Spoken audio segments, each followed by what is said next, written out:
Welcome to listening to stories on Kevin TV audiobook channel, Shadow, Slave. Chapter 1696, VIP Treatment. Eventually, they reached the pier. There were 6 ferries carrying people and cargo across the lake to the castle, operating in pairs. The one Sunny and Nephis approached was located on the eastern shore and was meant for passengers. There was another pair of ferries on the southern side of the lake in the direction of the Dream Gate, mostly used for transporting cargo. The last pair was on the northern shore, usually used by the awakened warriors departing on expeditions. Every time Sunny returned to the waking world, he had to purchase a ticket, wait in line, and then spend some unpleasant time on the crowded passenger deck of the ferry. Most masters had access to much more comfortable accommodations, but they also had a higher status than him. Since Sunny did not serve any established power and preferred to remain low-key, the treatment he received was much less glamorous than what an ascended deserved. He didn't mind it too much. Today, however, his experience was entirely different. Not only did Nephis not bother to buy tickets which made sense, considering that the enchanted ferry technically belonged to her family, but they were even immediately guided to the luxurious VIP deck. There was no crowd here. In fact, there did not seem to be any other passengers on the smaller deck, at all. At least not yet. Instead of the crowded standing arrangement, there were soft sofas and tastefully engraved tables. There were even refreshments and beverages provided, served on a separate table. The deck was situated at the front of the ferry and raised, so nothing obstructed the beautiful view of the vast lake and the picturesque castle rising from the waters in the distance. A soft breeze blew across the lake, playing with Neph's radiant silver locks. Sunny enjoyed the view for a few moments, then looked away and inhaled slowly. They walked to the beautifully laced wooden railing and looked at the sunlit vista. There was some time left before the ferry would depart, so they had nothing to do but wait. Both were silent, but strangely enough, Sunny did not feel awkward at that moment. Instead, he felt at peace. After a while, Nephis suddenly asked, "Master Sunless, you possess a high affinity to shadows, don't you?" He nodded slowly. "I do." She considered her next words carefully. "What can you tell me about shadows, and people whose aspects have to do with them?" Now, it was his turn to choose words. After thinking for a bit, Sunny shrugged. "I can tell you a lot, actually, but also not that much. I'm ashamed to say that I don't understand my element well, myself. Which is a bit fitting if you think about it, considering that Shadow God was also the god of mysteries. Shadows are a unique concept. Someone considers them to be the opposite of light, but actually, shadows and light are just 2 sides of the same coin. One cannot exist without the other. It is true darkness that is their enemy. He paused for a moment, secretly studying her reaction, and then added, "Shadows are also intimately tied to souls. In fact, I'm not even sure where the soul ends and the shadow begins. There are very few beings out there who can deal damage directly to one's shadow, but if a shadow is hurt, the soul is hurt as well. Granted, things without souls also have shadows. It's all very mysterious." She remained silent for a while, contemplating his words. Then she asked neutrally, "Do you know of any other awakened with shadow aspects?" Sunny hesitated. "Well, I only ever heard of one." That seemed to pique her interest. "Oh," Sunny nodded. "Yes. There was a man who went by the name Shadowblade Kurt, a really vicious fellow. I heard that he used to handle some truly distasteful tasks for a legacy clan back in NQSC. I'm not sure which clan, though." Nephis raised an eyebrow. "Used to?" He smiled somberly. "Yes, he was one of those awakened who couldn't handle their nightmares, overusing stimulants to stay away from the dream realm. He eventually lost control and was dealt with by the government. That was the last anyone had ever heard about Shadowblade Kurt." She sighed with a hint disappointment. "That doesn't sound like the kind of person I would want to know about." "Thank you, though," Sunny smiled. "No problem. I'll go get us something cool to drink." He walked back to the table with the refreshments and poured them 2 glasses of light wine. As he was about to head back, however, Sunny froze for a moment. What is this familiar feeling? Suddenly he had a terrible premonition. Oh no. He walked hurriedly toward Nephis, but before he could reach her, a new passenger arrived. She noticed Neph's slender figure, grinned, and walked past him with wide strides. Princess, Effie hugged Neph around the shoulder with a bright smile. When did you return to Bastion? No, wait. You're not leaving right away again, are you? Nephis opened her mouth to answer, but Effie gave her no choice. Great. Listen. She leaned closer and whispered loudly, You're still single, aren't you? Well, let me tell you, that won't do. A beauty like you should not just be worshipped by the masses, but also appreciated by a dashing man. The masses won't warm you on a cold and windy night, after all. Well, unless you're into that kind of thing? Neph's eyes widened. Effie, the huntress, laughed. I'm saying all this for a reason. How about, you let me set you up with someone? Princess, I found you a perfect match. He's a young master here in Bastion, homeowner, runs a successful business. None of that tiresome legacy baggage either. Oh, he's an amazing cook as well. Gods, I'm starting to salivate just from thinking. Oh, and to be clear, I don't mean thinking about the food, Neph trembled. Effie, wait. But Effie just smiled mischievously. What? You were the one who told me that you were researching passion. How are you going to learn passion without, getting a little taste of passion? In any case, I saved the best for last. That guy, he's so cute. Ah, if I wasn't a married woman of modest disposition, I would have gobbled him up myself. He's just, wow, speak about tasty things. And you can tell that he hides a great body under that apron as well. Nephis grabbed her hand forcefully. Effie, stop talking. Effie's looked at her in confusion. Then her smile slowly froze. She remained silent for a few moments, and then said in a stifled tone, Oh, he's standing right behind me, isn't he? Chapter 1697, Actionable Strategy. He's standing right behind me, isn't he? Nephis slowly released Effie's hand, suddenly feeling weak. It was too late. Oh, gods.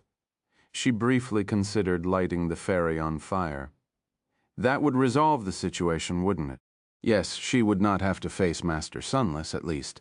That was an actionable strategy. But no, she couldn't. The ferry had cast off moments after Effie showed up, which meant that the passengers would have nowhere to escape and drown in case of a fire.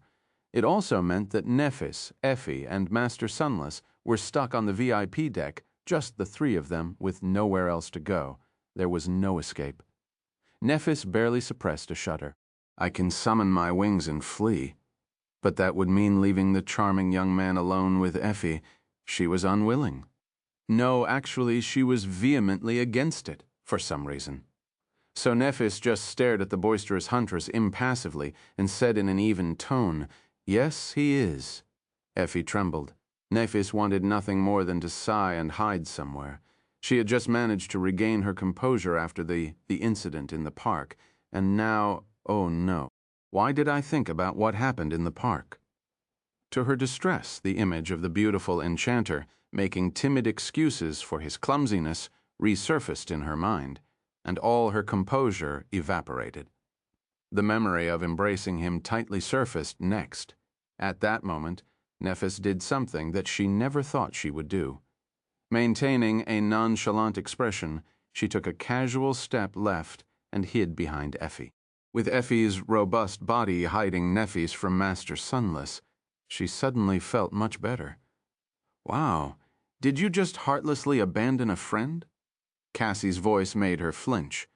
Nephis gritted her teeth. I did not, I just retreated, to support her from the rear. Cassie answered with a dubious hum. Effie, meanwhile, remained motionless for a few moments, and then slowly turned around. Oh, Master Sunless, you were here. Her light-hearted tone sounded a little forced. Nephis could not see the charming young man from behind the tall huntress, but she could hear his pleasant voice. He answered after a short delay, maintaining perfect decorum. Yes, it is a pleasure to see you, Saint Athena. With that, he took a step forward and appeared in view, carrying 2 glasses of wine. Luckily, Nephis had settled down a little by that point and was able to meet his gaze calmly. Master Sunless smiled lightly, then handed her one of the glasses. "Your wine, my lady." He hesitated for a moment, then offered the second glass to Effie. The huntress silently took the wine and gulped it down in one go. "Ah, I see. Has the brilliant emporium been contracted to provide catering for the ferry? Now, good job, good job. Valor has deep pockets." The charming young man remained silent for a bit, then shook his head subtly. "No, we are not providing catering for the ferry." Effie seemed confused. "Oh, then how come you are here on the VIP deck?" "Not that I'm complaining. In fact, it's nice to see a pretty face. A friendly face. I meant to say a friendly face." Nephis observed their conversation without saying anything. Secretly stunned, this was probably the first time she had seen Effie tongue-tied. Amazing. Master Sunless was far more formidable than she had thought. Of course, his advantage was not going to last long. Knowing the vivacious huntress, she was going to double down on her suggestive remarks soon. And if that did not work, well, quadruple down then. It was all but impossible to fluster Effie. Anyone she aimed her sights on was doomed to be flustered. Instead, granted, Nephis wouldn't mind seeing the charming enchanter flustered. What am I even thinking about? Feeling a little guilty for hanging Effie out to dry, even though the huntress had no one but herself to blame. Nephis decided to clear the air and explain the situation. She would share the news about the memory purveyor position first, and then let Cassie explain the more scandalous layer of deception to Effie in private. After all, if the huntress heard it right now, she would not be able to help herself and tease the poor young man relentlessly. Yes, Nephis had to protect him from her vulgar friend. Him definitely not herself. She opened her mouth, intending to say something, but Master Sunless beat her to it. Walking over, he leaned on the railing beside her and gently took her hand. Nephis froze. "Well, how do I say this? I'm on the VIP deck because Lady Nephis invited me to be with her on the VIP deck." Her eyes widened slightly. Nephis's hand was suddenly burning from his soft touch. "Do not spit your wine."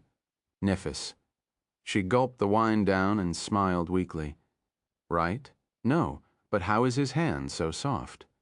Nephis used to have rough, calloused hands, the hands of a swordsman. Later, as her body was fortified and tempered by the awakening, ascension, and transcendence, it rid itself of imperfections. Those calluses were long gone and her skin was flawless, and yet it was nowhere near the smooth silkiness of the beautiful enchanter's hand.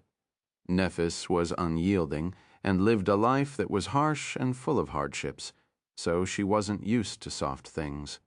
I'm spacing out. Luckily, so was Effie. She stared at the charming young man with her mouth agape, then slowly turned to Nephis. Then she looked back at Master Sunless, and then back at Nephis. Nephis suddenly had a terrible premonition. Oh no, gradually, a wolfish grin appeared on Effie's face. "Oh no," she giggled. Oh, damn, I see. Wow, Cassie sure works fast." The boisterous huntress leaned closer and whispered in an intimate tone. "All right. I've already given this one the talk about the birds and the bees." Master Sunless, who was looking at Nephis with a prideful expression as if asking her to praise his act, suddenly tensed. Effie, meanwhile, patted him on the shoulder. "So, kids, let Auntie Effie explain safety to you now." Maintaining a calm expression, Nephis turned and looked across the lake. The castle was so terribly far away. Chapter 1698. Auntie Effie's Lessons. I've made a terrible mistake. In hindsight, Sunny should have known that he was digging his own grave. It was just that he did not see Effie often these days, and so he had forgotten that Effie's corrupting influence was just as terrible as the corruption of the void itself. No, was it even more terrible? In any case, the opportunities to stump the boisterous huntress were too rare. He simply could not pass on the chance to fluster her. More importantly, while Sunny knew that Nephis and Effie were close, Master Sunless had no way of knowing that. So, based on what he was supposed to know, the correct course of action had to be furthering the agreed-upon deception. Therefore, Sunny passed the wine to Nephis, and then took her hand. Why did he do that? Well, simply put, because he could. If there was an opportunity to hold Neff's hand, why would he not? Effie had accidentally provided him with a convenient reason as well. It was all working out great. Sunny had promised himself to enjoy the odd situation, and he was going to enjoy it as much as he could. Neff's hand felt soft and cool in his grasp. He remained comparatively calm. That was not the first time the two of them held hands, after all. So there was no reason for him to lose composure. Sunny enjoyed the feeling silently, a small smile finding its way onto his face. Of course, it was only a familiar situation from his point of view. For Nephis, suddenly holding hands with a stranger must have been surprising. Her expression did not really change, but he could feel a subtle tension in her shoulders. It seemed that she was a bit uncomfortable with his bold action, maybe even dismayed by it. Ah, did I mess up? It was then that Effie's rattled expression slowly turned into a mischievous grin and Sunny's eyes widened slightly. He had realized his mistake, but by then it was already too late. Oh, gods! Soon he found himself sitting on a sofa side by side with Nephis, listening to Effie explain contraception to them in gruesome detail. What the hell? Weren't you the one who got pregnant in the middle of a disastrous military campaign? Why are you, of all people, telling me this stuff? On the other hand, perhaps Effie was the best person to teach people about safety, considering that she knew the consequences of carelessness better than most. Not that Sunny needed any teaching, although, truth be told, his knowledge on the topic was mostly limited to the precautions meant for mundane people. Awakened at most, at higher ranks of power, things progressively became much more complicated. Nephis remained silent and nonchalant, but he found himself listening with interest. There was business to be made there as well. That was definitely the reason why he was paying attention. Wait, why I am acting this way? He frowned slightly. Truth be told, while his actions earlier were very much in line with his personality, Sunny felt strangely extra at the moment. After thinking for a while, he took a deep breath. He was being affected by Effie's presence. No, actually, his mood had been a bit strange ever since he met Nephis in the nameless temple. Was there such an element to her presence as well? If so, there were two different sources influencing him, mixing and fusing in a chaotic manner. The influence was in no way strong, and he could easily suppress it if he wanted to. But it did seem to release his natural inhibitions a little. What a mess. Spending time in the company of powerful saints was a strange affair. Getting himself under control, Sunny decided that he had enough of Effie's teasing. He smiled politely at her, waited for her to pause, and then asked leisurely, "Oh, by the way, Saint Athena, I couldn't help but overhear, did you mention wanting to gobble up something tasty earlier? Was it something we serve in the brilliant emporium?" Effie, who was taking a sip of wine, suddenly spat it out. Sunny elegantly raised an arm, shielding Nephis's white trousers from the rain of wine droplets with the folds of the nebulous mantle. "I'm sorry. Did I say something wrong?" Effie coughed a few times and shook her head. No, it's all right, and thank you, but no, I have a husband." "Now you remember," he smiled. "How is Ling's dad doing, by the way?" Sunny did not have a lot of friends in Bastion, and apart from Aiko, that nameless guy was the closest thing he had to a buddy. They often shared stories about managing the Beast Farm and the Brilliant Emporium, exchanging ideas and the like. However, Ling's dad seemed to be busy lately, so they had not had time to catch up in a while. Nephis was looking at them with a hint of curiosity and a hint of relief. She had seemed utterly unaffected by Effie's graphic tirade before, but maybe Sunny was simply underestimating her poker face. She raised an eyebrow and asked, "You know each other?" Sunny nodded. "Yes." Effie wiped her chin and smiled. "Ah, yes, we've had a surplus of produce at the farm for some time now, and the Brilliant Emporium is our main buyer. I haven't had the pleasure of dining there often, though. Still, Master Sunless is an incredible chef. Oh, and he also helped us a lot by enchanting a few items for the farm." She hesitated for a moment and then gave Nephis a bright smile and a thumbs up. "Princess, I approve. Handsome, cooks well, and is great with his hands." The last part was said with emphasis and accompanied by a wink. Nephis tilted her head in confusion. Well, yes, that is why I approached him. Effie choked on her wine again. Sunny, meanwhile, closed his eyes for a moment. He knew that Nephis failed to understand the double meaning in Effie's words, and was referring to his skill as an enchanter.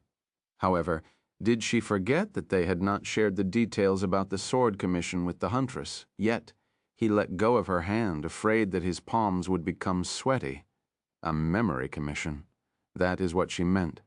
Nephis looked at him strangely. Of course. What else would I have meant? Effie waved a hand in the air. Sure, I believe you. Followed by another wink. Damnation, Effie laughed, then put down her wine and looked at them, her eyes glistening with curiosity. Was that how the two of you first met? Nephis nodded. Yes, but Sunny, compelled by his flaw, answered at the same time, no. Both Nephis and Effie looked at him with surprise. Sunny forced out a smile. Crap? Chapter 1699, First Impressions. Nephis and Effie were staring at him in surprise, maintaining a smile. Sunny cursed inwardly. Over the years he had gotten used to his flaw, and it rarely landed him in real trouble these days. That was why he had relaxed a little, allowing himself more leeway while holding conversations. There was also the fact that the true reason why the flaw was so dangerous, his true name, was gone now. But there were still things he should not say. Crap. Sunny remained silent for a moment, then said calmly, Lady Nephis might not remember, but we actually met before. It would have been extremely inconvenient if she asked when or where. So before either Nephis or Effie could, he added of his own accord. We briefly met in Antarctica, near the end of the campaign. Both statements were true, and since he had volunteered them without being prompted, there was no question that would have demanded a more precise explanation. Of course, the statements were also not connected to each other, and although each of them was factual together, they created a false impression. That Sunny had met Nephis for the first time in Antarctica. She raised an eyebrow. Really? I think I would have remembered someone so. She paused without finishing the sentence, remained silent for a moment, then added evenly, remembered someone, so to speak. Huh. Her wording was a bit odd. Sunny pretended to be embarrassed. Oh, it was on the day the Sword King defended the SQSC. It might not have been very memorable for Lady Nephis, considering everything else that was going on. Well, I was also covered in dirt from head to toe, so anyone would have had trouble recognizing me. She stared at him for a few moments and then asked suddenly, Was meeting me very memorable for you? Sunny froze momentarily. What kind of question is that meeting of theirs? Yes, it was quite memorable. In fact, it was seared into his memory like a brand still festering, even after all these years. That was the moment he had learned about his existence being erased from the hearts of everyone who knew him after all. Their actual first meeting was fresh in his memory as well. Back then, on the bridge in front of the academy, he had been attracted by how aloof and detached from the world young Nephis looked, standing there calmly with her headphones on. He had also felt a subtle sense of kinship with her, because she had been the only other sleeper wearing the standard-issue police tracksuit, just like him. Sunny smiled. For me, it was unforgettable. Nephis kept his gaze on him for a brief moment, then looked away. Then a corner of her mouth curled upward slightly. A second later, though, they were interrupted by Effie's excited squeal. I can't. The two of you are too cute. She laughed, then poured herself more wine and viciously attacked the plate of refreshments. As she was chewing, her gaze landed on the floorboards of the deck. Effie lingered for a bit, then asked curiously, By the way, Master Sunless, it seems that you don't have a shadow today. He followed her gaze, noticing that Neff's shadow was all alone, painted in black across the floorboards. Gloomy was currently serving as an avatar after all, channeling Sunny's consciousness to help Aiko. Sunny shrugged nonchalantly. Oh, I seem to have misplaced it. It was not a big problem to be seen without a shadow while he was strolling with Nephis or here on the ferry, but once they reached the castle, he would prefer to keep the strange nature of his shadow a better guarded secret. What to do? Sunny hesitated for a moment, then used shadow control to call over one of the wild shadows populating the ferry. After it glided across the deck and glued itself to his feet, in reverent awe at the prospect of pretending to be the Lord's own shadow, he shaped it to resemble the contours of his body and nodded. "Is this better?" Effie blinked a couple of times. "Nice trick, right? So you were in Antarctica as well. I don't think I ever had a chance to ask. Were you one of us Army grunts?" Sunny sighed. "I guess it was nothing spectacular, though certainly not anything worth bragging about. I had a cushy assignment at Army Command before ending up in a nightmare. By the time I returned, there was nothing left to do but get on a boat and escape." Sunny did not mention that he had been a member of the 1st Irregular Company and the Special Reconnaissance Unit before landing a position as a special government envoy to Clan Valor, technically assigned to Army Command. He wanted everyone to believe that he had been a mere paper pusher in the vast military machine. That suited his harmless persona much better than being known as a decorated officer who had fought on most of the deadliest battlefields of the Southern campaign. Effie shook her head gently. "Frontline Army Command. It's all the same. Everyone did their part. Anyone who survived that hell deserves my respect." Then she grinned. "We are comrades, so how about a military discount next time I come to eat at the Brilliant Emporium?" One soldier to another, "Wait, actually? How about a family discount? Princess and I, we are practically sisters. Right, Neph?" She looked at Nephis expectantly. Nephis remained silent for a moment, and then said in an exceedingly even tone, "I don't know her." Effie stared at her with a betrayed expression. Then she whispered loudly, "Come on, Neph, help a sister out. Marry this guy fast so that I could save some money." Nephis' eye twitched a little. The ferry floated across the lake, slowly approaching the castle. The conversation flowed naturally, with Effie easing up on teasing them a little after getting her fill. Sunny was not supposed to know much about the inner workings of Bastion, so he mostly kept silent, letting the two women catch up after not seeing each other for a while. Effie was leaning back, looking at the water with a wistful expression. "Anyway, I don't have much time to waste. As soon as we reach the castle, I'll be rounding up people and bringing them back to NQSC. There's trouble in the Western Quadrant again. I'm afraid that I'll be gone for a while this time." Nephis frowned, a hint of concern written on her face. "How bad is it?" Effie chuckled. "Bad enough that they're sending Jet as well. That should tell you everything you need to know. Oh, I'm sorry, Master Sunless. Beast Farm is going to be gone from Bastion for a few weeks, maybe even a couple of months. You'll need to find a new supplier." He shook his head. "That is okay. Don't worry about it." He had other means of getting ingredients, albeit not as fresh and delicious as what Effie's husband grew. The Brilliant Emporium would have to cut down on food services too, with him being busy following Neph around and crafting a memory. Effie smiled, then looked at Nephis. "What about you? Where are you off to next?"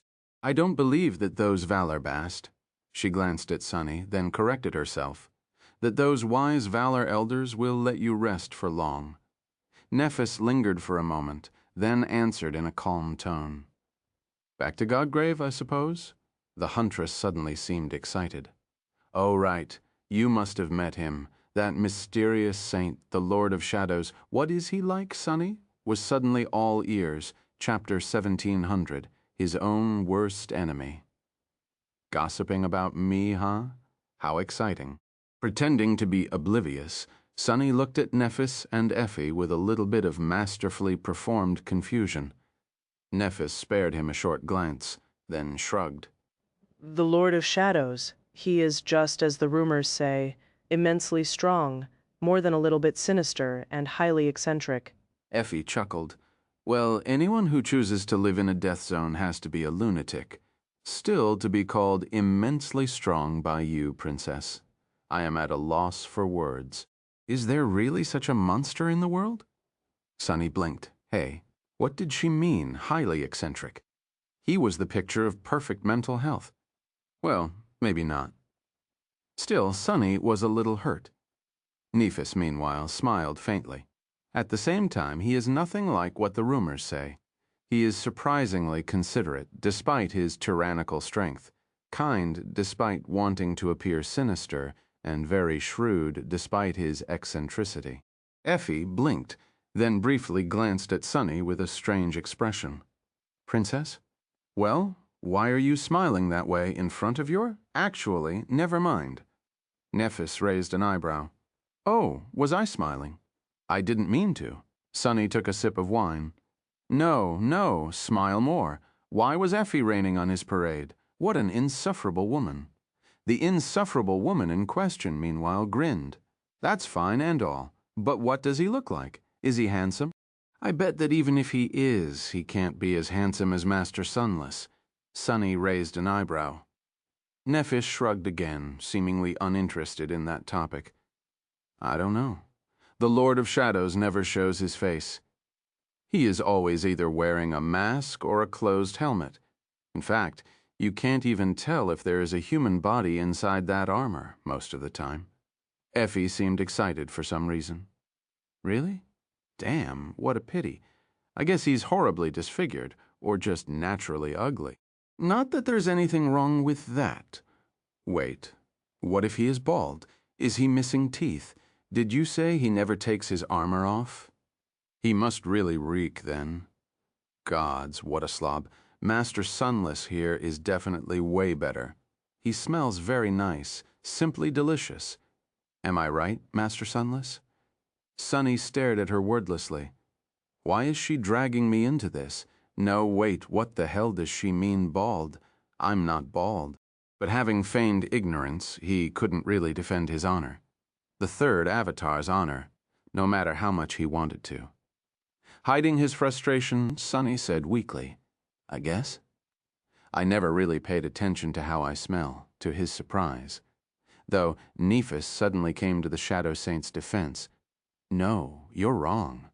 The Lord of Shadows, he is not disfigured or ugly. He is well, he seems like a very outstanding young man in all regards.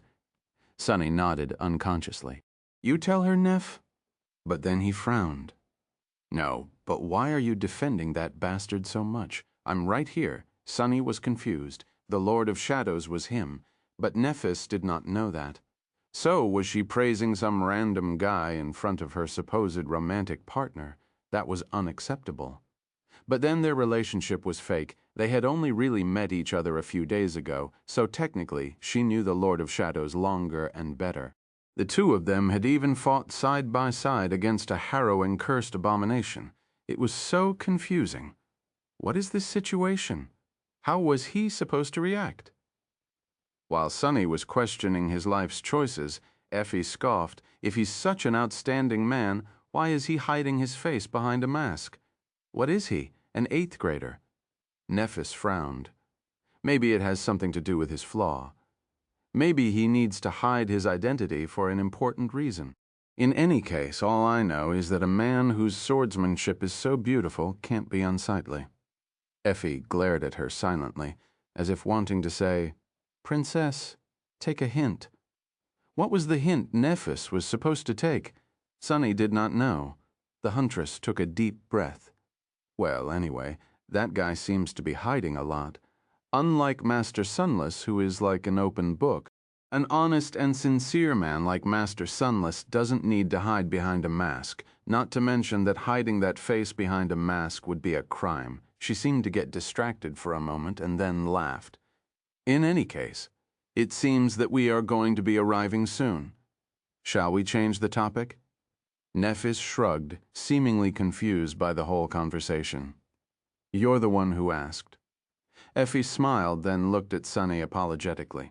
Oh, by the way, have you heard the news about the House of Night? It seemed that she really didn't want to talk about the Lord of Shadows anymore. Sunny, who had been excited before, was now unsure how he felt about it. It was nice to hear Nephis praise him, but also made him angry for some reason. What was going on with him today? He spaced out for a few moments, listening to Nephis and Effie with one ear. Have they conquered another citadel? Effie nodded. Yes, It's the 7th one in 2 years. Quite remarkable, actually. Their leadership has been making one miracle happen after another recently. I guess the descent of the Dream Gates really lit a fire under them. The House of Night has never been that active, that daring, or that successful before, Nephis sighed. It still won't help them maintain their position. They are at too great a disadvantage without a supreme. Not only in terms of raw power, but also in terms of relevance and population, both mundane and awakened. I'm afraid that the House of Night is damned to lose its status.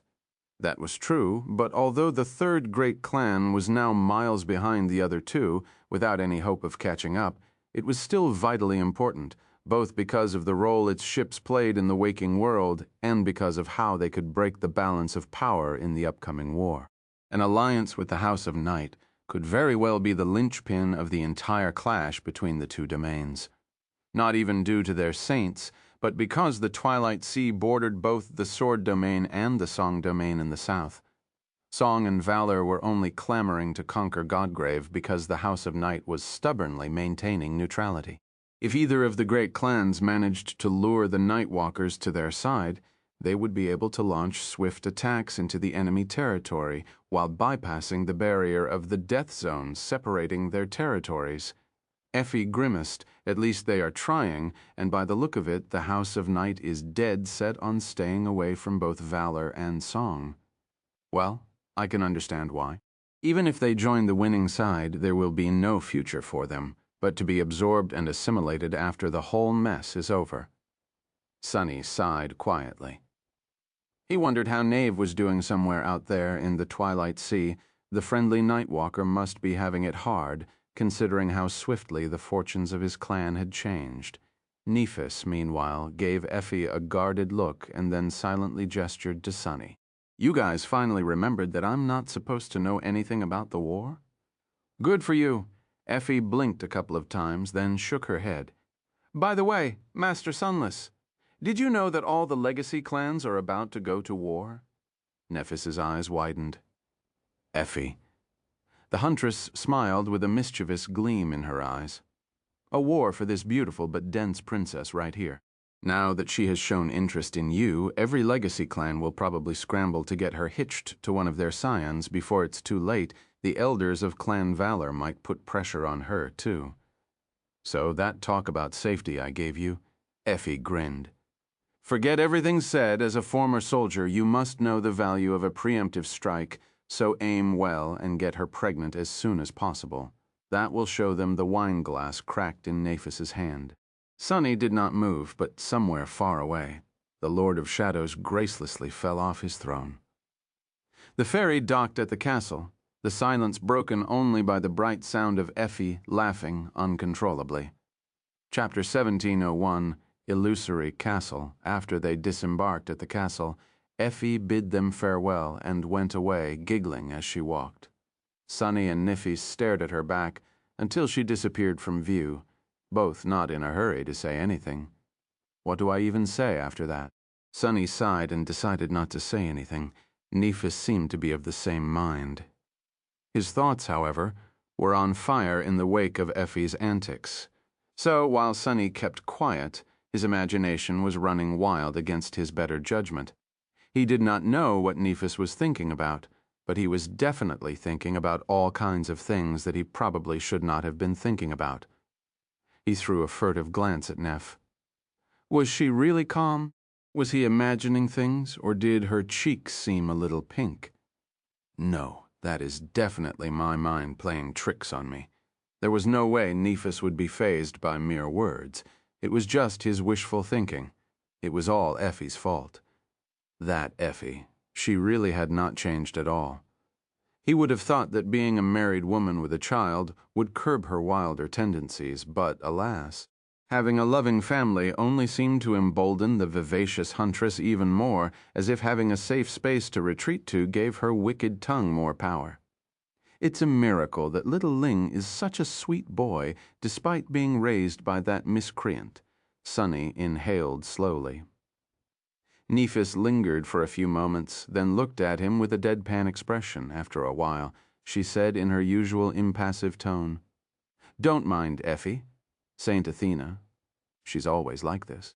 Sunny chased the improper thoughts out of his mind, or at least tried to, and chuckled. That's all right. I'm rather accustomed to it. I used to have a close friend who was just like her. In fact, as much as I hate to admit it, I miss it a little. She smiled faintly. I can't quite imagine. The two of them started walking and left the pier. Instead of passing through the crowded gate of the castle, Nephis led him to a hidden postern, where two knights bowed deeply before letting them in. The pass through the thick outer wall of Bastion was like a long tunnel with walls built of white stone.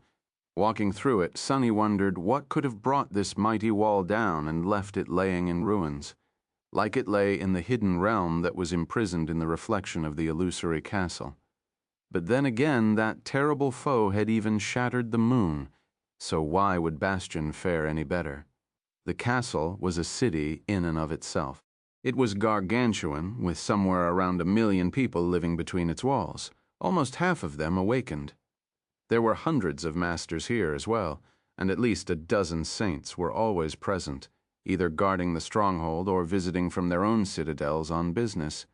Sunny felt quite peaceful and comfortable living in the sprawling city on the other side of the lake. But here in the castle, he couldn't help but feel a little tense. Soon they left the tunnel and entered a lively street. It's quite amazing, isn't it? His voice sounded a little stifled. Nephis nodded. Indeed, Bastion is not called a great citadel for no reason. From their point of view, at the lowest and outermost ring of the great stronghold, the place they found themselves on looked no different from a city street. Granted, both the wide paved road and the buildings standing opposite the monolithal barrier of the outer wall were made of the same white stone as it. There were residential buildings, merchant stalls, commercial establishments, and people hurrying on their daily errands. However, all of it, except for people and later additions to the original architecture, seemed a little too grand in scale, as if built for creatures that weren't quite giants, but also not quite humans. However, really, this street was a natural part of the defensive fortifications. Bastion was a marvel of military engineering, designed to withstand the most terrible sledge. There were all kinds of courtyards, keeps, towers, and auxiliary buildings here, placed in a seemingly chaotic manner, but all of them followed a thoroughly purposeful design.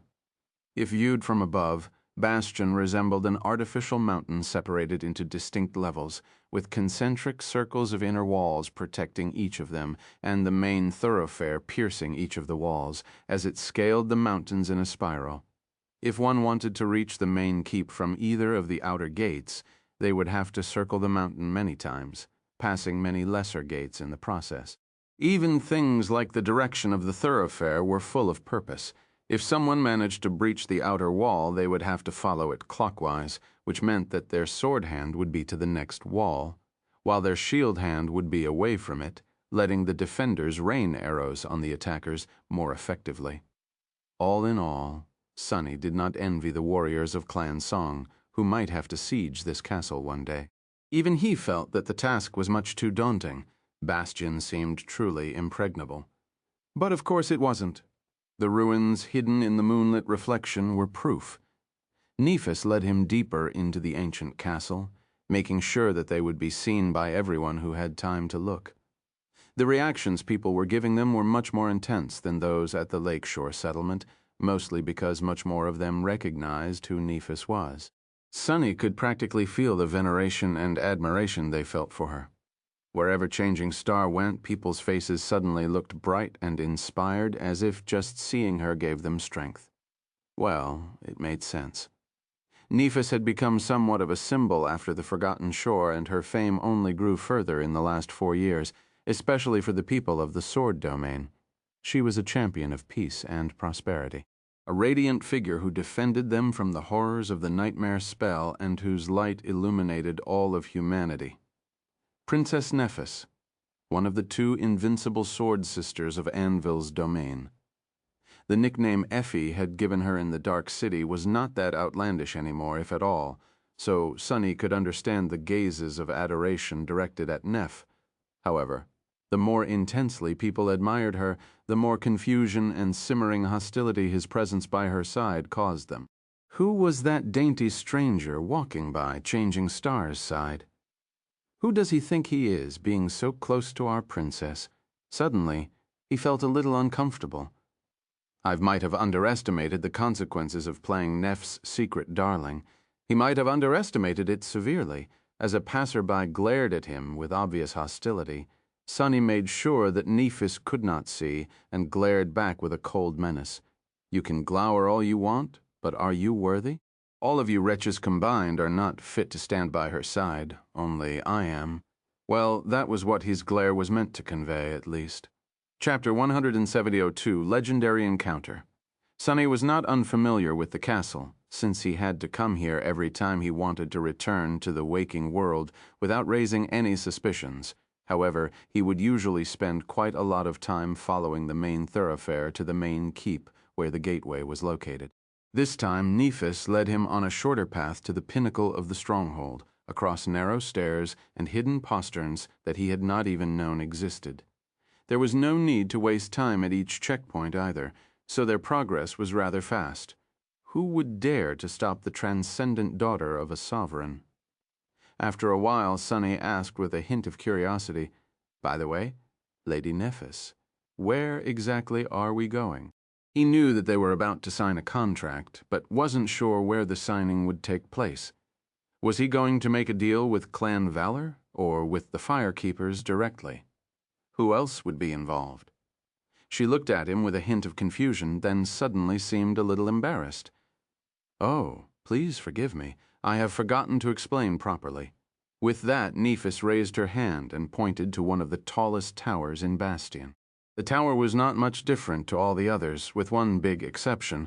There was a graceful flying ship floating in the air near it, moored to the higher floor of the tower with thick cables. A beautiful tree was growing around its main mast, the chain-breaker. Sunny unconsciously looked up at the beautiful visage of the Ivory Island drifting in the air high above the lake. "I see." Nephis lingered for a moment. "Very few people have ever visited my citadel, but you don't have to worry. Everyone there is a trusted friend and ally. It is also quite peaceful there. We won't be disturbed. Right?" Sunny was not supposed to have ever been in the ivory tower, so he had to act as if the whole experience was new to him. He put a sufficiently believable expression of wonder on his face, making sure to keep a proper level of decorum, of course. "I've long heard about the beauty of the ivory tower. It is my luck to be able to visit it." A faint smile appeared on Neph's face. "I'm sure you'll like it." They continued on their way, soon reaching a lesser courtyard in front of the tower. There were quite a few people here, although most of them were different from the crowd at the lower levels of the castle. The closer to the pinnacle of the stronghold one was, the fewer mundane people there were around. At this point, Sunny could not see anyone but awakened, with plenty of masters mixed among them. However, the gazes directed at him were not in any way friendlier. Well, it was natural. He was an outsider after all, and people were wary of outsiders just before they entered the tower. A tall man wearing the colors of Clan Valor, a knight, from the looks of it, approached them and bowed deeply. "St. Nephis, if I can have a minute of your time?" She frowned slightly. "What is it?" The knight hesitated for a moment, then said in a dignified tone, "There is a slight problem with the supplies you requested. They were delivered on time, but the specifications, I'm afraid you will need to inspect them personally. If everything is in order, I'll give a command to immediately load them on the chain-breaker." The matter concerned the inner working of Clan Valor, so he was being vague around Sunny. Nephis remained silent for a bit, then glanced his way. Eventually she said, "Please wait for me a little, Master Sunless. I have to deal with this issue. My apologies. I'll be back in 10 minutes. He smiled. It's no problem. He had no doubt that someone would inevitably try to bother him as soon as she left, but it was really of no concern to him. Unless Arvil himself decided to come and stir trouble, Sunny was confident in his ability to send any potential troublemaker on their way without any commotion. Nephis hesitated for a few moments, then nodded curtly and walked away with the tall knight. Sunny was left alone, thinking that it was a good opportunity to compose himself. Smiling faintly, He walked over to the lakefront ramparts of the lesser courtyard and gazed into the distance. He could see the young city stretching along the shore in the distance, bathed in sunlight and brimming with vitality. The lake was calm and radiant. It was a beautiful sight. As Sunny enjoyed the view and the warm breeze, he sighed. He could sense two shadows approaching him from behind. That was fast. Turning around, he saw two men younger than him by a few years walking toward him. One was walking with purposeful strides, while the other was trying to hold him back with a troubled expression. Both were masters and wore enchanted armor, but neither donned the colors of clan valor, so they must have been noble scions from vassal legacy clans. Legacies soon the two scions reached him. The one who had been purposeful gave Sunny a glare and said, his voice full of arrogant indignation, "I'm Ascended Tristan of the Aegis Rose clan. This is Ascended Mercy of the Dagonet clan. Who might you be?" Sunny blinked a couple of times, looking at them in amusement.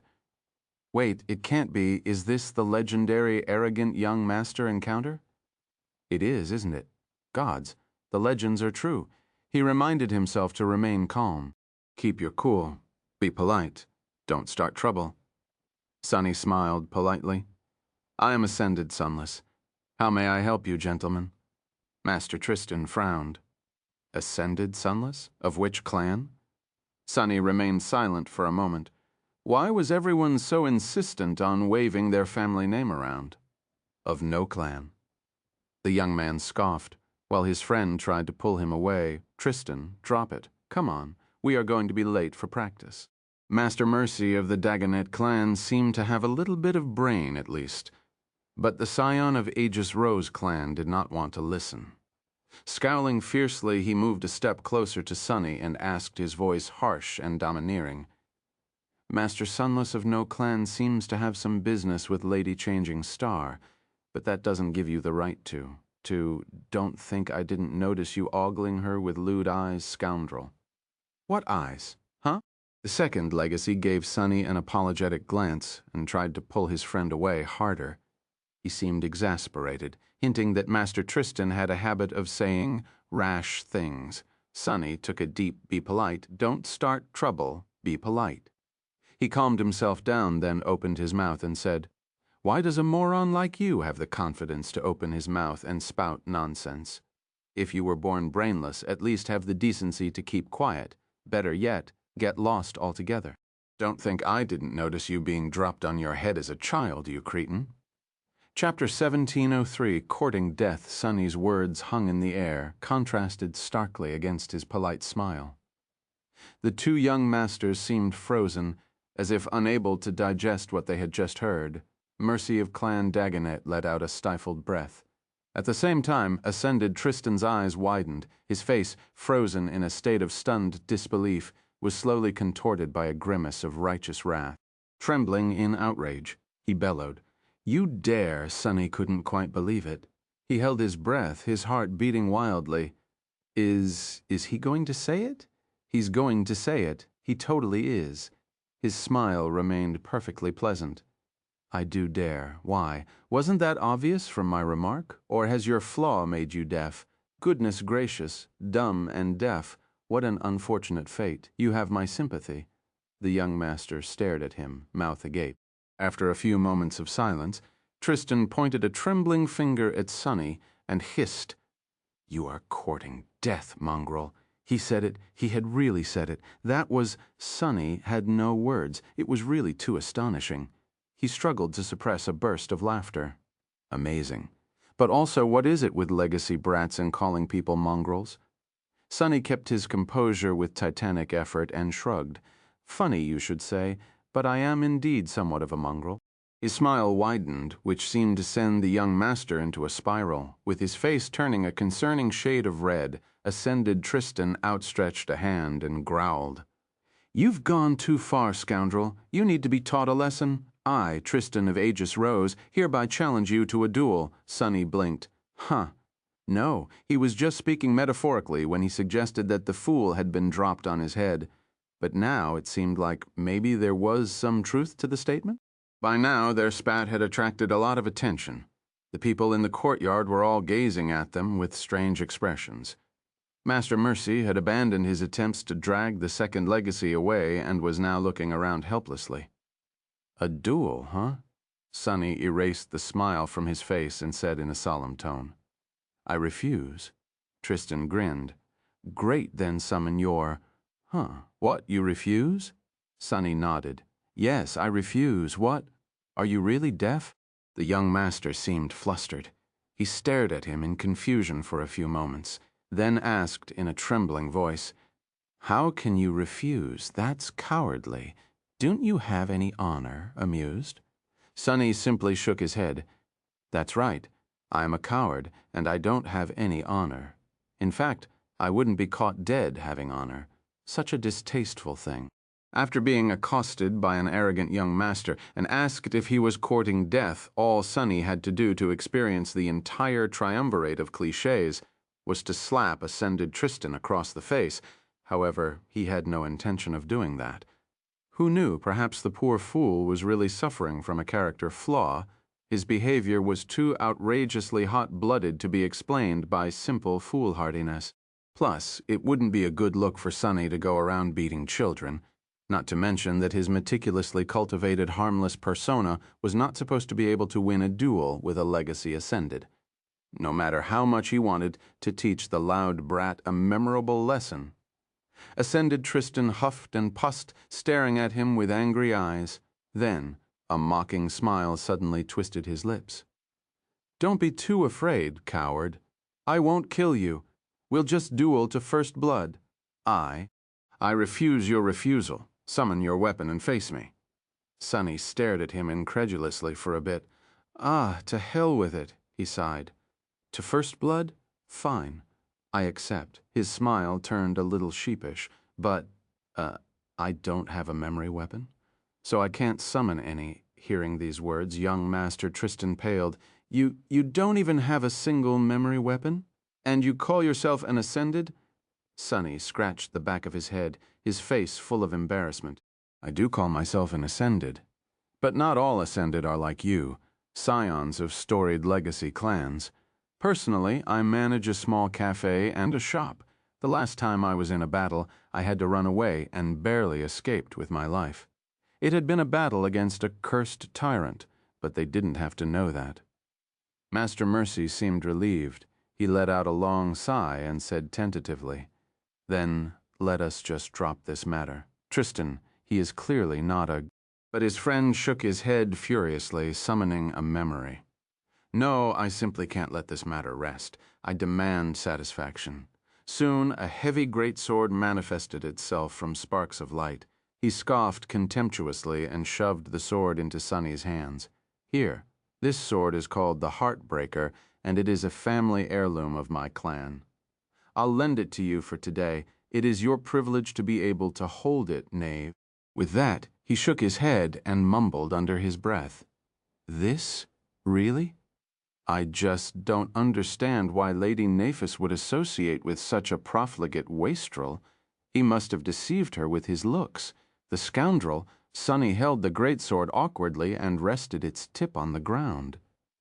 No, really, what was this situation? Why was the person who had challenged him to a duel supplying him with a powerful weapon to fight that duel? Was Master Tristan actually brainless? At the same time, the young man in question summoned another memory. This one a much lighter arming sword. From the looks of it, he was giving his opponent an advantage, a better weapon with a longer reach. He also dismissed the outer layers of his armor, leaving only a gambeson jacket behind. Here, I won't use any enchantments, so you won't be at a disadvantage. Are you ready? Sunny remained silent for a moment, then shrugged timidly. I guess I am. Young Master Tristan grinned. Then, here I come. Prepare to be humbled, wimp. He brandished his sword and lunged forward. Under the dubious gazes of everyone gathered in the courtyard, the duel started. Chapter 1704, a slap heard around the world. It seemed like the diminutive Master Sunless, an unknown Ascended from the lakeshore settlement, had no chance against the young master of the Aegis Rose clan. Not only was Tristan much taller and more powerfully built, but he was also a legacy. and legacies still held the title of the most skilled and deadly warriors of humanity, by far, even now that the number of awakened had swelled. Their upbringing, training, and martial culture were all designed to produce lethal fighters to rule the battlefield unopposed. The idle onlookers did not know what the pretty young man had done to enrage the legacy scion so much, but from the looks of it, he was in for a good beating. Which was a shame, considering that with his jade skin and slender figure he looked quite handsome. Sadly, though, he didn't look like much of a fighter. Neither did Master Sunless seem very familiar with handling a blade. He tried to swing the provided greatsword to deflect an incoming attack, but failed. Not just that. Perhaps due to his short stature and slender build, he actually lost control of the heavy blade and allowed its weight to pull him off balance. Instead of deflecting the opponent's sword, he yelped and stumbled forward instead. That was a common mistake most often seen among awakened. Young awakened were prone to overestimating their newfound strength, forgetting that their mass and center of gravity remained the same. So it was easy for them to misjudge things and end up being pulled forward by the inertia of their own swing. Still, for a master to be that inexperienced in combat was a bit. The delicate Ascended seemed to be doomed, but, strangely enough, he ended up being saved by his clumsy mistake. It was doubtful that he could have deflected Tristan's powerful strike, but after stumbling forward and nearly sprawling on the ground, the opponent's sword missed and flew harmlessly above his head. There was a murmur among the onlookers. Lucky. But then they were treated to a bizarre spectacle. That Master Sunless was not just lucky, it was as if he was charmed. No matter what Tristan of Aegis Rose tried to do, his sword never seemed able to reach the cowardly opponent. Master Sunless slipped on the cobblestones, accidentally evading a skillful attack. While trying to stand up, he tripped on the hem of his own silk robe, losing balance and gracelessly sprawling on the ground, but also making Tristan's follow-up strike miss him entirely. While trying to block a downward slash, he actually failed to hold on to his sword and dropped it, staggering back in panic. However, in the process, the coward accidentally kicked the falling sword and sent it flying in the direction of the legacy scion, who was forced to hastily defend his lower torso and retreat. Then Master Sunless recklessly bent down to pick up the fallen sword, a grievous mistake when facing an armed opponent.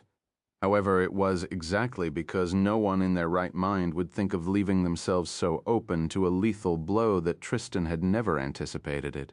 Once again fruitlessly sliced the empty air above the oblivious opponent's head. "What are you doing?" "Fight like a man." A sheepish smile appeared on the unknown master's deathly pale face. "But I was trying to pick up my sword. How am I supposed to fight without a sword?" Ascended Tristan let out an infuriated growl. "Just take it. Damn, I'll step back."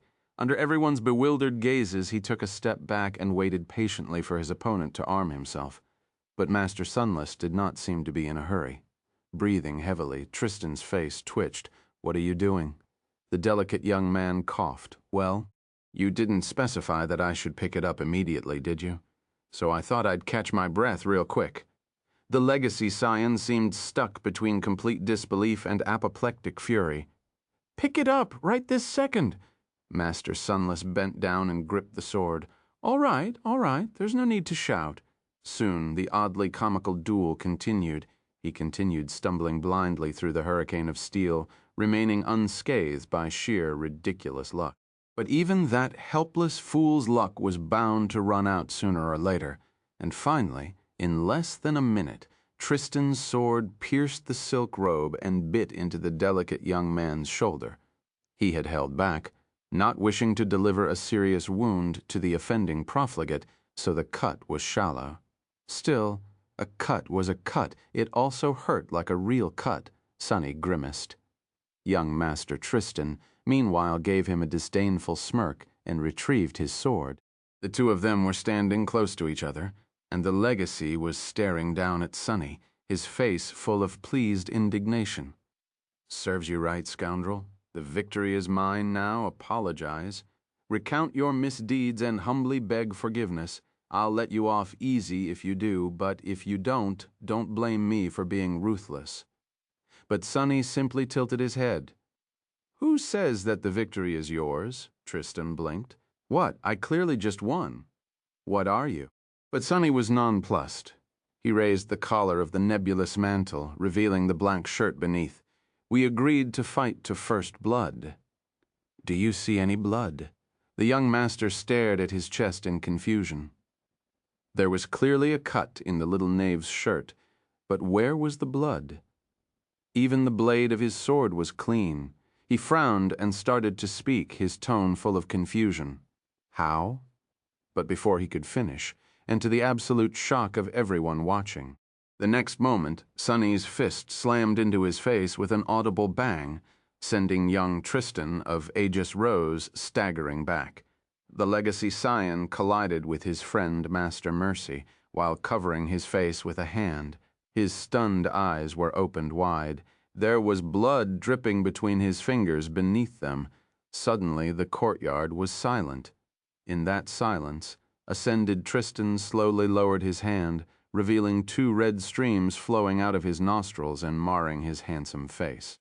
His voice was listless. "You?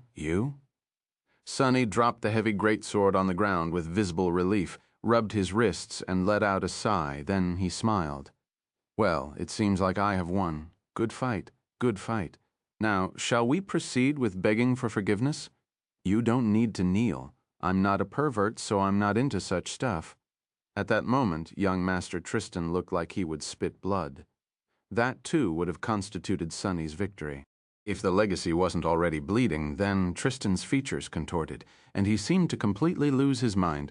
With a face flush with murderous wrath, the legacy lunged forward and roared, "You wretched mongrel." Sunny pretended to be frightened and flinched away with an ungentlemanly shriek. Coincidentally, or rather quite purposefully, the sun was directly behind him, which meant that his shadow was sprawled on the cobblestones directly in front of him, right where Ascended Tristan's foot had just landed. Using a tiny bit of essence, Sunny stealthily manifested a small part of the wild shadow and made it trip the poor fool without anything noticing. That was more than enough to send the enraged young master, who had committed to the attack a little bit too hard, completely off balance. It all worked splendidly. In fact, it worked a little bit too well. Oh, crap. Sunny had forgotten to take one small but vitally important detail into account. In the next moment, everyone in the courtyard witnessed a startling scene. Ascended Tristan of the Aegis Rose clan lunged at the dainty master, who let out an embarrassing shriek and flinched away in fear. By doing so, he not only completely avoided the sudden attack, but also caused the legacy to lose balance and be pulled forward by the weight of his sword, and there, right behind his cowardly opponent, was the parapet of the courtyard ramparts. The young legacy had no time to slow down and collided with it at full speed, buckling at the waist and flying over the stone parapet in the blink of an eye. A split second later, his figure disappeared from view. A dumbfounded silence settled over the courtyard. In a few moments, everyone shuddered as they heard a loud crash from somewhere far below. Master Sunless looked back with a strange expression on his face, then cleared his throat and gracefully straightened his mantle with an elegant motion. Then he turned to Mercy of Clan Dagonet and said, his voice full of sincere concern, "Sir Mercy, why are dawdling? Shouldn't you hurry up and tend to your friend? Such a fall won't kill him, I think. But he'll certainly need a good healer." The petrified young man slowly nodded. Yes, I'll go." With that, he turned around and hurried away. But at that moment, Master Sunless called out to him. "Wait a moment." Ascended Mercy froze and slowly turned around. "Yes." Sunny smiled and pointed to the heavy greatsword laying on the ground. "The sword. What was it? The hard breaker. Take the sword with you." The young master stared at the greatsword for a moment, then bent down to pick it up. "Yes," he mumbled an apology and dashed away. Sunny grinned. "Make sure that Ascended Tristan takes his time to rest and recuperate. There's no need to rush." He sighed, and then added, his voice full of magnanimity, "He can beg me for forgiveness at a later date." When Nephis returned, the courtyard seemed a little liveler than it had been before. A few people had strange expressions on their faces, and a few more seemed to be glancing at Master Sunless from time to time, their gazes full of contempt and amusement. The charming enchanter himself was standing near the parapet of the ramparts, not paying the pointed gazes any attention. He was looking down calmly, a small smile playing on his lips. Nephis frowned slightly. Has anyone bothered him? She had not anticipated that leaving Master Sunless alone for a few minutes would be a problem. It was only an hour or two after they had shown themselves together in public, after all. No matter what kind of rumors people wanted to spread, such things took time. Nephis definitely did not want anything remotely unpleasant to happen to the delicate young man, so she had to be more watchful in the future. Approaching Master Sunless, she said in her usual even tone, "I'm back. Did something happen?" He turned and looked at her with a smile, then lowered his gaze awkwardly. "Ah, well, nothing too serious. There were a couple young men who wanted to have words with me. I'm afraid I failed to resolve the issue amicably. Oh, well, some people simply don't have manners. I'm rather used to such situations." Nephis' frown deepened. Sunny, of course, was talking about himself. It was Sunny who didn't bother with basic manners unless he wanted to, and was therefore used to facing the violent consequences of running his venomous mouth. But Nephis understood it differently. Cassie, who were these young men, and how dare they be rude to Master Sunless? Cassie responded a moment later, her voice deceptively smooth. Tristan of Aegis Rose challenged Master Sunless to a duel. Nephis almost jumped. Of course, her calm expression remained the same, but her mind was suddenly awash with scorching flames. "And you didn't warn me. I explicitly asked you to keep an eye on him in my absence." Imagining the headstrong and domineering scion of the Aegis Rose clan bullying the elegant and gentle Master Sunless made her blood boil for some reason. Feeling a degree of anger would have been both expected and reasonable, but even Nephis herself was surprised by the intensity of her reaction. The image was simply too offensive. Perhaps it was because she had just promised herself to protect the charming young man. Now, mere hours later, it had already come to this. Nephis was on the verge of blushing again, this time out of shame. A sudden thought surfaced in her mind. Should I destroy the Aegis Rose clan? She blinked. No, wait, what am I thinking about? Luckily, at that moment, Cassie responded to her heated question. "Neph, relax. What is with you today?" Master Sunless is not entirely helpless, and Tristan of Aegis Rose is not entirely brainless. It's just that his flaw is, well, you know how he is. In any case, he is not a malicious person, just a hot-blooded fool. The worst that could have happened was one of them receiving a scrape. Nephis frowned. Wait. Could have happened? Not could happen?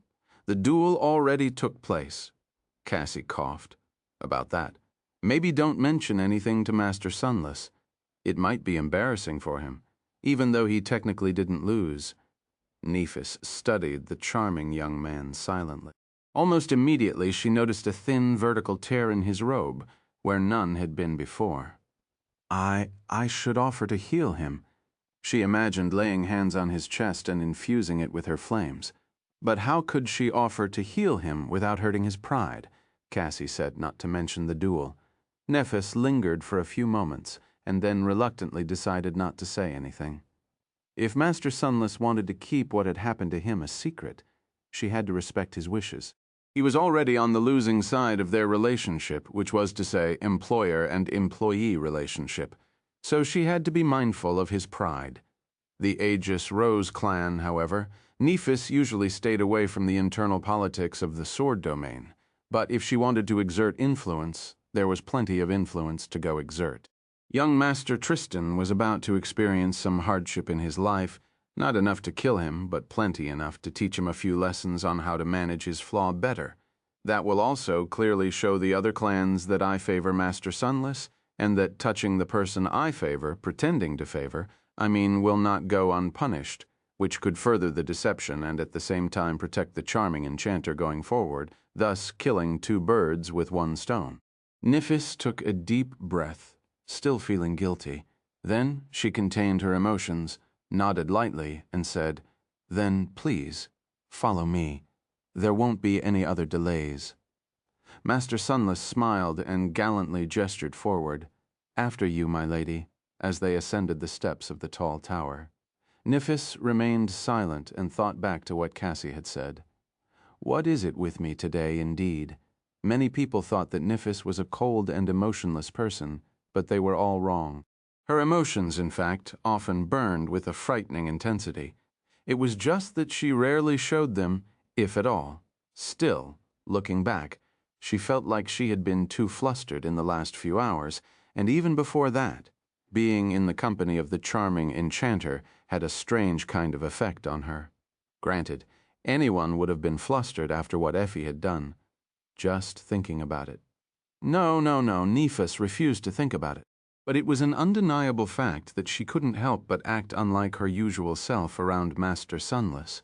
Usually, she would have been much more guarded around a stranger, but there was just something about the delicate young man that made her lower her guard. It was like an odd sense of familiarity that had no reason to exist, but was deeply compelling, as if he reminded her of something or someone that she had been longing for without even knowing. How strange. The feeling was indeed strange, but not unwelcome. It tasted a little sweet and a little bitter, but mostly it was just there. Nephis sighed. "My behavior thus far has been nothing short of embarrassing. Considering that the two of us will be spending a lot of time together, I really need to maintain composure and treat Master Sunless with the degree of respect he deserves." She glanced at him, her gaze once again lingering on his exquisite features and glistening onyx eyes for a moment too long. Suddenly, Nephis felt that maintaining composure would be a bit hard. Following Nephis, Sunny ascended the tall tower and found himself on a spacious balcony that served as a pier for the chain breaker. Neither of them had spoken about the duel, and it suited him just fine. In any case, he had to admit that his actions had been a little naughty. He could have diffused the situation by groveling a little, but chosen to antagonize the pompous legacy instead for no good reason. Explaining the sequence of events to Nephis would have been a bit embarrassing, and so Sunny went ahead and shamelessly pushed that responsibility onto Cassie. Some would call such a move unbecoming, but he preferred to call it delegation. The chain breaker was floating in the air a few meters away, with a wide wooden plank affixed between its deck and the stone balcony. Several firekeepers seemed to have just finished loading a bunch of wooden crates into the cargo hold of the graceful vessel and were now resting beneath the branches of the sacred tree. Noticing Nephis, all of them stood up. Then their gazes fell on Sunny. The firekeepers, especially the two women, had a bit of a strange reaction to his appearance. What's wrong with these people? Considering how devoted the firekeepers were to Nephis, he would have expected a more intense version of the jealous hostility the denizens of the castle had met him with. However, they seemed more stunned than unfriendly. "Am Master Sunless?" "Why are you here?" He forced out a polite smile. "Good day. Oh, I'm here to sign a contract. I think we'll be working together often in the future, so please take care of me." The firekeepers slowly turned to Nephis. Then the two women suddenly broke into wide smiles. "Lady Nephis, thank you." "Nice." He stared at them in confusion. Why are they giving her thumbs up? The firekeepers frequented the brilliant emporium due to their friendship with Aiko. Perhaps they really liked his cooking and assumed that he would be employed as a chef. Was the food situation on the Ivory Island that bad? Nephis coughed. "Ah, yes, I've invited Master Sunless to the tower. Please get ready to ascend." They joined the firekeepers on the deck. The wooden plank was swiftly removed, the mooring cables untulled, and no more than a minute later, the flying ship slowly moved. The leaves of the sacred tree rustled as the chain breaker started to climb into the sky. Sunny looked up and studied it for a while, his gaze lingering on the golden fruits. What would happen if I fed these fruits to Rain? Currently, Rain was preparing to hunt an awakened demon in order to absorb some of its essence and push her own toward awakening. Such was the path most of the ancient people had followed, forging their fates in the crucible of combat. The fruits of the sacred tree contained essence as well, so its existence was much more precious than the carriers of the spell could ever imagine. Granted, it was a rhetorical question. If Sunny simply wanted Rain to awaken, he would have showered her with soul shards and been done with it. But what he wanted was to make her strong enough to survive on her own if need be, and so cutting corners would do her more harm than good. It was the same reason why the legacy clans kept sending their children to face the winter solstice instead of safely bringing them to the dream realm in advance by gaining access to a sovereign's gate. Sunny often clashed with legacies, but he had to admit that they did a lot of things right. Ah, if only all the young legacies were like awakened Tele instead of awakened Tristan. He hesitated for a moment, then looked at Nephis. The two of them were alone at the bow of the chain-breaker, gazing at the breathtaking view of the castle, the lake, and the city sprawling along its shore. The atmosphere was quite romantic, but sadly there was no time to have a proper conversation. The ivory island was drifting in the sky above the lake, just shy of casting its shadow on the ancient walls of Bastion. It would only take the flying ship a few minutes to reach it.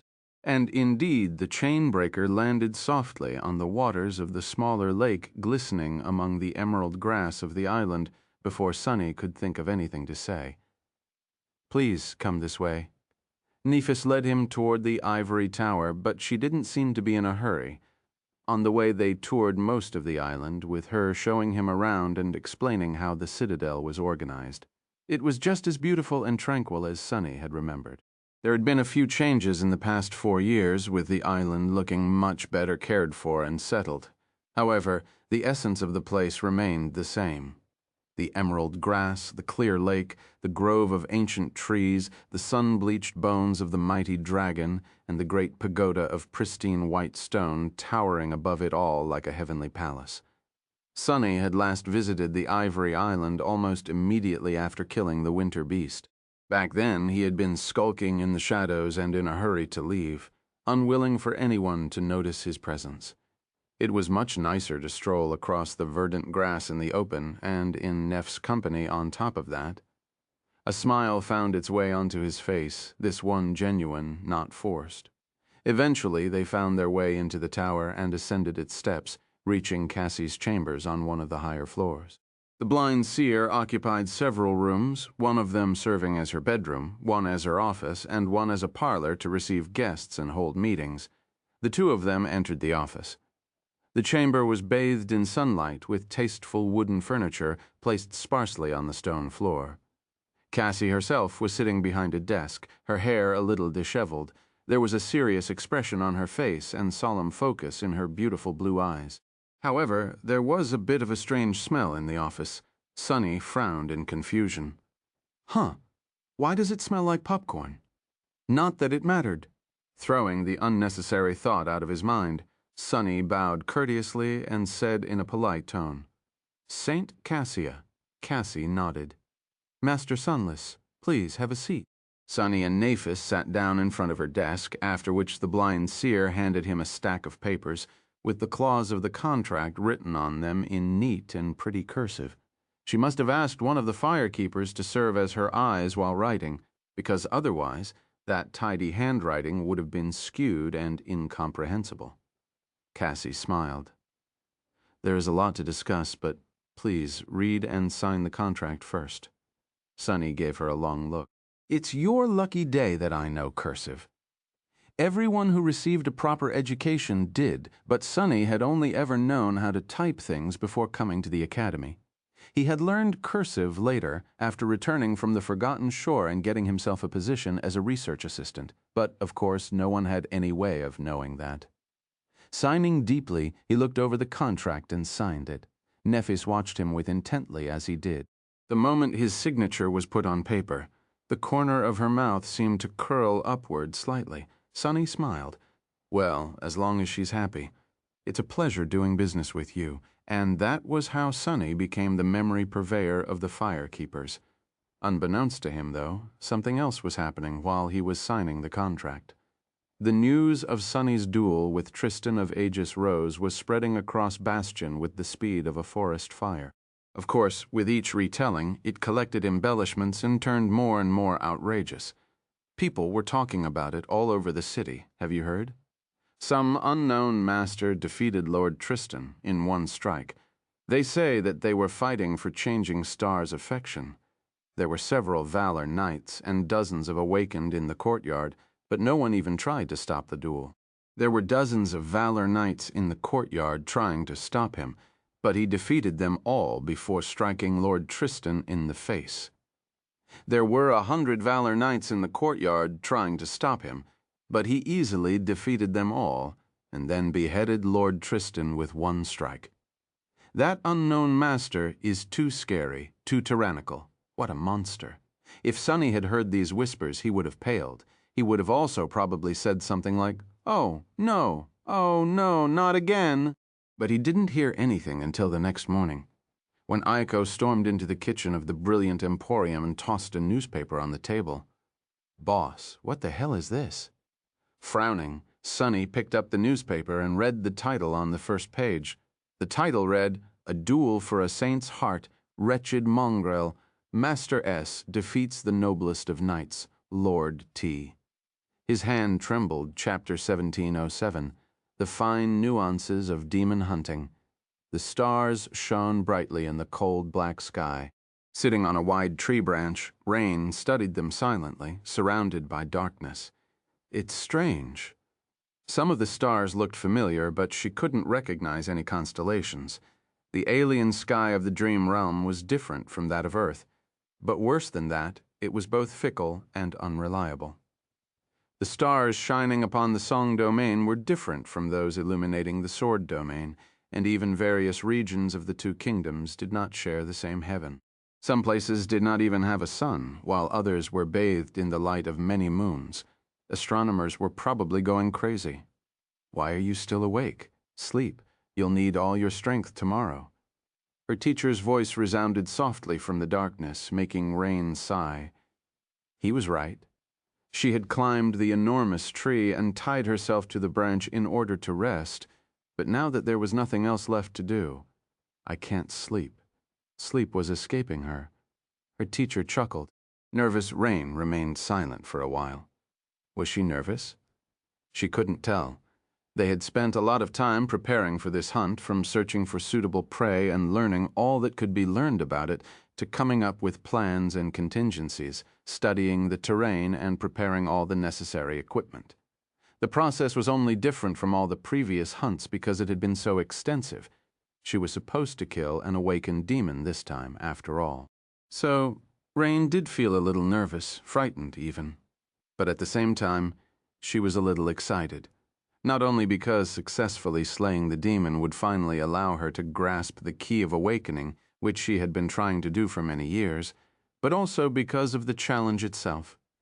She always felt a pleasant rush of adrenaline when facing appalling abominations in battle. To be strong, to be able to protect herself and other people, that was what she wanted, and why she had accepted the ominous Shadow's offer to be her teacher. Rain smiled. What is there to be nervous about? It's just an awakened demon. Her teacher laughed in the darkness. Fair enough. There was a bit of silence, and then Rain asked against her better judgment, "Teacher, what was the first awakened demon you fought like?" The darkness spoke in a tone of nostalgia. "Oh, that guy, as tall as a house, covered in a carapace of impregnable steel armor, with claws strong enough to crush diamonds and a pair of razor-sharp scythes in place of hands. A really charming fellow." Rain raised an eyebrow. Was such a creature really worth feeling nostalgic about? "So, how did you kill it?" Her teacher laughed. "Let's see, that was before my awakening, when I was not much stronger than you, so I summoned a corrupted devil and pitted them against each other. At least I think it was a corrupted devil, truth be told. I still have no idea what that thing was, even all these years later. It sure was unforgettably creepy, though." He paused for a moment, and then added with a sigh, "And then I acted as bait while my partner finished the wounded demon off." Rain opened her eyes wide, stunned. She wasn't even sure what shocked her more, the fact that her teacher had apparently been able to summon corrupted devils before awakening, or that he used to have a partner who would partner up with that insufferable bastard. Were they crazy? She hesitated for a moment, then asked curiously, "Where's your partner now, teacher?" The darkness remained silent for a while, this time. Then he said in a carefree tone, "Well, I imagine she's in a beautiful heavenly palace, looking down upon us mortals." His tone was carefree, but for the first time, Rain could feel a hint of a strange emotion in it. What did he mean? If her teacher was a dark deity, then could his partner be a celestial deity? No, gods were dead, as were all the lesser divinities. Only nightmare creatures remained. So then, was his partner dead? Was that what he meant? Right. It made sense. Her teacher had once admitted to being thousands of years old, so anyone who had fought by his side before his awakening would have been dead for a very, very long time. Rain sighed, suddenly feeling pity for her poor teacher, wishing to distract him from unpleasant memories. She asked, "But how did you manage to summon a terror to fight that demon?" He chuckled, "By setting the demon's boss on fire. Now, enough talking. Go to sleep." The demon's boss? Do demons have bosses? Full of confusion, Rain let out a long sigh and closed her eyes. The tree branch was swaying slightly under her, which was a bit calming. Just before she slipped into the embrace of sleep, a sudden thought surfaced in her drowsy mind. Wait, if he killed that demon with a partner, then why the hell is he making me hunt this demon alone? Her anxious dreams were cold and restless. In the morning, Rain untied the rope fastening her to the branch and carefully climbed down. Soon enough, she reached the ground, standing on the outskirts of a vast forest of dead trees. Ravenheart was so far away that the mountain chain was merely a dark line on the horizon. There was no ash around, and although the frozen ground was covered in frost, there was no snow either. This was the place where the awakened demon she was intending to kill dwelled. Humanity had conquered a vast area in the dream realm, but that did not mean that the two domains were entirely safe. In fact, safety was a fleeting illusion here, apart from the citadels and their immediate vicinity. The wilds were still ruled by the nightmare creatures. Humans had only really started to encroach on their reign after the advent of the Dream Gates 4 years ago, building roads and expanding their settlements. In that regard, the current era was very much like the dawn of the legendary Age of Heroes, when mortal champions battled against countless abominations to help the nascent human civilization survive and spread. Of course, modern humans had no gods to guide them. They only had Queen Song, the King of Swords, and the Nightmare Spell. While in Rain's case, she also had an oddball of a shadow showing her the way. While she was checking her weapons in the dim twilight of the early dawn, her teacher asked calmly, "What makes demons so dangerous? Their strength, their speed, their resilience?" Rain shook her head.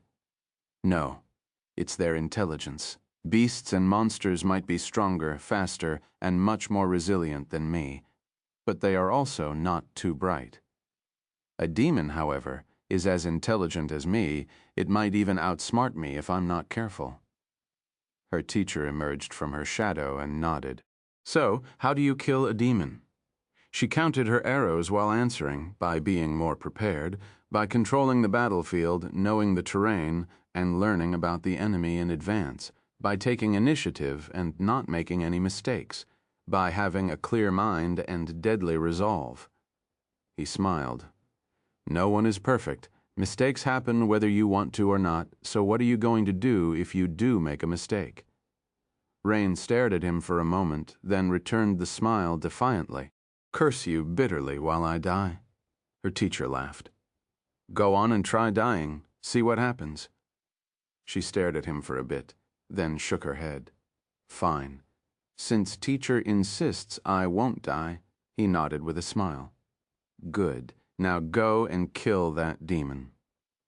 Chapter 1708, The Huntsman. Rain had taken off her winter coat, her light armor, and even her military jacket, leaving only the Henley and the wool vest on.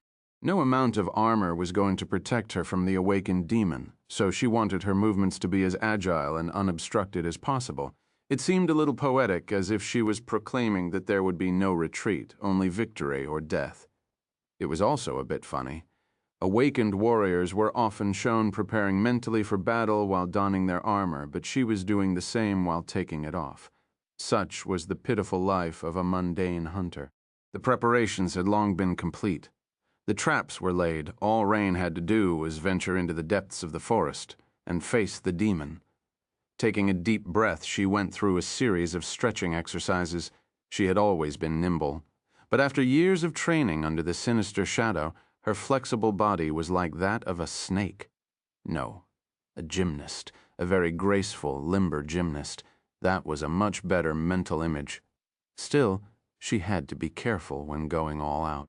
Her mundane flesh was lagging behind her skill and training, so it was easy to damage. "What are you?" "A ballerina." Rain glared at her teacher silently. "Didn't you once tell me that you're the best dancer in the world? 2 worlds even?" "So who's the ballerina?" He coughed. "Well, if your teacher said it, then it's true. There was this one time I danced with a princess at a ball, and immediately after, she dragged me into a private room." "No, wait. Or was it me who dragged her into a private room? In any case, the 2 of us ended up in a private room." Her teacher smiled wistfully. "And let me tell you what happened in that room. It was nothing short of life-changing." Rain stared at him for a moment, then pretended to be sick. "Old pervert," he was offended. "Who are you calling old?" "No, wait. Who are you calling a pervert?" She did not deign to answer, shaking her head silently. At the same time, though, Rain noticed that her previous nervousness was almost entirely gone. She felt calm and ready, as if her teacher's familiar nonsense could magically make any situation, no matter how dire, seem mundane and ordinary as well. Rain took a deep breath and checked her weapons one last time. She had already stringed her bow. Her quiver was full of arrows. She had made the arrows herself, fashioning the arrowheads from the bones of awakened abominations. Her javelin was ready to be used, while her dagger was freshly sharpened. Finally, there was her sword. She drew the tachi from the scabbard and studied its blade. At that moment, her teacher suddenly spoke. "Wait a moment. For this hunt, I'll lend you something better."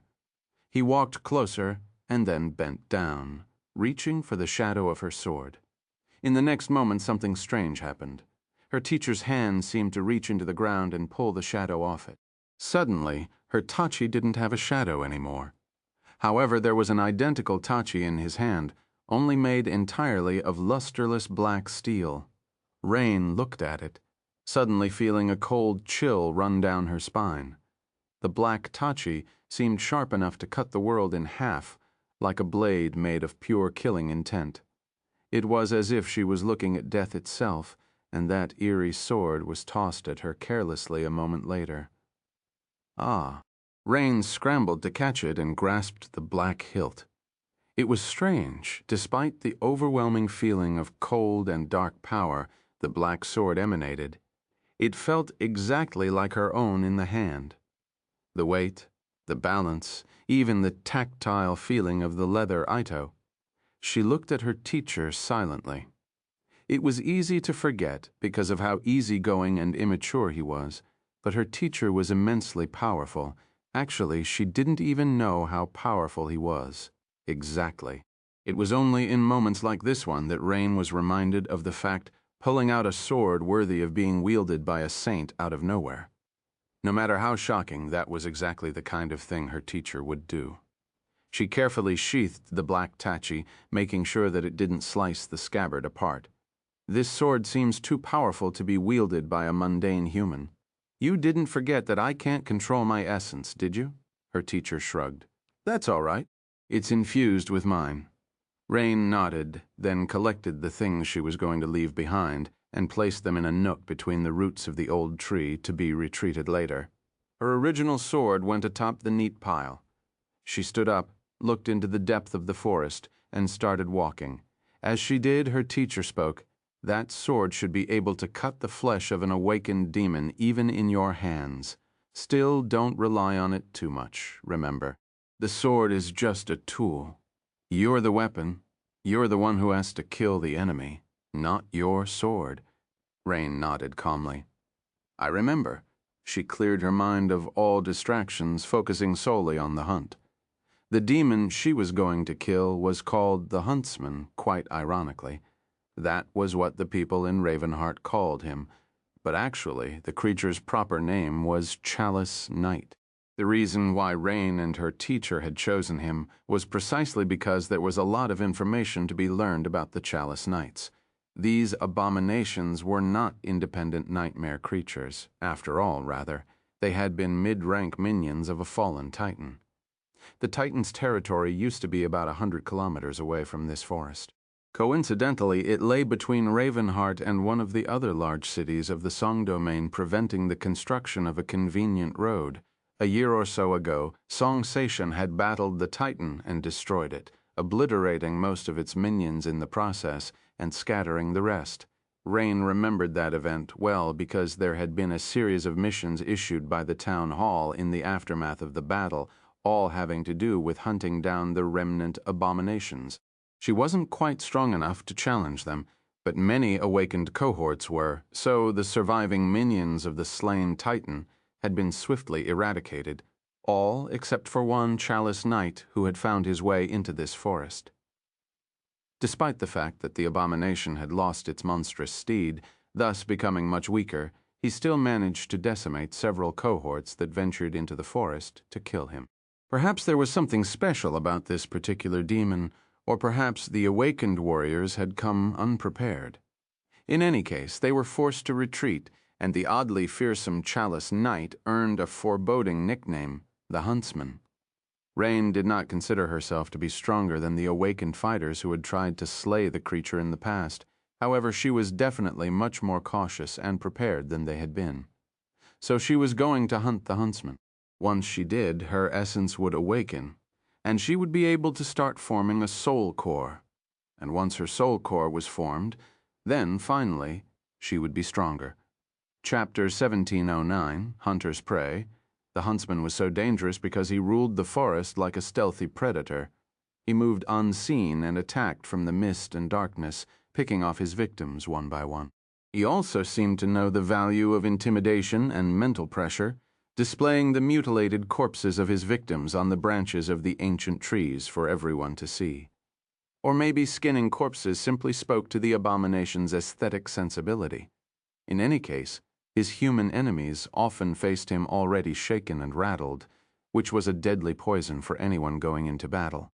Rain knew that he was approaching the creature's lair because she saw a human skeleton hanging in the trees, its bones cluttering against each other in the wind. Her expression darkened. However, she wasn't shaken. She wasn't rattled either. Her mind was much too strong to be poisoned by fear. Instead, fear only sharpened it. I'll need to bury them properly after everything is over. She shivered, not because of the morbid scene, but simply because she was cold. The battle would warm her up, though, so it was all right. Every time an awakened cohort ventured into the forest, the huntsman was in no hurry to attack. Sensing the threat presented by a group of experienced awakened warriors, he stalked them silently or retreated into his lair, waiting for the night to come. Then, when impenetrable darkness shrouded the world, his own hunt would begin. Rain was not a cohort of awakened warriors, so she was pretty sure that the demon would not wait to attack her. It was for the best. She knew that if she failed to slay the enemy before nightfall, her chances of survival would drop to 0. And yet, the huntsman had not shown himself yet. What was he waiting for? She frowned, then glanced at her shadow. Could it be that the demon is afraid of you, teacher? A calm voice resounded from the darkness. It is highly unlikely. I'm very hard to notice when I'm hiding in the shadows. There is a much simpler explanation, don't you think? Rain nodded. Indeed there was. The huntsman was not omniscient, after all. He simply had not noticed her yet, which was what she had been hoping for. Rain knew that she wasn't strong enough to face an awakened demon in a direct confrontation, which meant that she had to rely on traps to even the odds. The problem was that even luring such a creature into a trap was problematic, because he was much faster than her. Well, if he doesn't want to welcome me, she was going to have to announce her arrival. Soon the smell of blood and smoke permeated the forest. There was no sound. Not even a single branch trembled, and yet there was a presence, a dangerous presence moving through the forest, somehow remaining unseen. Rain could feel it. Her intuition, which she had honed through dozens of hunts, was telling her that a deadly foe was approaching.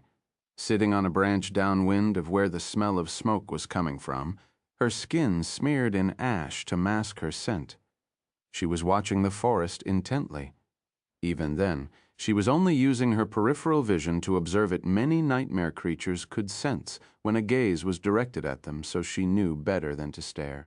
It was for that reason that she managed to notice a small anomaly in the surrounding area: the frost.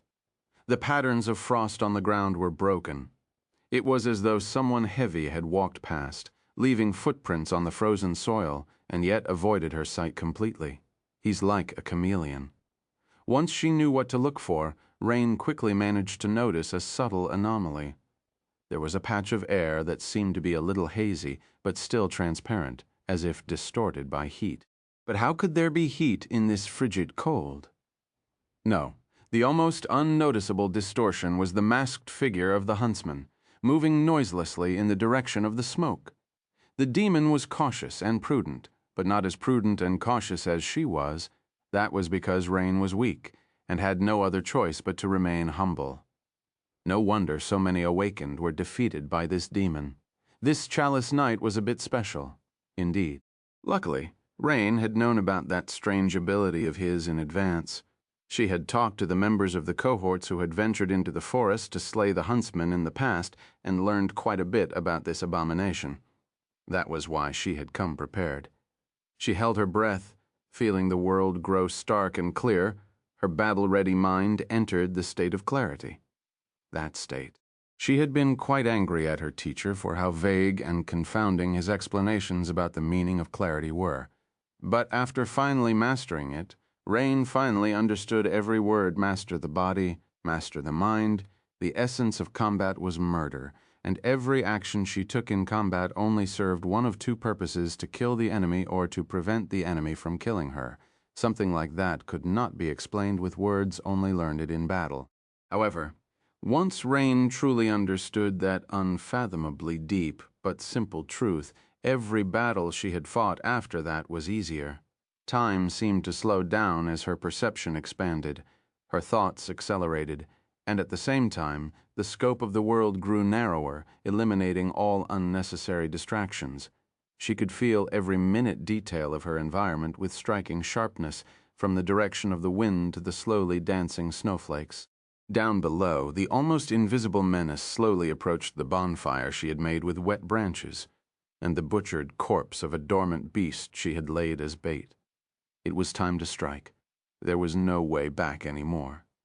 Drawing her bow, she finally allowed her gaze to fall directly on the empty space where the huntsman was supposed to be, and let the arrow fly. Rain had thought that her shot was immaculate and almost impossibly swift. From the moment she knocked the arrow to the moment she let go of the string, less than a heartbeat passed. And yet, frighteningly, that single heartbeat was enough for the demon to react. She couldn't see his movements, but the vague patch of subtly hazy air shifted at an impossible speed. The arrow flashed past. But that was all right. Rain had not been aiming at the invisible abomination anyway. Instead, she aimed at a burlap sack hanging above the bonfire. The arrow split it open, and fine powder poured into the air. It was not gunpowder, nor was it some expensive alchemical concoction. It was simple flour. However, when the cloud of flour ignited, it still produced a fiery flash. That flash couldn't be called a proper explosion, really, since there was no closed vessel to contain it, but it still served its purpose. That was, to cover the huntsman in soot. Suddenly, his invisible form was not that invisible anymore. In fact, whatever camouflage the creature had been using was broken by the rain of burning flour, and Rain finally saw the huntsman in all his vile glory. The Chalice Knight resembled a human, wearing a tattered suit of ancient armor that had turned green from rust. He towered at around 2.5 meters of height, but seemed even taller because of the deer antlers attached to his closed helmet. The rusty helmet itself was fashioned to resemble the snout of a snarling beast, with deep darkness nestling in the crack of its visor. There was moss growing here and there on the battered armor, and a ragged cloak, too weathered to retain any color, hanging from his shoulders like a torn banner. The creature was holding a frightening battle-axe in his hand, its blade large and heavy enough to easily split a human in two. The huntsman was like a dead knight that had crawled from under the roots of the forest that had claimed an ancient battlefield, ghastly and imposing enough to make Rain shudder. Worse than that, the dark crack of his visor was already staring directly at her. Her soul seemed to squirm under that gaze. Crap. Rain knocked another arrow on the string and prepared to draw her bow. But before she could, the huntsman had already reached the base of the tree that served as her sniper nest. His dreadful battle-axe rose and fell. That dreadful strike was enough to make the mighty trunk of the ancient tree explode into a hurricane of splinters, obliterating a whole swath of it. But a moment later, a sharp arrow fell from above and lodged itself into his knee. It struck precisely at the narrow gap between the bottom of the abomination's cuisse and the top of his polon, which were the armor elements responsible for protecting one's thigh and knee, respectively. A pretty decent shot, considering the situation. But Rain did not have any time to celebrate, because the tree was already toppling and she was falling with it. After a moment of weightlessness, the rope tied around her chest drew taut, and she found herself flying through the air. If there was one thing her teacher had told her, it was that one should always leave themselves a path of retreat. Rain had never considered that climbing a tree would protect her from an awakened demon, so she naturally prepared a way to escape. In this case, that way was swinging on a rope and flying between the trunks of terribly tall trees at breakneck speed. She had not carried a sizable length of silk rope all the way here in vain, at least. As the wind whistled in her ears, Rain thought, this is going to hurt. Struggling to control her body, she spun at the last moment and used her legs to dissipate the shock of colliding with another tree at great speed. The other end of the rope was tied around one of its highest branches, which allowed her to swing like a pendulum. Well, a badly designed pendulum, maybe. She did not break her neck or crack her skull, which was a relief, but her feet were in agony. Ignoring it, Rain immediately cut the rope with her dagger and plummeted down, landing softly on the frozen ground. There, leaning against the trunk of the tree, two things were waiting for her, her javelin and another arrow. Sheathing the dagger in one smooth motion, Rain grabbed the arrow and spun around, already drawing the bow. The huntsman was barreling toward her, so fast that it was hard to track his movements, but still he wasn't faster than her arrow. With her mind clear, she could sense the movements of her enemy, so she did not aim at where the abomination was, but at where it would be. Another arrow pierced the air, striking at his other knee. Sadly, this time Rain's aim was a few millimeters off. The precious arrowhead struck the edge of the huntsman's cuisse and shattered, only managing to slice some moss off the rusty green metal. The huntsman was an awakened demon, while the arrowheads of Rain's arrows were made from the bones of awakened abominations. Theoretically, the demon's armor and the arrowheads were of the same rank, but she herself was not. Strangely enough, that made her arrows weaker than the rusty green metal. It had something to do with essence, laws governing the world, and will. Rain wasn't entirely clear on the details, but what it meant in practice was that she had to strike at the cracks of the abomination's armor, which she had failed to do this time. She did not waste time lamenting the mistake. Grabbing the javelin, Rain spun and ran away. She ran as fast as she could. What bravery, what courage! There was no such thing on the battlefield, only strength and weakness, life and death. In normal circumstances, outrunning an awakened demon would have been impossible, but there was currently an arrowhead lodged in one of his knees. It didn't matter that such a small wound was not at all dangerous for a creature of his rank and class. A joint was a joint, and if there was something disrupting the joint's function, even a demon would be slowed down. Rain had specifically fashioned the arrowheads in a way that would make removing them nearly impossible, unless the victim wanted to take a sizable chunk of flesh out with them, so even if the shaft of the arrow was broken, the damage still remained. Granted, it would have been much better if both of the huntsman's knees were hurt, because Now she really did not know if she would be able to escape his axe long enough to accomplish her goal. Run. Run. Gritting her teeth, Rain did the unthinkable. She tossed away her bow. That was a terrible loss, not because he was afraid to lose it, but because the quiver of arrows she had hidden up ahead would be useless without it. But she had to sacrifice something, and her javelin seemed much more useful in a battle against such a large foe as for her sword. Well, her teacher had given it to her. She would never discard it. She felt incredibly lucky about leaving her coat and armor on the outskirts of the forest. Run, God damn you! Rain did not have eyes on the back of her head, but she could feel the ground trembling and hear the branches snapping behind her. In fact, the huntsman was barreling directly through the trees, snapping the mighty trunks like matches. It was as though an unstoppable, inescapable behemoth was pursuing her, getting closer and closer. He was already no more than a dozen meters away. A dozen meters, 10 meters, 6 meters. Rain's heart was beating wildly in her chest, but then, finally, the trees receded and she escaped into a vast open space. That was where she had wanted to fight the demon, be more prepared, control the battlefield, know the terrain, learn about the enemy. Take the initiative and don't make any mistakes. Have a clear mind and deadly resolve. That was the recipe for winning a battle against a demon. Any battle, really. So this was the battlefield that Rain had chosen. The open space in front of her was a swamp that hid in the depths of the forest. Currently, it was frozen over, the treacherous depths encased in a layer of ice. The ice was covered by a thin carpet of snow. Rain was light enough to walk on the ice without falling under its surface. The huntsman, though, with his frightening size, heavy armor, and dreadful battle-axe, he was going to have a bit of a problem. Feeling death approaching her from behind, Rain did not waste a single moment and stepped onto the hidden ice. Rain was ready to step on the ice when something inside her screamed. Perhaps it was because of the subtle change in the sounds behind her, or perhaps it was because of the change in the currents of the wind. Perhaps she had subconsciously noticed the shadow moving unnaturally around her. In any case, she didn't hesitate even for a split second before throwing her body down. An experienced warrior did not alloy themselves to be ruled by instinct, but they also never ignored it. A warrior's instinct was the result of countless hours of training and rich battle experience after all. Blood, sweat, and tears went into honing it into a life-saving tool. Rain dodged, and in the next moment her side was pierced by a flash of blinding pain. She spun in the air and crashed into the ice, throwing herself into a roll. A moment later, Rain was already on her feet, sliding back as she held the javelin between herself and the enemy. A muffled groan escaped from her lips.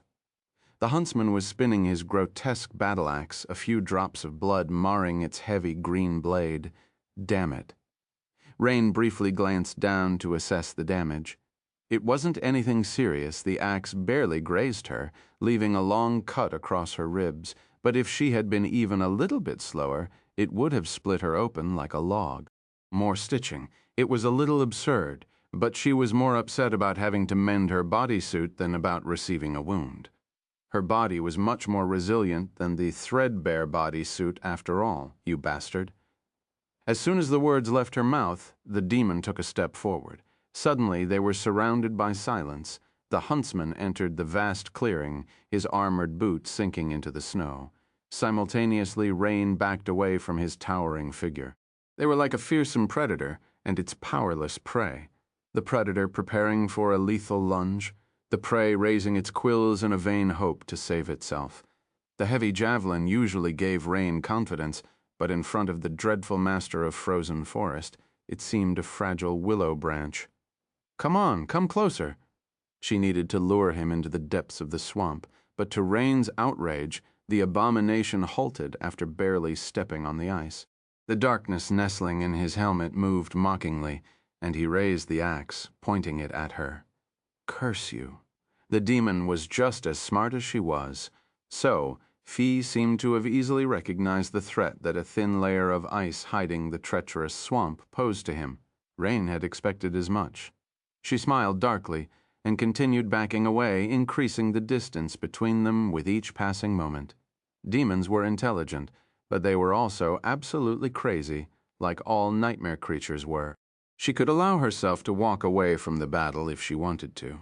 But could the huntsman allow a human soul to escape from his clutches? She didn't think so. And indeed, out there on the shore of the frozen swamp, the demon's fingers twitched. He stared at her silently, making Rain's skin crawl, and then let out a frenzied growl, coming from inside the huntsman's helmet, which was shaped to resemble the snarling snout of a beast.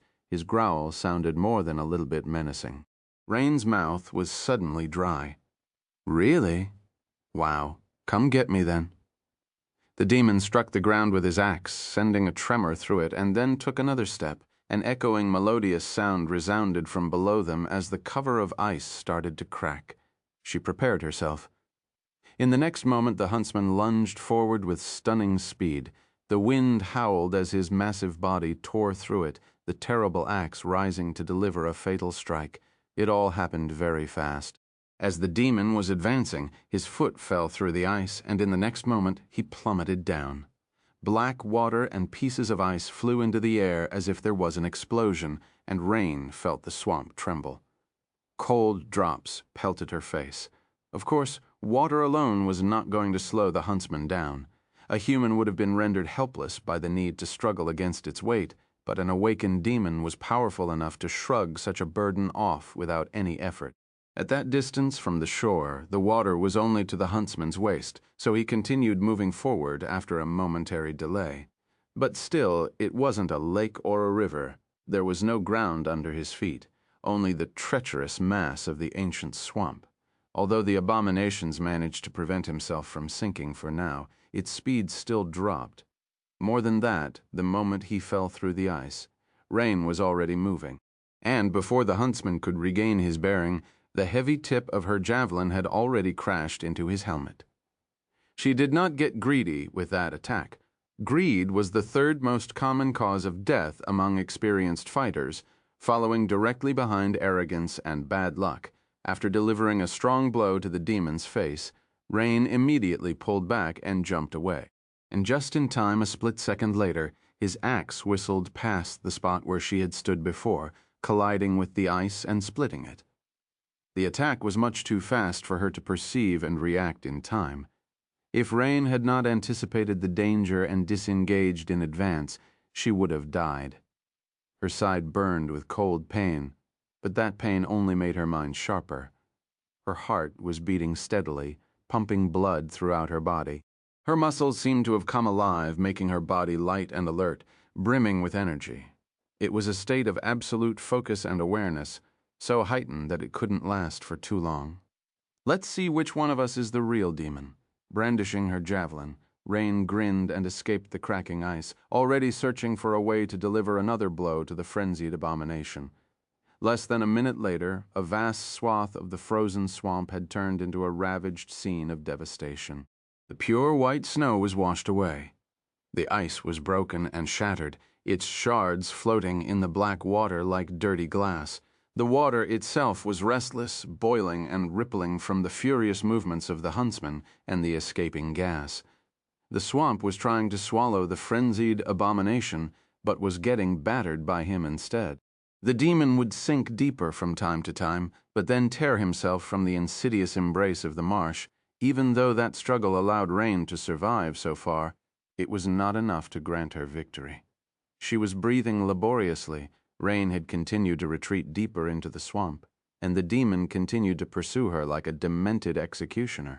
She had delivered more than a dozen strikes to him, but none dealt any serious damage, even when her javelin pierced the cracks of the huntsman's armor. It felt as if she was trying to cut wet fur. Rain did do some damage to the hidden flesh of the demon, but not nearly enough to matter. At the same time, her own body was not faring well.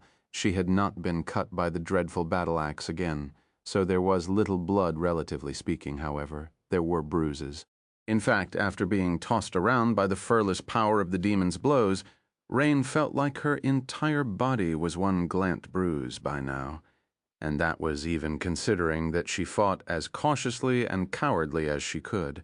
The huntsman had much longer limbs, and his battle axe had much more reach than the black sword her teacher had given her.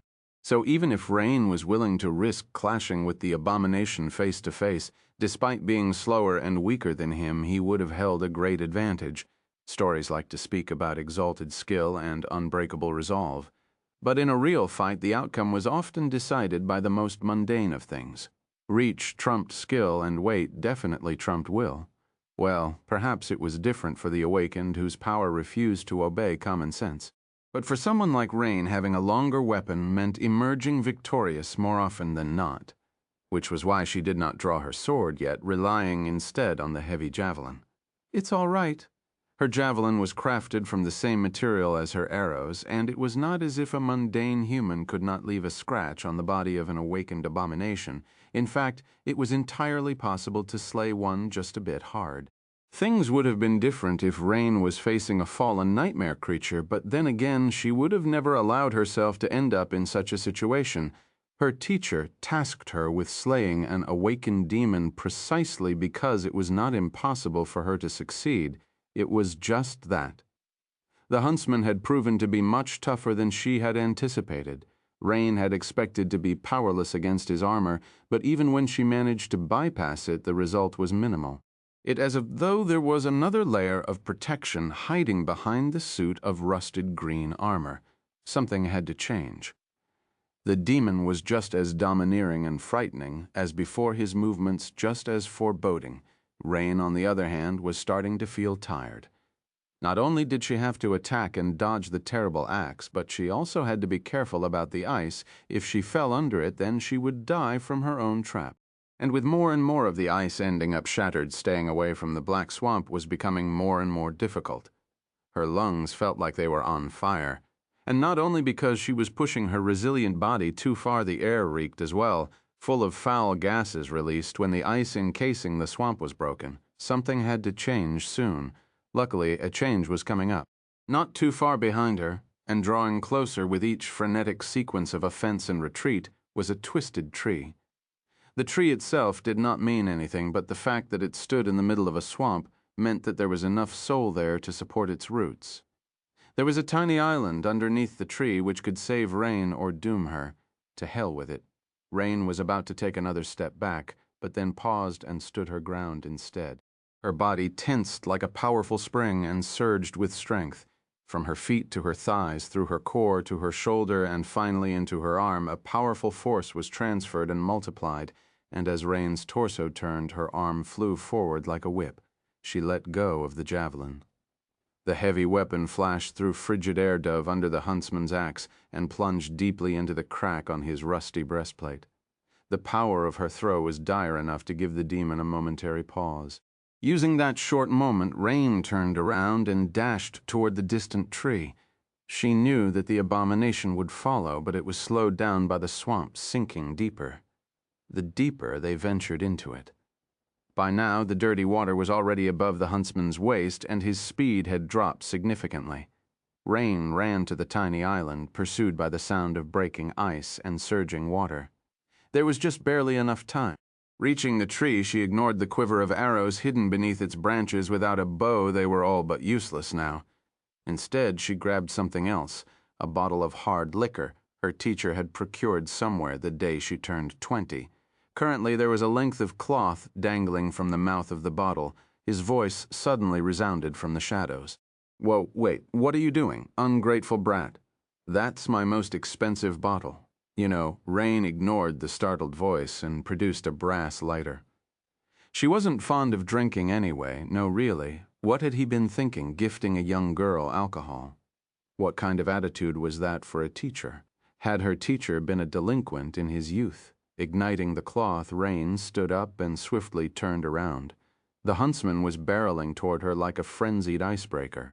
He had long torn her javelin from his chest and snapped it in two, leaving the broken pieces far behind. For a moment her heart ached for her trusty weapon. Then Rain gritted her teeth and tossed the bottle at the demon. "Catch this, you rusty piece of—" The huntsman did not even bother to move his axe, swiping the bottle away with his gauntlet. Of course it shattered instantly, spilling burning alcohol all over his towering figure. The flammable cocktail was not going to damage an awakened demon, but that stench in the air. There was a lot of gas trapped beneath the ice, and currently all of it had been released, surrounding the abomination like an invisible cloud, and when the bottle shattered, the cloud instantly turned into a sea of raging flame. Of course, Rain did not see any of it because she was already diving behind the twisted tree. Swamps had a natural inclination to produce methane, which often remained trapped beneath the surface, forming voluminous bubbles of putrid gas. And those were only the swamps of the waking world, which were much safer than the marshes of the dream realm. Well, at least they had been before the dark times. In times of war, humanity had unleashed all kinds of weaponized horrors upon itself. So today there was no telling what kind of buried plagues could be released into the world if someone went around digging in the swamps of Europe or the northern quadrant. The dream realm might have actually been safer in that regard. None of it mattered to Rain, though. What mattered for her was that methane was highly flammable, and so when the huntsman shattered the liquor bottle, it ignited crap. Diving behind the tree, Rain pressed her body into the ground and covered her ears. In the next moment, she was momentarily blinded by a violent flash. Then she was assaulted by unbearable heat, and then the entire world shuddered. Rain was tossed into the air as the tree she had been hiding behind was obliterated. That was not supposed to happen. Marsh gas could ignite and burn, but not explode, and especially not so fiercely, at least not under an open sky. Perhaps the flames somehow reached a huge pocket of trapped methane, or perhaps it had something to do with the pockets of gas sticking to the surface of the ice. Perhaps the entire swamp was anomalous, and the gas she had set aflame itself was unnatural. In any case, the result of tossing the liquor bottle surpassed Rain's expectations. By a lot, crashing into the ground. She felt the wind being knocked out of her and let out a suffocated groan, rolling in a mess of limbs. Rain fell into shallow water and came to a halt. That hurt. She was hurt and dazed, but there was no time for such frivolous things as pain and disorientation. Opening her eyes, Rain pushed air into her lungs, coughed on smoke, and slowly stood up. The swamp around her had transformed it, had been a plain of pure white snow once. Then it turned into a chaotic mess of broken ice and surging black water. Now it was a burning inferno. Ghostly flames danced on the surface of the glistening black water, and the air was full of smoke. The snow had melted, and the shards of ice were swiftly disappearing in the scorching heat. Everywhere, Rain looked, darkness was intertwined with a fiery glow, and shadows undulated as they danced among the flames. Rain was assaulted both by chilling cold and terrible heat. Her shirt was soaked in icy swamp water and sweat at the same time, which was a terrible combination. The ash she had smeared on herself to mask her scent had been washed away. The cut on her side was pulsing with pain. That wound would have to be disinfected a lot. She let out a long sigh. At the same time, her sword hissed as it left the scabbard, gripping the black hilt with both hands. Rain took a step forward and left the shallow water behind, returning to the soil of the small island. There was no fire where she had stood, and close to no flames where the twisted tree nor a smoldering stump had been. However, a fiery wall rose at the opposite edge of the island. As Rain assumed a stance, the wall of flame parted, and a lumbering figure emerged from stepping onto the island in the clangor of metal. The huntsman looked a little haggard. The moss covering his armor had turned to ash, and one of the deer antlers crowning his helmet was broken. There were cinders glowing in the cracks of his breastplate, and Rain's nose was assaulted by the stench of burned fur. The abomination had lost his tattered cloak, but the dreadful battle-axe was still held firmly in his iron fist, even if its long shaft seemed charred. Almost twice as tall as Rain was the ancient demon, towered above her like a grim reaper. The darkness nestled in the crack of his bestial visor was full of frenzied fury. But she couldn't help but notice that the huntsman was hunching slightly, as if suffering from grievous wounds. Her lips twisted into a dark smile against her will. What a pity. There's nowhere for me to retreat until the flames die. Would you mind waiting patiently for a minute or two? Instead of answering, the huntsman raised his harrowing axe. Rain's dark eyes glistened. Didn't think so. Well then, I'll just have to kill you, bastard, right here. A split second later, she was already moving. Of course, the huntsman was moving as well, and a lot faster than her, despite weighing at least 5 times as much. but Rain knew how he was going to act and where he was going to move. It was not because she had a prophetic gift or could read the abomination's mind. It was simply because she understood his physical limits from doing her research and observing him in battle, as well as because of her knowledge of combat. She knew how to wield a polearm and how one proficient in the use of a great axe would most likely attack. She knew all the elements that comprised such a suit of full-plate armor, how they were fastened to one's body and to each other, and what limitations to one's movements they would cause. She knew that the demon would favor his right leg because his right knee was not damaged, and that he would protect the left side of his chest more since the breastplate there was cracked and the flesh beneath had already been pierced by her javelin. Most of all, she knew that the huntsman was boiling with demented wrath. That mad frenzy clouded his judgment and made his actions more predictable, so she had a few advantages of her own. As the flames danced and the small island quaked from the heavy burden of the demon's footsteps, she dashed forward and met him with a flash of her black sword. The harrowing battle-axe would have split her in two if she had not sidestepped at the last moment. Rain had managed to evade the attack, albeit just barely still. The length of the axe and the huntsman's arm length were too great for her to strike at the towering abomination, but she had not aimed at the demon's mighty body. Instead, she aimed at the axe. Just as the fearsome weapon flashed past her, the black sword fell in pursuit and severed the charred shaft cleanly. It had avoided the metal bands reinforcing it and bit into the burned wood, slicing through it as if it was butter. The axe blade sunk into the muddy soil, and the huntsman's balance was suddenly disrupted without its weight. Now holding only a severed shaft in his hands, the demon staggered and fell heavily to one knee. The ground quaked. In that moment, Rain could finally reach his body with her sword. The enemy was in front of her, kneeling and momentarily vulnerable. Who knew how long that vulnerability would last? The demon would most likely regain his bearing a heartbeat later.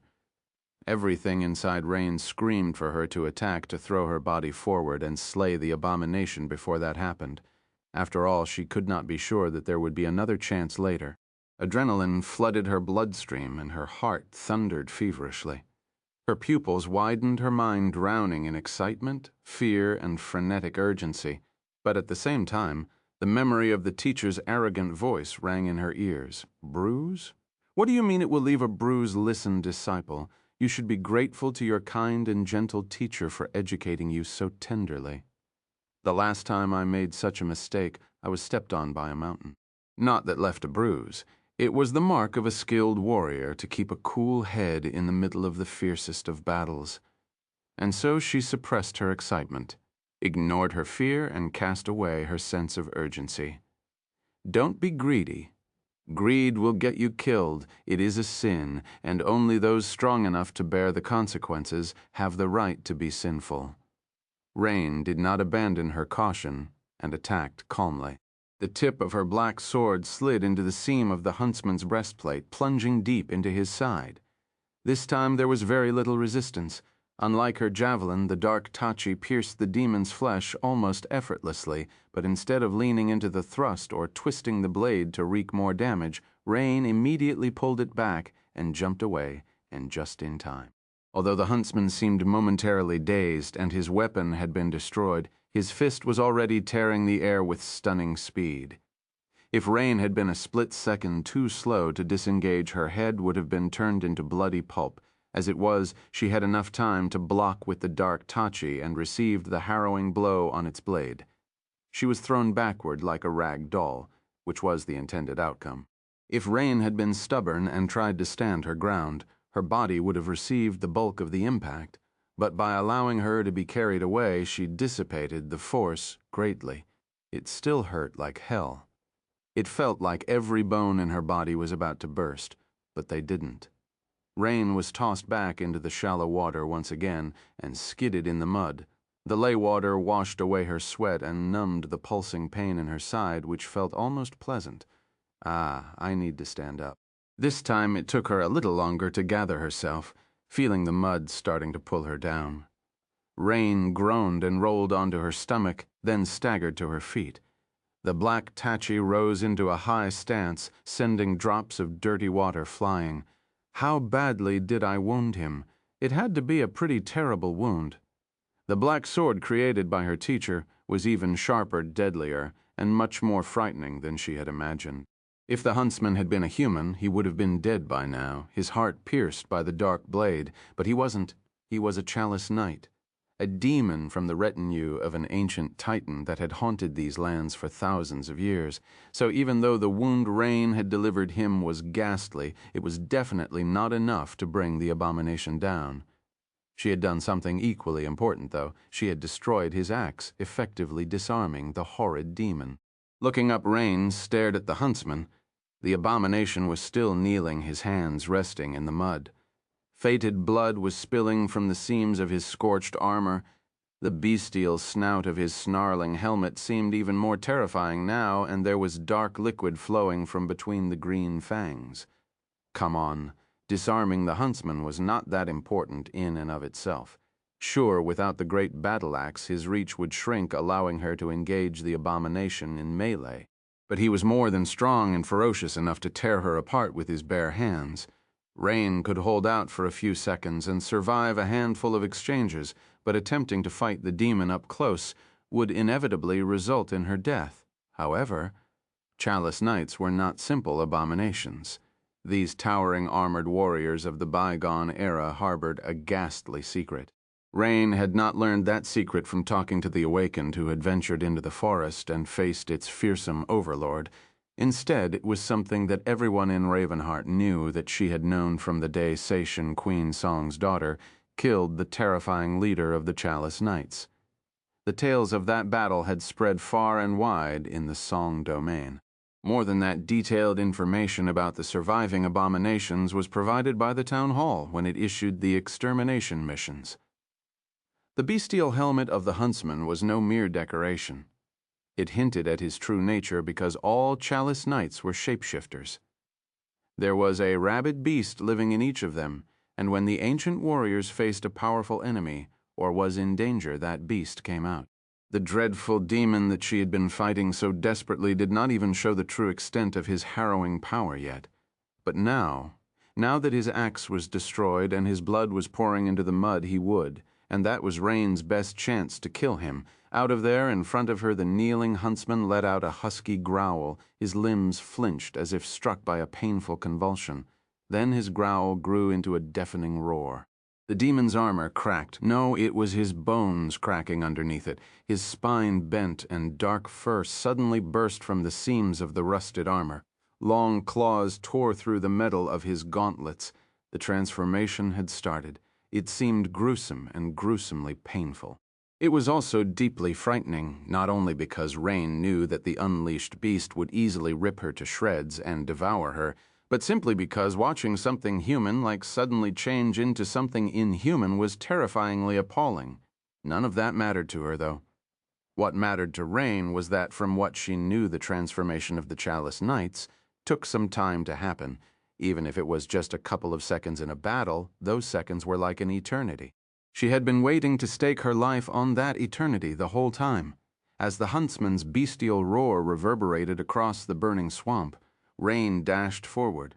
Her steps were light and swift. Before the demon could assume his true form, before the echo of the roar was swallowed by the shadows, she reached the kneeling abomination and brandished her black sword. The dark blade hissed coldly as it cut apart the world, and also the huntsman's neck. The darkness nestling in the crack of his visor gazed at her silently. As his grow abruptly stopped and the bestial helmet flew into the air, a fountain of dark blood spilling from it in a spiral as it spun. It was a clean cut. The horizontal slash was performed with perfect form thanks to the countless thousands of practice swings she had performed under the watchful guidance of her tutors. The huntsman's severed head fell into the water and sank into the swamp with a ripple. His towering body swayed slowly and then collapsed. Rain swayed as well and sprawled in the mud next to it. Staring at the distant sky, the flames were dying down, but she was still surrounded by terrible heat. Well, it's good. I won't freeze to death yet, at least. In the smoky silence that followed, a sudden noise resounded. sounding indescribably misplaced in this hellish scene. It was the sound of applause. Rain tiredly turned her head and stared at her teacher, who had finally deemed it necessary to crawl out of her shadow. His voice was unnecessarily loud. "Congratulations, you have slain an awakened demon, Chalice Knight," he smiled and added quieter, his tone turning warm. "Well done." Chapter 17:15. There are no washing machines in Ravenheart. Well done. Rain had just killed an awakened demon, but hearing her teacher's praise was strangely just as validating. Or rather, it made the act of slaying the huntsman feel more meaningful. In any case, it was a nice feeling. Too exhausted to move and hurt all over, she simply lay in the mud and rested. Her gaze was directed at the sky, which was as empty as her mind. Feeling too lazy to think, Rain simply stayed still and savored the moment, unbothered by the encroaching cold. By then, the ghostly flames had been mostly extinguished, with only a few small tongues of fire dancing here and there above the ravaged swamp. While she was spacing out, her teacher disappeared somewhere. Soon he emerged from the shadows, carrying her bow, backpack, and other things she had left on the outskirts of the forest. Placing most of it on the ground, her teacher then walked over and carefully covered her with her winter coat. "Here, don't catch a cold." Rain smiled faintly, enjoying the warmth. Her teacher, meanwhile, approached the corpse of the huntsman, looked at it curiously, and gave it a little kick. Then he circled it slowly, mumbling some nonsense in a hushed tone. "Chalice Knights. Chalice Knights, wait, don't tell me. Were these the poor bastards who drank Jade Queen's nectar? Soon there was nothing but bestial need left. Huh, they might be. What fools. Even my little sister knows not to drink everything given to her by shady characters.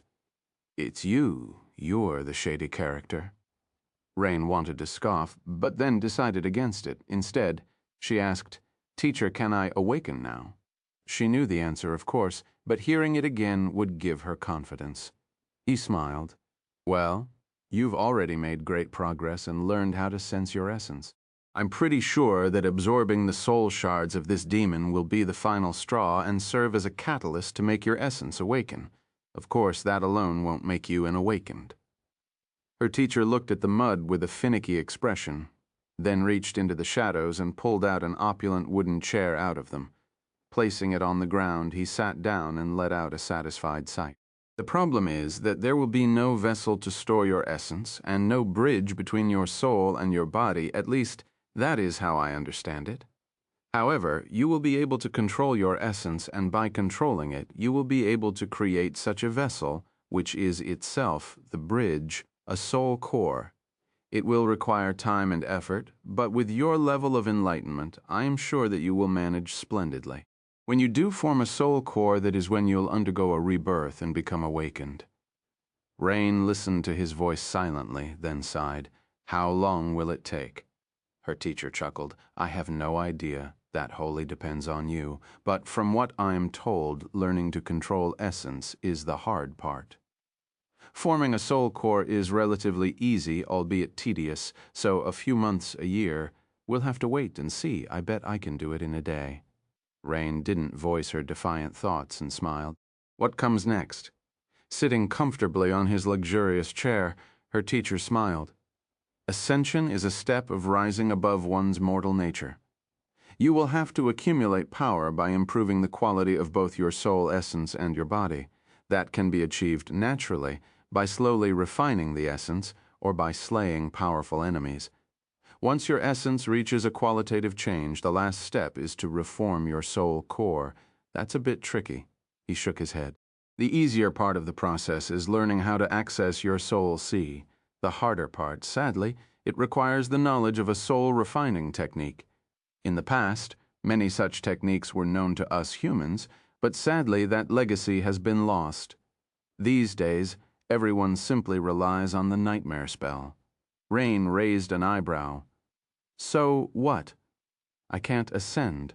Should I just go and jump into a nightmare?" Her teacher furrowed his brow. "Can't ascend? Who do you think your teacher is? Of course you can ascend. The fact that no one else has a soul-refining technique Doesn't mean that I don't, or that I can't invent a new one from scratch. Rain turned her head and stared at him dubiously. So does he have one? Or is he going to invent one? Well, it didn't really matter to her now. She was not even an awakened yet. So ascension seemed distant enough to not feel real. Even the awakening Rain sighed. I still want to challenge a nightmare. She had decided that she wouldn't, but that didn't prevent her from fantasizing about becoming a carrier of the nightmare spell. Her teacher stared at her somberly. What? Why? She pursed her lips. I just want to... Okay, fine. It's great that I can form a soul core and awaken. But will I really be an awakened? What kind of awakened doesn't have an aspect? Not to mention that I won't be able to receive any memories from the spell. All those awakened in Ravenheart are walking around in suits of shiny armor and wielding enchanted weapons. Clothes that clean and repair themselves. Quivers that never run empty. Best of all, they can just summon and dismiss their equipment instead of having to lug it around while climbing mountains. The path of ascension was too laborious without the spell. Rain was willing to accept that finding her aspect and flaw would take her a long time, perhaps even longer than becoming a master. But the memories simply not having to launder her clothes would be worth it. Her teacher suddenly laughed. So this is what it's about? Memories? Rain glared at him for a few moments, then gestured weakly to herself. A weird apparition like you might not care, but look at me, soot, ash, sweat, swamp water, mud, blood, and gods know what else. This is what I have to deal with after each hunt. There are no washing machines in Ravenheart either. I'll need to wash it all by hand or pay a laundress. That's after I pay the healer to patch me up. And speaking of patching things up, these clothes need to be mended too. Her teacher shook his head, laughing. Oh, I see. So it's not devastating enchantments and mystical powers that you envy, you just don't want to do laundry. She opened her mouth, speechless. That's not true, he smiled crookedly. It's not? Rain gritted her teeth. I also don't want to carry all that weight on my back. Her teacher leaned back and laughed again. Unbelievable. After having his fill of laughter, her teacher shook his head and stood up. Looking around, he picked up a piece of charred wood and scribbled something on it with his nail. His nail cut the wood like a diamond blade. A few moments later, he nodded in satisfaction and tossed the piece of wood to Rain. Here, catch. She raised a hand and caught the piece of wood, then hissed quietly when her side pulsed with pain. Ouch, bringing the strange gift to her face. Rain studied the letters carved on its surface. They read, You have received a memory? She frowned. What's this? Her teacher shrugged with a smile. Treat it as a memory coupon. What, did you think that only the spell could reward people with memories? Well, wrong. Your teacher is awesome, so he can make memories just fine. Let's see you killed an awakened demon this time, so I'll make you an awakened memory of the 3rd tier. Rain blinked. You can make memories? He returned to his chair and grinned. Sure, and unlike the spell, I'll even customize it to your liking. More than that. Listen, I really don't want to badmouth the competition, but the spell, it really has no imagination whatsoever. Why limit memories to powerful weapons, enchanted armor, and mystical tools? There are so many mundane things that would make for an amazing memory. That bodysuit of yours, I'll memorize it, no problem. Do you want a pillow that is always cold, or a magical toothbrush? Your teacher can make that happen as well. He looked at her with a smug expression. Hell, I can even make a roll of toilet paper into a memory. If you don't go overboard, it will never run out. Why the hell is that bastard talking about toilet paper? Rain stared at her teacher for a while, then blinked a couple of times. Are you telling me that you have been able to create memories this whole time? He nodded. Strange question, but yes, sure. Slowly, Rain's blood started to boil. So why the hell haven't you made me any memories, then? Was watching me suffer fun for you? He glanced at her with an offended expression. Huh? What are you talking about? I was always planning to arm and equip you. It's just that you're still a mundane human. Until you form a soul core and awaken, your soul can't even contain memories. Blame yourself for being so slow. What's so hard about becoming the first human in history to awaken naturally, huh? Do I ask for much? She took a deep breath and turned away, staring at the sky again. What an insufferable, cheapskate deity. Who can make memories? Slowly, a few grandiose thoughts entered her mind. After a while, though, Rain sighed. Well, it's good enough. Teacher is amazing. Sure, I won't have an aspect, but having memories is already great. Receiving them directly from someone, instead of earning them from the spell, is a little weird, I guess. It's not much different from how legacies inherit memories from their clans, though. Her teacher frowned, then chuckled suddenly. Hey, now that I think about it, aren't you a legacy yourself? Your big brother can provide everything a legacy clan can, and much more on top of that. She looked at him scornfully. Oh, teacher is like a legacy clan now. So, do you have a legacy relic, then? He tilted his head with a smile. A bunch of them, actually. Rain blinked a few times. Does he really? Actually, she wouldn't be surprised. Well, what about a citadel, then? He grinned. A citadel, sure. I have one of those. It's a huge temple built of black marble, shrouded in eternal darkness. Granted, it's a bit of a fixer-upper, but what can you do? My citadel is almost as old as the universe. The ambience there is great. She stared at him silently. That's great. Speaking of great, since it's teacher, there has to be a supreme in our clan, no doubt. Should I consider myself royalty? Might as well, right? Her teacher coughed in embarrassment. Well, technically, our clan doesn't have a sovereign at the moment. Rain's eyes gleamed with triumph. His capacity for nonsense has a limit, after all. But we do have a supreme devil. I used to bully the little bastard a lot in the past, but now that he's all grown up, it's not very fun. She took a deep breath, turned away, and stared at the sky. The sky was indifferent and beyond reach. I give up. Chapter 17:16, Grain of Sand. After a while, Rain felt rested enough to move. She rose from the ground with a grimace and went about taking care of her wounds. Her teacher had made a fire from the splintered remains of the twisted tree, so neither of them had to freeze in the cold. Rain disinfected the cut on her side, then wrapped it tightly in a clean bandage. That would have to do until she returned to Ravenheart and found a healer. Usually she would have been lamenting the need to pay one, but there was a sizable reward promised to anyone who managed to slay the huntsman. Not only could Rain afford a decent awakened healer, but there would be enough coins left for her to replace the broken javelin and maybe even upgrade a few pieces of her equipment. No, wait, actually, I don't need to worry about that anymore.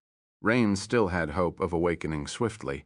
Even if she failed to do it before returning to Ravenheart, there would be no more hunts in the next few months. She already had everything she needed to form a soul core. So the best course of action would be to hole up in a safe place and patiently work on becoming an awakened. Once she was an awakened, her mundane equipment would not be of much use.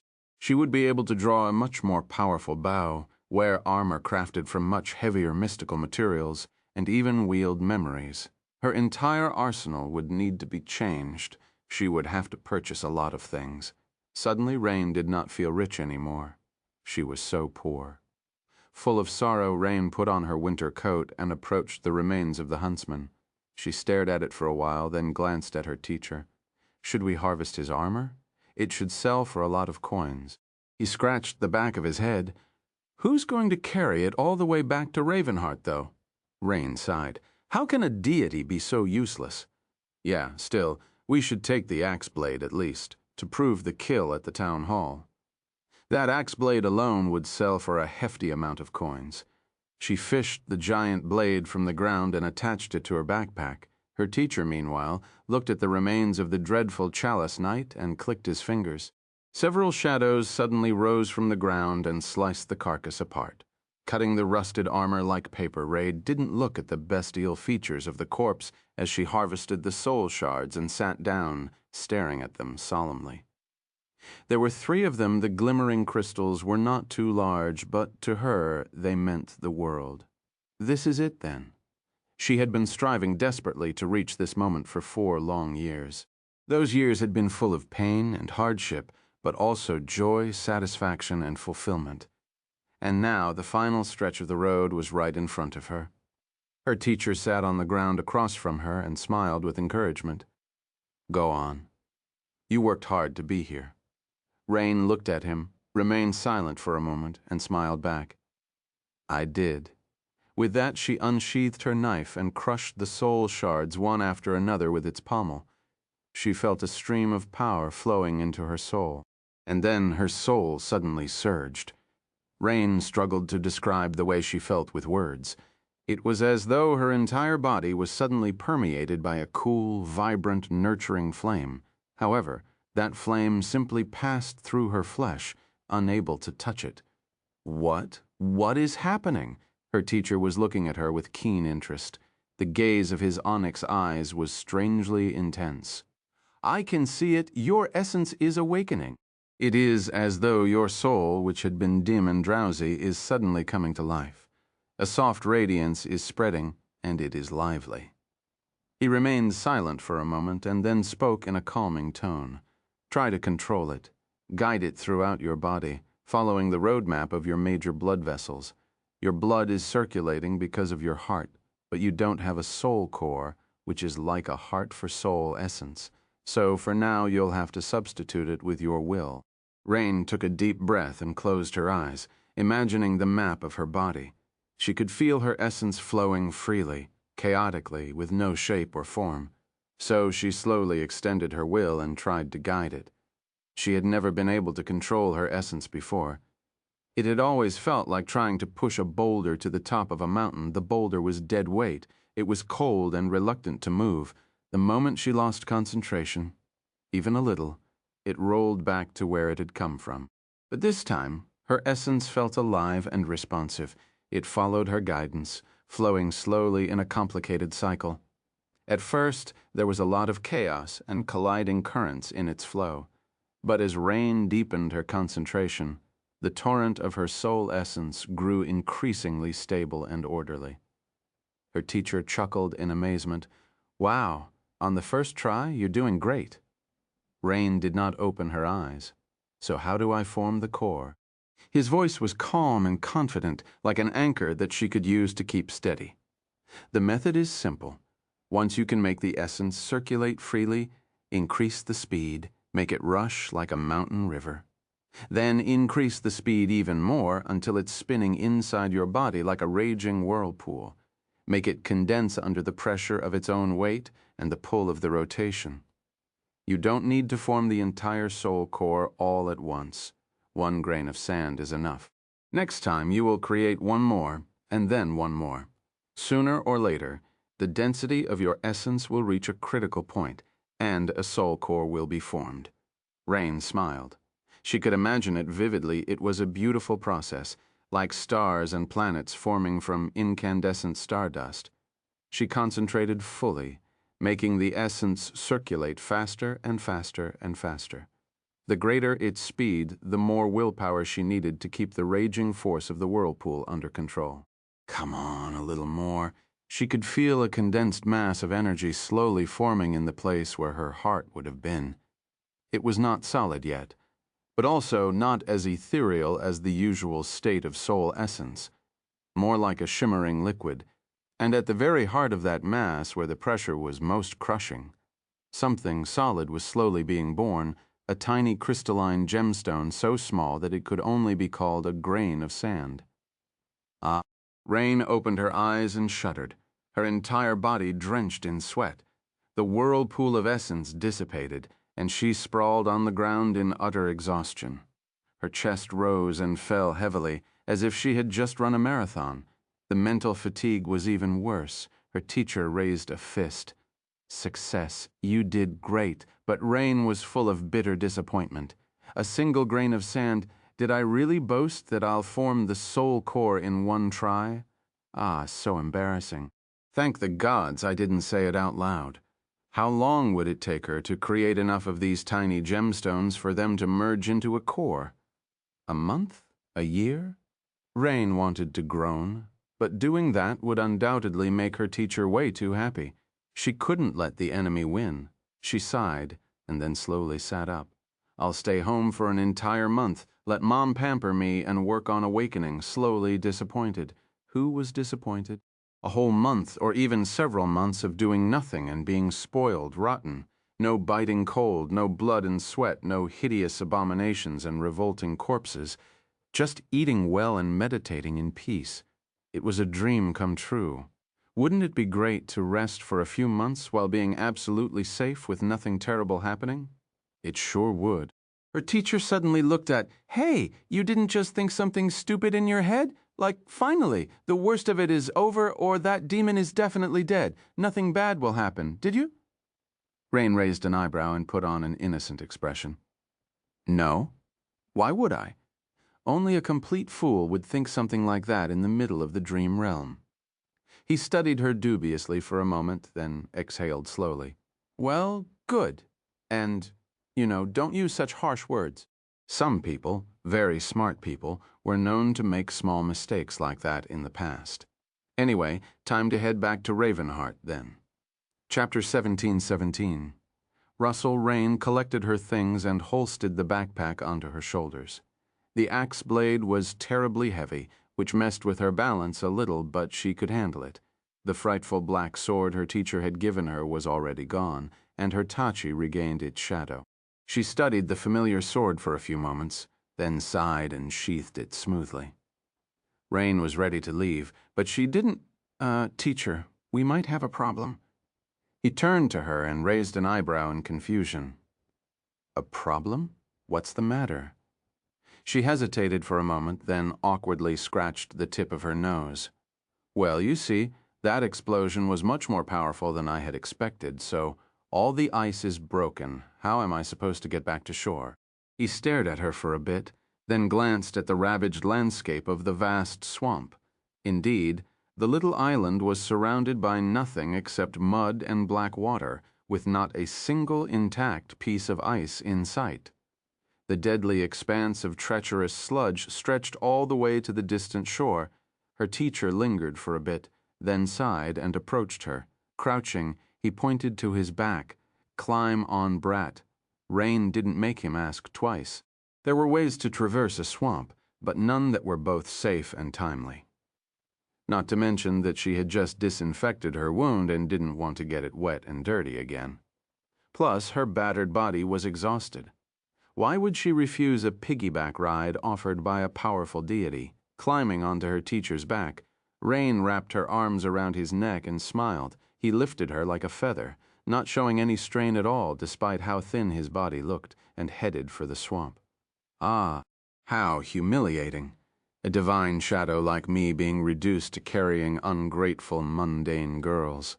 Gods are truly dead. Ignoring his grumbling, Rain rested her head on his shoulder and allowed her consciousness to drift into a relaxed state. The familiar sound of her teacher's voice was almost like a lullaby walking to the edge of the island. He didn't even try to slow down and stepped directly into the muddy water. However, his foot never plunged into the murky sludge. Instead, the shadows moved and coalesced into a glossy black plate under it. Then another plate appeared as he took a step. Like that, her teacher walked across the swamp as if he was walking on a paved road, the black plates dissipating behind him after a few moments. The water sloshed and surged, but never managed to touch his leather boots. That reminds me of that time we fought the drowned in the lost temple of fallen grace. Back when I was still wearing the Serpent King's crown, who knew that I would end up becoming a swamp rickshaw one day? Damn, life is sure full of irony. Rain did not know what the words drowned, fallen grace, and Serpent King meant, but they sounded exciting. Was her teacher a king once in ancient times? No, knowing him, it was more likely that he had stolen a king's crown and wore it to gloat and boast about his nefarious deeds. The walk to the shore was both comfortable and uneventful. Rain could have climbed off her teacher's back once they reached solid ground, but he simply continued to carry her without saying anything, and so she didn't say anything either. Perhaps he saw through her bravado and realized that her condition was worse than she was letting on, and that she was too exhausted to hike through the forest while suffering the pain of her wound. Still, after a while, Rain spoke. We should take down the corpses of the fallen awakened and give them a burial. Usually the queen would have taken the dead, but the huntsman must have prevented them from leaving on a pilgrimage to her palace, and as a result, their bones had been left unattended. Her teacher stopped. Rain couldn't see his face, but she felt a subtle change in his mood. Suddenly, the shadows populating the frozen forest seemed much deeper, and the world felt much darker. Her breath escaped as a cloud of cold vapor does. He not want to bother with burying them, climb off. He bent his knees, allowing Rain to stand firmly on the ground. She was a little confused. What? But then she heard it. A branch snapping somewhere behind her, placing her hand on the hilt of her sword. Rain turned around and looked back. There she saw several human figures walking in their direction. They seemed like a cohort of awakened, no. A master and his retinue, perhaps? 1, 2, 3 people. One of them was waving his hand in a friendly gesture. Before Rain could discern any details, though, something strange happened. Her teacher's hand appeared from behind and covered her eyes. She froze. What? What? Something was very wrong. His voice sounded very calm, too calm even, which only made Rain feel more nervous. Hey, brat, listen to me very carefully. From now on and until I tell you otherwise, no matter what happens, don't open your eyes, all right? She nodded slowly. Yes, teacher. He remained silent for a moment. All right. Stand here and don't move, with that. Her teacher removed his hand.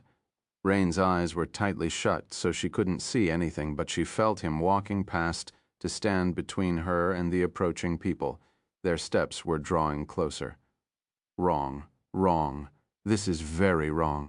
Rain was not stunned by the fact that he had covered her eyes. What truly disturbed her was the fact that her teacher had not retreated into the shadows. In all the years that she had known him, he had never ever shown himself to other people.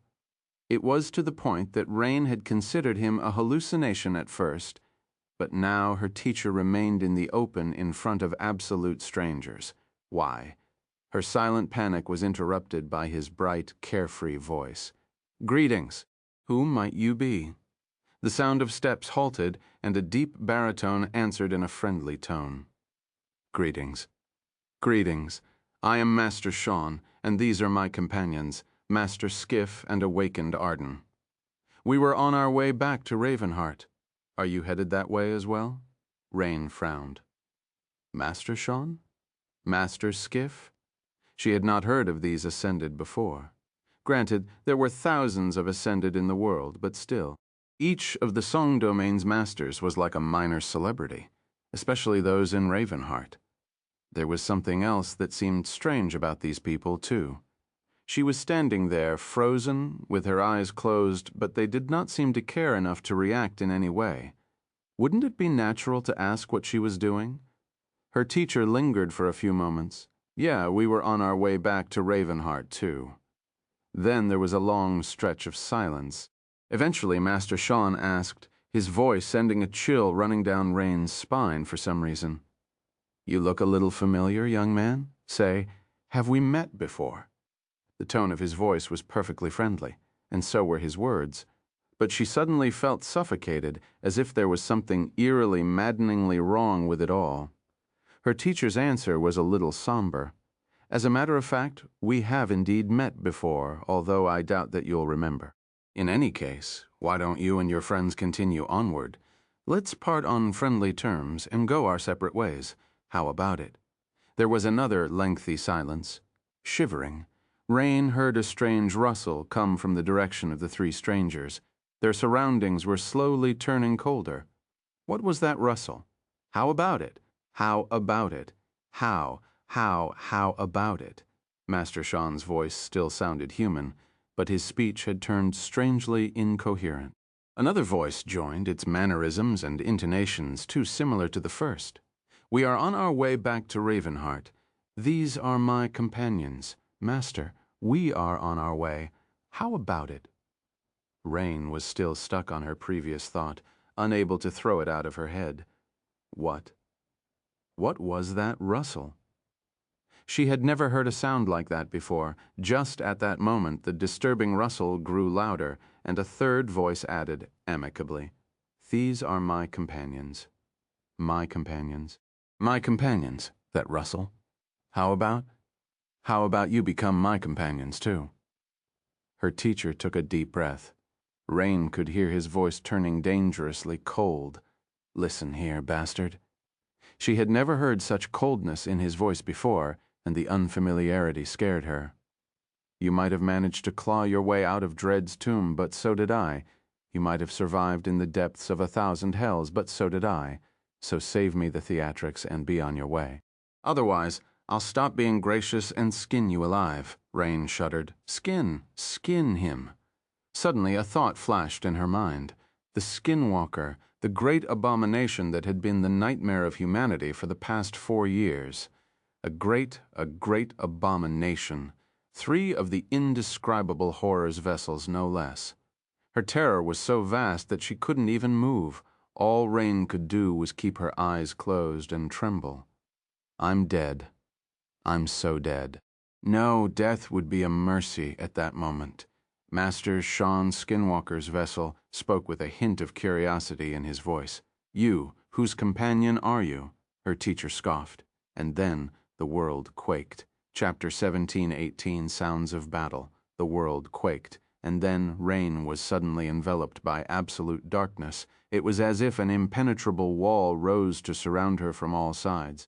The deafening cacophony of terrible sounds coming from the outside was muffled and dampened by that wall, and nothing but slight tremors reached her. For the moment, at least, she was safe. But those sounds, feeling a cold dread grasp her heart, she took a shaky breath and tried to comprehend them. There was the sound of trees snapping, there were the screams of the air being torn, there was the roar of the ground being upturned. These were the sounds that she could recognize. But there were other sounds as well. Inhuman howls, chilling groans that sounded like the world itself was weeping. Eerie and revoltingly organic rustling, as if a mountain of flesh was ripping as it expanded while consuming itself, and many more that Rain simply could not describe, and was afraid to fathom. The ground was shaking violently, and she was struggling to stay standing. Her fingers turned white on the hilt of her sword. "Teacher, be safe, please." But how could anyone stay safe when facing the Skinwalker? Countless people had fallen to its menace and were consumed, becoming vessels of the abomination's corruption. Mundane humans awakened masters, even saints. Not even the sovereigns could eradicate this living curse. Shrouded by darkness, Rain realized how painfully weak and helpless she was. Just a few moments ago, she had been full of pride, praising herself for slaying an awakened demon. But now, she remembered that in the world of the nightmare spell, she was nothing but an ant. An ant who couldn't even do anything when her teacher was fighting to protect her. Strong. I want to be strong. She had not changed at all. She was still the same girl who had been powerless to protect herself, let alone anyone else. When the tide of nightmare creatures descended on her school, the world continued to scream and quake for several minutes. Then, an eerie silence suddenly enveloped it. The tremors stopped, and the terrible sounds ceased. Rain remained motionless, keeping her eyes closed. She didn't dare to think about how the battle had ended. The thought of imagining her teacher not being there anymore, was too appalling. More appalling than what would happen to her if he was truly gone. Suddenly, the wall surrounding her disappeared. She knew that it had because light suddenly shone through her eyelids and cold wind scraped against her face. The air was permeated by the smell of wet wood and soil. "Please." A moment later, a familiar voice spoke from somewhere near. "Brat, you can open your eyes now." The relief Rain felt at that moment was strong enough to make her sway. She slowly opened her eyes and looked around, then froze in shock. No way. The frozen forest was gone. It was obliterated entirely, and everywhere she looked, nothing but a barren expanse of flattened and upturned land could be seen. The trees had been reduced to mere splinters, and the ground itself was broken, with dark fissures covering it like bottomless scars. Here and there the splinters were wet with blood buried under them, broken corpses of the unfortunate nightmare creatures who had populated the forest lay, their macabre sight mercifully hidden by the debris. That scene of devastation stretched as far as the eye could see. The entire landscape had been drastically changed in a matter of minutes, redrawn by the fury of the harrowing battle. The scale of the dreadful destruction was simply unfathomable. Rain took a trembling breath and finally looked at her teacher. He was standing a few steps away, as nonchalant as ever. His hair was ruffled and there was a smudge of something dark on his cheek.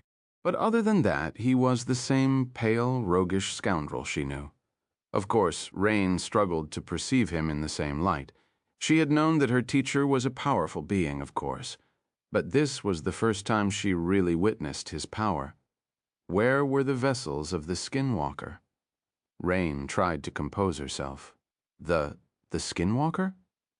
Her teacher remained silent for a few moments, then silently took a step back. Behind him, 3 human corpses were piled on top of each other, each missing the head and with a deep wound where their hearts should have been. 3 vessels of a great nightmare creature, Rain swallowed. Her teacher had just killed 3 great abominations, just like that. There was something else. Did she imagine it, or were there tiny shards of a broken mirror glistening on the ground in front of the corpses? What? How? Trying to comprehend the situation was too disturbing. So Rain would rather think about its consequences.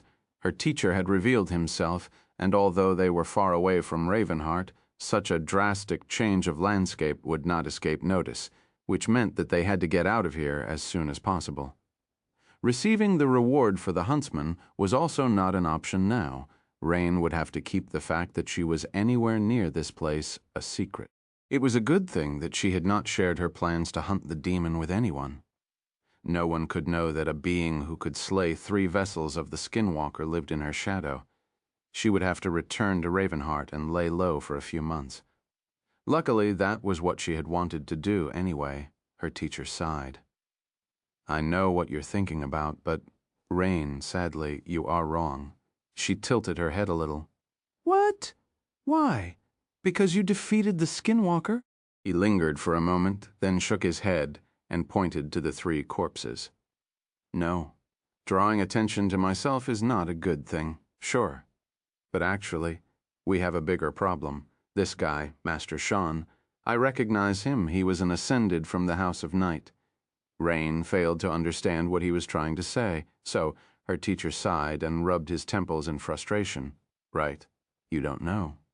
Well, let's just say that members of the House of Night should not be anywhere near the territory of Queen Song right now, and they must have been fairly close to Ravenheart, moving in secret when the skinwalker got them.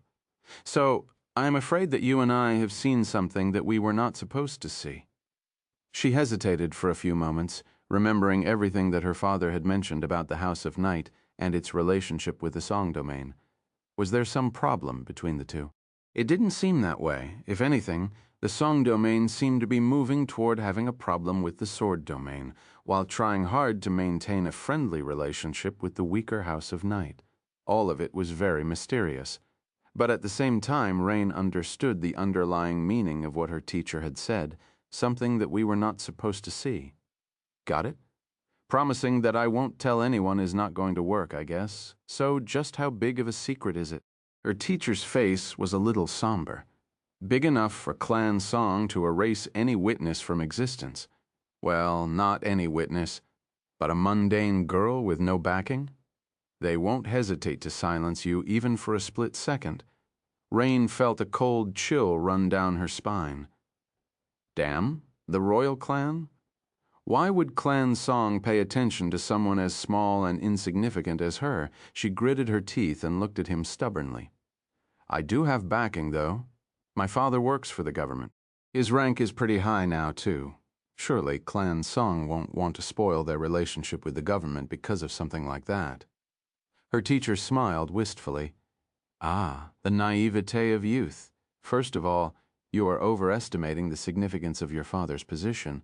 Second of all, you are overestimating the significance of the government. And lastly, you are underestimating clan song. Who says that anyone would be able to prove anything after they make you disappear? His smile turned colder. In fact, they won't even have to make you disappear. Technically, there's a guy among them who is much worse than the skinwalker. He can destroy your soul and wear your body like a suit, coming to family dinners and gossiping about boys with your mother. No one will suspect a thing. Rain shuddered slowly. The magnitude of the trouble she had gotten herself into was starting to dawn on her. Crap. Crap. Who had made her think all those stupid things earlier? Spend months in absolute safety. Rest and relax while working on awakening at a leisurely pace. Be pampered at home. She had been such a fool. Rain cursed quietly, stared at the three corpses for a while, and then asked her teacher in a hopeful tone, "So, what do we do?" Her teacher was whatever it was that he had to have a solution without a doubt. Suddenly, she felt a lot calmer. Her teacher remained silent for a while, then smiled. Who to do, indeed? Well, I'm sorry to tell you this, Rain, but you can't show your face in Ravenheart for a while. You'll have to disappear before they can make you disappear. We need to go somewhere where they won't be able to find you quickly, and spend some time there. She closed her eyes and asked, her tone turning a little grim, "Where can I even go? Even if I can survive a solo journey to another citadel, there is no city in the Song domain where the royal clan doesn't have eyes. Crossing into the Sword domain is not an option. Not that I would want to leave my family behind. I can't return to the waking world without the help of a saint, and even if I could, locating me there would be even easier." Her teacher scratched the back of his head with a thoughtful expression. He lingered for a while, then glanced at her with a strange expression. "What about one of those road crews? They are safe enough for you to survive, with more than enough mundane humans for one more to not draw attention, and best of all, far removed from all citadels. They're lacking manpower too, so no one would ask any questions. If I were you, I'd get myself hired as a laborer there and hide in the crowd." A sly smile appeared on his face. Her teacher remained silent for a moment, then added with a chuckle, "In fact, wasn't there a huge crew being assembled to construct a road east? You know, to Godgrave? Why don't you join that one?" Rain sighed. Why not, indeed? Chapter 1719, Story Time. Mom, Moom, Mommy A. Effie patted little Ling on the head and smiled. "What do you want, Dumpling?" She was sitting in a comfy wooden chair, staring at the wooden ceiling absent-mindedly. The little boy cuddled comfortably on her lap, hugging her like a little monkey. He looked up at her with his bright eyes and grinned sheepishly. "Story?" Effie laughed. "Story? Which story?" Little Ling was suddenly very thoughtful. He remained silent for a while, a comically concentrated expression on his face, and then beamed. "Mommy defeating the giant." She hugged him and shifted slightly, then said in a deep voice, all right, listen then. A long time ago, in a faraway land, 6 evil saints imprisoned Hope in a tall tower. Hope was very lonely in the tower and cried bitterly. So your mom and her friends decided to defeat the evil saints and rescue her. The image of the damp stone cell under the Chalice Temple flashed in her memory. The smell of blood, the whimpers of the other girls, the war maidens, driven to madness by the demon of desire, were slowly training to death. The graveyard of swords surrounding the ancient temple. She chased the ghastly memory away and smiled warmly. Noctis, the wicked warlock of the East. Uncle Kai, who was a brave warrior from the Ivory City back then. Auntie Cassie, who was a wise priestess of the Night Temple. And, of course, your mom, who was a little girl. These were the 4 heroes who ventured to rescue Hope. Oh, and there was someone else as well. A nameless shadow who had escaped its master and became friends with Noctis. Effie only had a vague recollection of the Shadow Devil who had followed Noctis, but it seemed rude not to mention him. Her adorable son giggled. "Huh, what's so funny?" Ling Ling giggled again. "Mommy is not little. How can Mommy be little?" She smiled. "I was a little kid once, too, you know. Actually, I was a little kid twice." In any case, after we, the four heroes, met each other and swore to save Hope, the evil saints learned about it and sent a messenger to scare us. It was a huge giant, as tall as a mountain with a body made of polished steel, but your mom and her friends weren't afraid at all. That was because the kind priestesses of the goddess of life had taught me the secret art of slaying evil giants. You see, Effie continued to tell the fairy tale version of her second nightmare, just as she had done 100 times before. For some reason, this story was one of Ling Ling's favorites. Maybe because the very idea of his mom being a little girl excited him endlessly. She had no idea why, but looking back, it had indeed been a bit exciting. Effie had spent her actual childhood either in a hospital bed or in a wheelchair, so getting a little taste of what it meant to be a healthy kid was special, even if it was in the depths of a ghastly nightmare.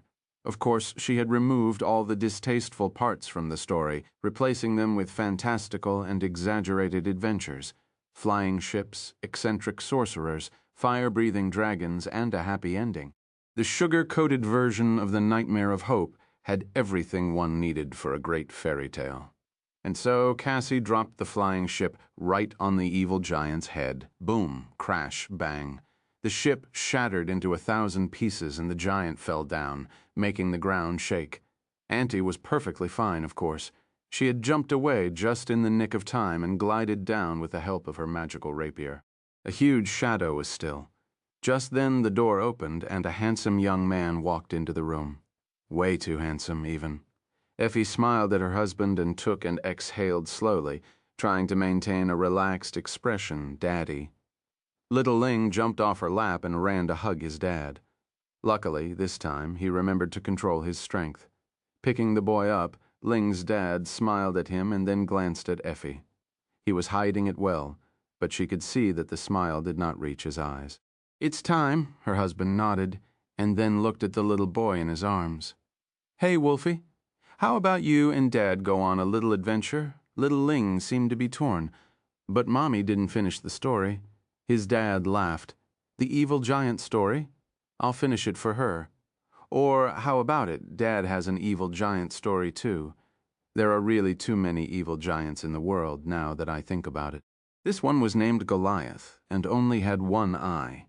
Effie sighed, then rose from her chair and stretched slowly.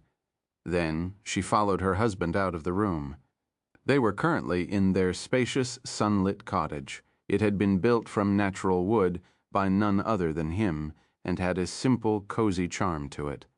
The cottage was the centerpiece of the entire farm, which was a rather idyllic place. A beautiful view of the emerald meadow opened from the front porch. Of course, the meadow had transformed in the last 4 years. There were fields, vegetable gardens, barns, and livestock corrals. There were also a few other buildings, some of them hidden in the forest. Most of these buildings were built of wood, but some included more advanced materials. The latter extended underground and served a different purpose. These buildings included barracks, armories, and all the other essentials of a military base. That was because the Beast Farm often moonlighted as a dimensional carrier for the Wolf Army. Boss. Boss is here? Attention. A scattering of soldiers stood at attention. Most were hidden from sight, but some had gone out to stretch their legs. Little Ling waved at them excitedly, causing a wave of smiles. "Uncles are funny." Effie nodded at the nearest soldier and said in a quiet tone, "Assemble the troops. ETA is 1 hour, so be ready to be deployed at a moment's notice. We are going to spearhead the breaching maneuver by the Western Quadrant Defense Forces. The mission is just as the briefing said, push the abominations back and establish a fire line. Funnel the civilians, if there are any left, into the designated safe zone." The soldier, a rowdy-looking man who had been under her command from the first days of the deployment to Antarctica, nodded with a roguish smile. "What about the big bastards?" Boss Effie inhaled slowly. "Don't worry about them. The government is sending the entire cavalry this time. We'll take care of the gate guardians." And also she frowned and glared at him. "Watch your language in front of Ling Ling. You reprobate. Aren't you already a master? Why are you still so brainless?" The man blinked a couple of times, then gave her a terribly guilty look. "Oh, sorry, boss, I forget." He didn't seem too sincere, though. no doubt itching to accuse her of hypocrisy and double standards. Effie shook her head and pushed him away. Go get ready. With that, she turned to her husband and son, putting on a bright smile. Shall we go? She took her husband's hand, and a moment later the three of them disappeared from the meadow. Instead, they appeared in a room with alloy walls, situated in the depths of a government fortress. The furnishings were sparse, but there was a large screen displaying the arid landscape of the western quadrant on one of the walls. Little Ling looked at the sand dunes with interest. Daddy, what is that? His dad smiled. This is a desert wolfie. We are in the western quadrant. Aren't you a lucky kid to get to travel all around the world and see all kinds of places? The boy was thoughtful for a moment. Daddy, aren't you a little silly? It's a picture. Little Ling has seen a lot of pictures already. Effie's husband laughed. I guess you are right. He glanced at Effie and nodded. She remained silent for a bit, then patted Little Ling on the shoulder and said in her usual carefree tone, Dumpling Mom has to go to work now. Be a good boy and listen to Dad, okay? He grinned and waved at her absent-mindedly. Bye, Mommy. Have fun at work. A second later, Little Ling was already asking his dad about deserts and sand. The handsome young man exchanged a poignant look with her, silently mouthed 3 words, and then took their son out of the room. Outside, a high-ranking government envoy was already waiting for them. Left alone, Effie took a deep breath and said quietly, I love you too. Then the smile slowly disappeared from her face, replaced by a grim expression. She remained motionless for a while, then nodded and summoned her armor. Soon, her athletic figure was covered by a skin-tight layer of polished metal, as if she had been dipped in liquid steel. She also summoned the starlight shard, shaping it into 2 strips of white cloth. One was tied around her waist, the other covered her chest. Effie was ready for war. Well, as much as anyone could be ready for war, which, in her experience, was not much at all. Picking up the black beast locket, she hung it around her neck and walked to the door. In the corridor outside, 2 figures were waiting for her, an annoyingly stunning man with auburn hair and green eyes, and a chillingly beautiful woman with pale skin and raven black hair. Effie erased the grim expression from her face and smiled mischievously. Hey there, handsome. Oh, and you too, Kai. Guys, you won't believe what I saw in Bastion. Princess found herself a boyfriend. At least I think that she found him. She might have just kidnapped the poor man to do unspeakable things to him. I know. She froze suddenly, looked behind her with a cautious expression, then relaxed visibly and added in a quieter tone. I know I would, if I wasn't such a prim and proper, virtuous married woman. Chapter 1720. Hard Day at Work. Just a few minutes later, a majestic dragon with scales that resembled the midnight sky was flying over the endless sea of dunes, devouring distance with stunning speed. Effie and Jet were on his back, looking south with somber expressions. After a while, Effie sighed. The situation has already changed. Jet nodded. Yes, the city wall is breached. Western Quadrant defense forces are on approach, but the Call is wreaking havoc with their tech. The awakened vanguard was attacked by one of the lesser gate guardians and managed to put it down, but their advance was stalled. So, we will arrive first. Soul Reaper maintained a neutral tone, but Effie could see that she was in a grim mood. It's not your fault. Don't beat yourself up too much. Jet glanced at her and smiled. My fault? Of course, it's not my fault. I am not someone who feels bothered by such things anyway. But despite her tough girl routine and carefully constructed facade of a cynical salary woman, she was bothered. Effie had gotten to know Soul Reaper Jet a bit during the Southern campaign, but they became really close during the Third Nightmare. And in the 4 years since, their friendship and comradeship had continued to blossom. Jet was a professional first and foremost. She wasn't really someone with a bleeding heart, the opposite actually, but she took her responsibilities very seriously. As such, her cynical loyalty to the mission of preserving humanity was quite ironically much greater than the noble intent of most ardent idealists. She had already been doing her very best as a master. But now that Jet was a saint, one of the 5 saints serving the government, the scale and scope of her responsibilities were much greater. While Effie and Kai mostly dealt with military and diplomatic issues, simply executing the orders, Jet was much more knowledgeable and experienced as such. She was involved in the administration and decision-making process of the government, influencing what orders all of them received. The government was in turmoil, too. It was in flux, drifting on the currents of history. 4 years ago, the higher echelons of the government had made a decision to throw vast resources into rapidly developing its presence in the dream realm where the future was. That was why Effie was almost permanently stationed in Bastion, while Cal spent most of his time in Ravenheart. Jet, however, had been against that strategy.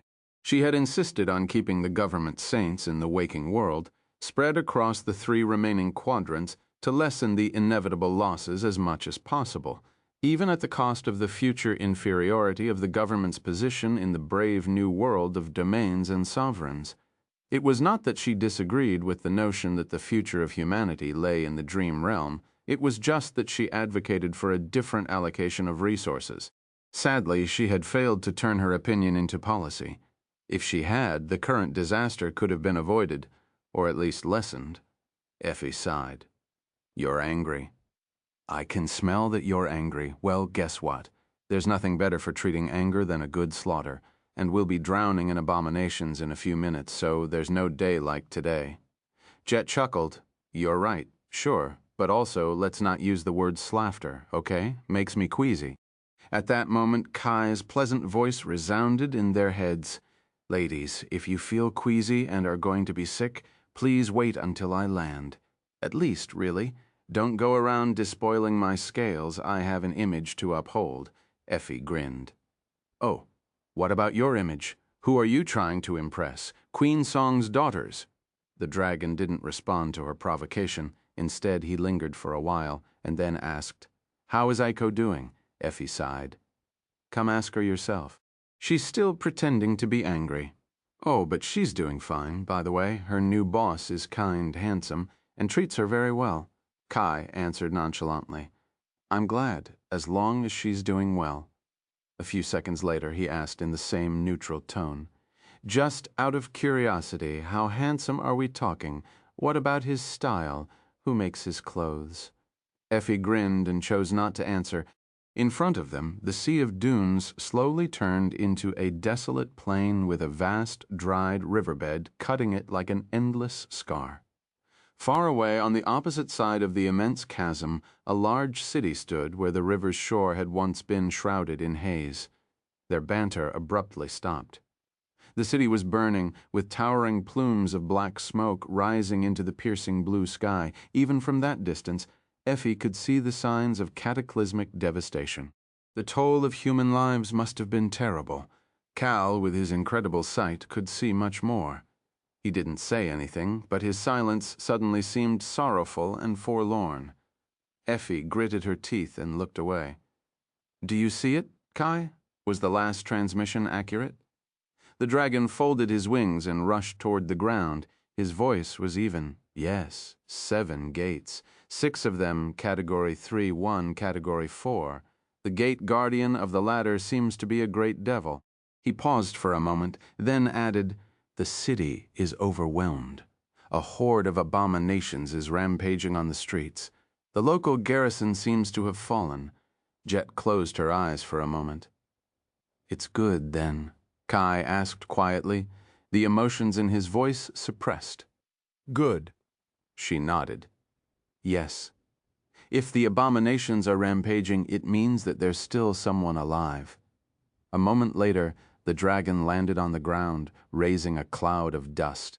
Jet and Effie jumped off his back and approached the edge of the dry riverbed slope. Out there below them, the hastily assembled army of the Western Quadrant was assembling into a formation to assault the fallen city. In front of the mundane soldiers, the battered, awakened vanguard was finishing off a wave of nightmare creatures that had wandered away from the burning ruins. They had noticed the flamboyant landing of the great dragon, and were now looking back, cheering and waving their heads in the air. Kai's fame preceded him. Effie cracked her knuckles and asked, her voice uncharacteristically somber, "A great devil, can we even handle something like that?" All three of them had become immensely powerful after transcending. The battles they had won were beyond count, and the nightmare creatures they had killed were beyond measure, and yet they had never faced a horror like that before. Only the sovereigns had. Facing a great devil was a first for them, and could very well become the last. A relaxed smile appeared on Jet's face. "What's the matter? If push comes to shove, we'll just die. Well, the two of you will die. I'm already dead." Above them, the dragon scoffed. His magnificent voice resounded above the desert, making Effie's heart tingle. That was just something Kai's draconic voice did, even if he did not use his aspect abilities. Still, we should try to stay alive. Well, Effie and I should. You just stay in one piece, Lady Jet, she chuckled. All right, as we've discussed before, Kai will support the Western Quadrant forces in their advance. Effie and I will spearhead the assault, push back the abominations, and engage the Gate Guardian. There's nothing else to say. Godspeed. The beautiful dragon nodded its great head, then pushed himself off the ground and glided gracefully toward the assembled army. Jet looked at Effie, already summoning her scythe. She lingered for a moment, and then said in a tone that was a little gentler than usual, "But seriously, don't die, Effie. Nightingale and I can die, but you can't. You know why? There are people waiting for you to return." For a moment, Effie felt her heart tremble, just like it did every time she went into battle. It had been easy to risk her life before, when she was young, but now she had things to protect, and people whom she did not want to and could not allow herself to leave. Every time death snarled in her face, Effie felt guilt and shame and fear. What was she doing on the battlefield when her husband and son were somewhere else, waiting for her? Why was she being so stupid when she could have remained safe behind a citadel wall in their idyllic cottage, allowing someone else to fight and bleed and die in her place? But then she remembered it was precisely because of little Ling and his dad that she was here. Because someone had to prevent the world from collapsing on their heads and burying them under the rubble. Effie didn't particularly trust someone else to not mess everything up, so she had to build a world where her son could live a decent life with her own two hands. Thankfully, her hands were quite strong. If you wanted to do something right, you had to do it yourself. Looking at Jet, Effie grinned. "Why do you always talk about dying, big sister? Not everyone is like you. I'm not planning on kicking the bucket any time soon. That would be such a tragedy. Imagine all the food I would not be able to eat." Laughing lightly, she shook her head and activated her transformation ability. A moment later, a titanic figure clad in polished steel rose from the dust, shining brilliantly under the incandescent sun. Effie rose to her full height, towering 100 meters above the desert. She was like a colossus cast of lustrous steel, the gorgeous lines of her athletic body shining under the blinding sun. A beautiful war deity rising to face the tide of monstrous abominations. The white fabric of the starlight shard rippled in the wind. Expanding the two memories to fit her giant size cost a significant amount of essence, but it was worth it. Sadly, the same could not be said about the rest of her arsenal. Not that there were a lot of memories in her possession that could accommodate her transformation. Even those that could were too weak to justify the expenditure. Especially because Effie had other ways to spend her essence. As soon as her transformation was complete, she activated her ascended ability. Instantly, every soldier at the bottom of the dry riverbed, those that could see her at least, felt their hearts beating faster. Their spirit and body were reinvigorated, while their strength, speed, agility, endurance, and resilience were greatly enhanced. But that was the good thing about Effie's transformation. It was hard not to notice a 100-meter-tall colossus, especially one as striking as her. Her ascended and transcendent abilities synergized beautifully to make sure that anyone on the battlefield could see her at any moment, even in the midst of a furious melee, as long as she was on the front line.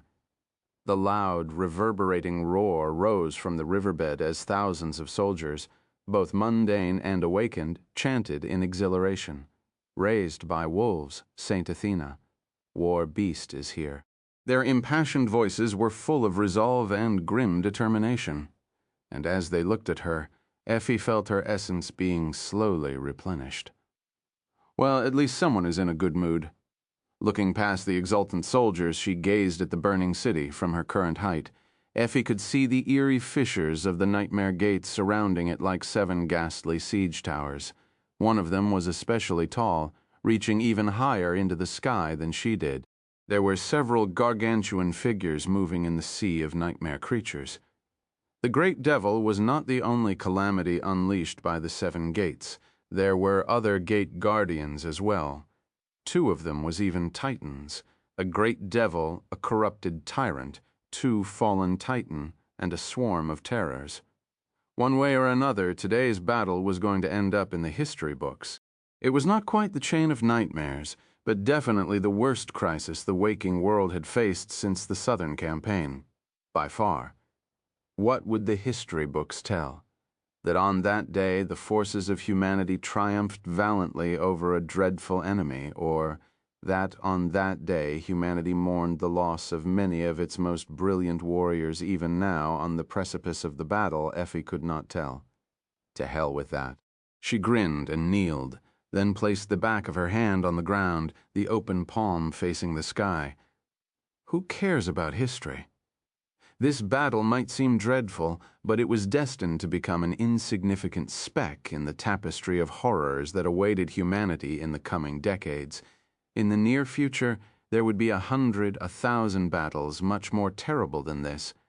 By the end of it all, there might be no one left to read history books, let alone write them. Such exciting times. She was definitely not going to miss them. Cassie, are you watching? There was a moment of silence, and then a response came as calm and relaxed as ever. I am. Effie smiled. Watch well. It was Cassie's job, after all, to witness and remember everything. Down below on the ground, the tiny ant that was Jet soared into the air and landed gracefully on her palm. Effie rose to her feet, gazed ahead, and took the first step forward. The ground quaked under her titanic footsteps. She leaned forward and pushed off, breaking into a sprint. The sight of the beautiful steel colossus running was both magnificent and terrifying, the sheer scale of it all escaping imagination. Awash in the echoing war chant of the advancing army, Effie leaped over the vast battle formation, the marching mundane soldiers, the wings of lumbering MWPs, the heavily armored tanks, the awakened phalanx, and crossed the dry riverbed in no more than a dozen great strides, making the world quake. Then she was among the nightmare creatures, standing on her palm like a beautiful toy soldier. Jet shouted, "Don't slow down. Proceed to the designated drop point." Ethel answered with a see-off. When have I ever slowed down? Her Volce was like the thunderous song of a divine war horn, and that was with her keeping it down. Jet was tough enough to withstand the full volume of Effie's voice, but if a mundane human happened to be too close, they would easily be crippled or outright die under its pressure. So, she had developed a habit of staying silent or speaking softly when assuming the godlike form of the militant giantess. A moment later, her foot descended on a swarm of nightmare creatures, ruthlessly crushing dozens of them in one fell swoop. Some had survived and were already trying to crawl up her shins, their fangs and claws scraping fruitlessly against the polished steel. Her armor was a supreme memory of the first tier, though, so none of their attempts amounted to anything. Even if the armor was breached, Effie had her awakened ability to fall back on. As great as her offensive might was, her defenses were even more astonishing. In fact, Effie was often tempted to say that she was practically indestructible. Of course, she never did.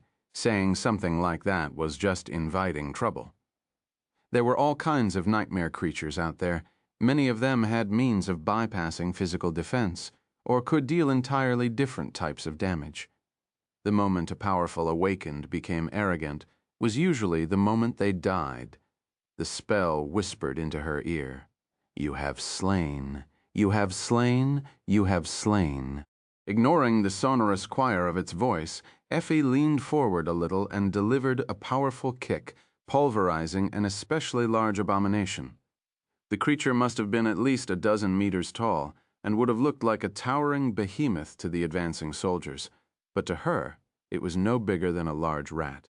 Its body disintegrated into a disgusting torrent of bloody liquid, and before that liquid splattered across a vast stretch of the riverbed slope, Effie was already past the foremost wave of the nightmare creatures. Nothing but devastation was left in her wake. "You have slain a corrupted monster, Maw of Connacht." A moment later, she reached the city barrier. It was quite inferior to the great walls surrounding NQSC. Not all human cities were siege capitals. After all, the true siege capitals had been constructed and received that title during the dark times, and there were just a few of them left standing in the world. Of course, all human cities had been turned into highly advanced strongholds after the descent of the spell, both to keep the nightmare creatures out and to make them habitable in the aftermath of the previous era. Still, the scale of their defenses varled the ruined city in front of Effie had quite a robust wall once upon time, but now it lay in ruins. The streets were obscured by smoke, and countless abominations were rampaging under its suffocating shroud.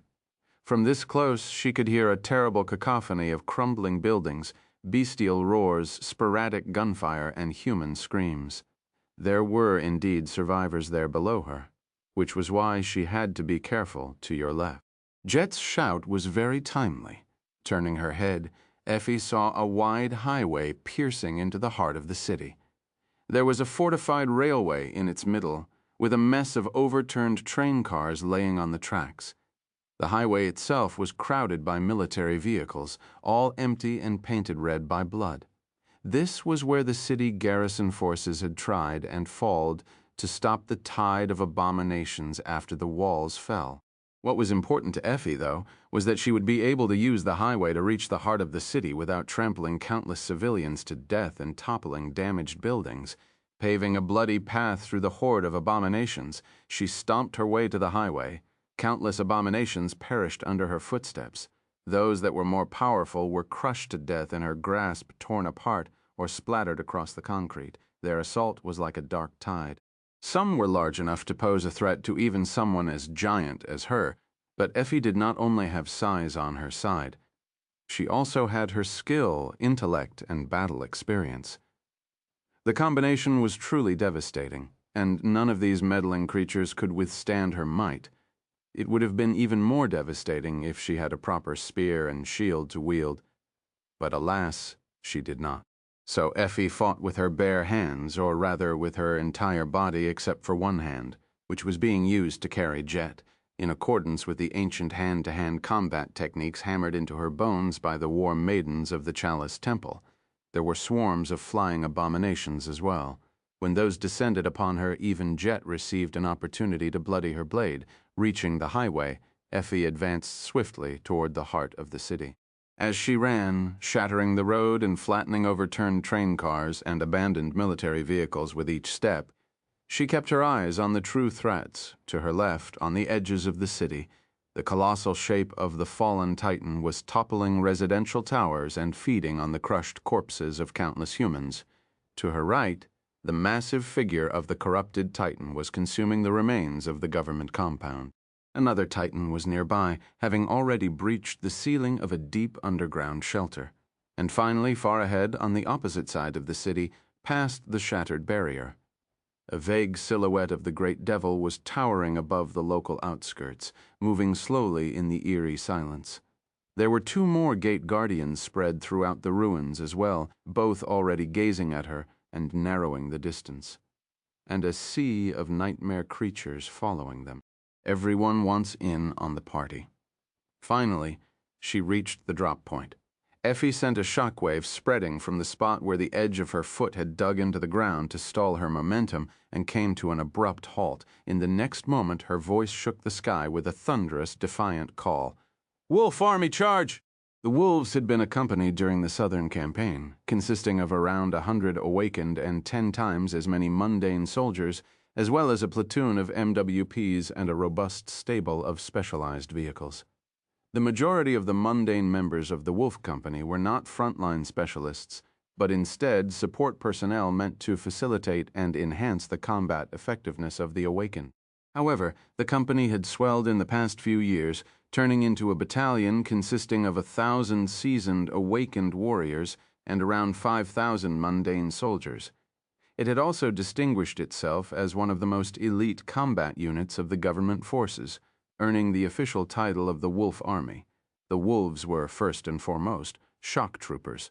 They often fought in isolation from the rest of the government forces or led the attack, dropping directly into the fiercest locations on the battlefield from the Black Beast Locket. That was right. Effie not only had her own army, but also often carried it around.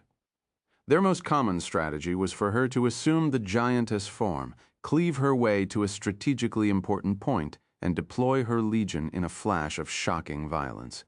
It was the same today. As Effie's roar stunned the nearest nightmare creatures, rows and rows of soldiers materialized on the rubble of the burning city, as if marching out from the depths of hell. A moment later, the awakened vanguard already unleashed a barrage of arrows, projectile weapons, and long-range aspect abilities.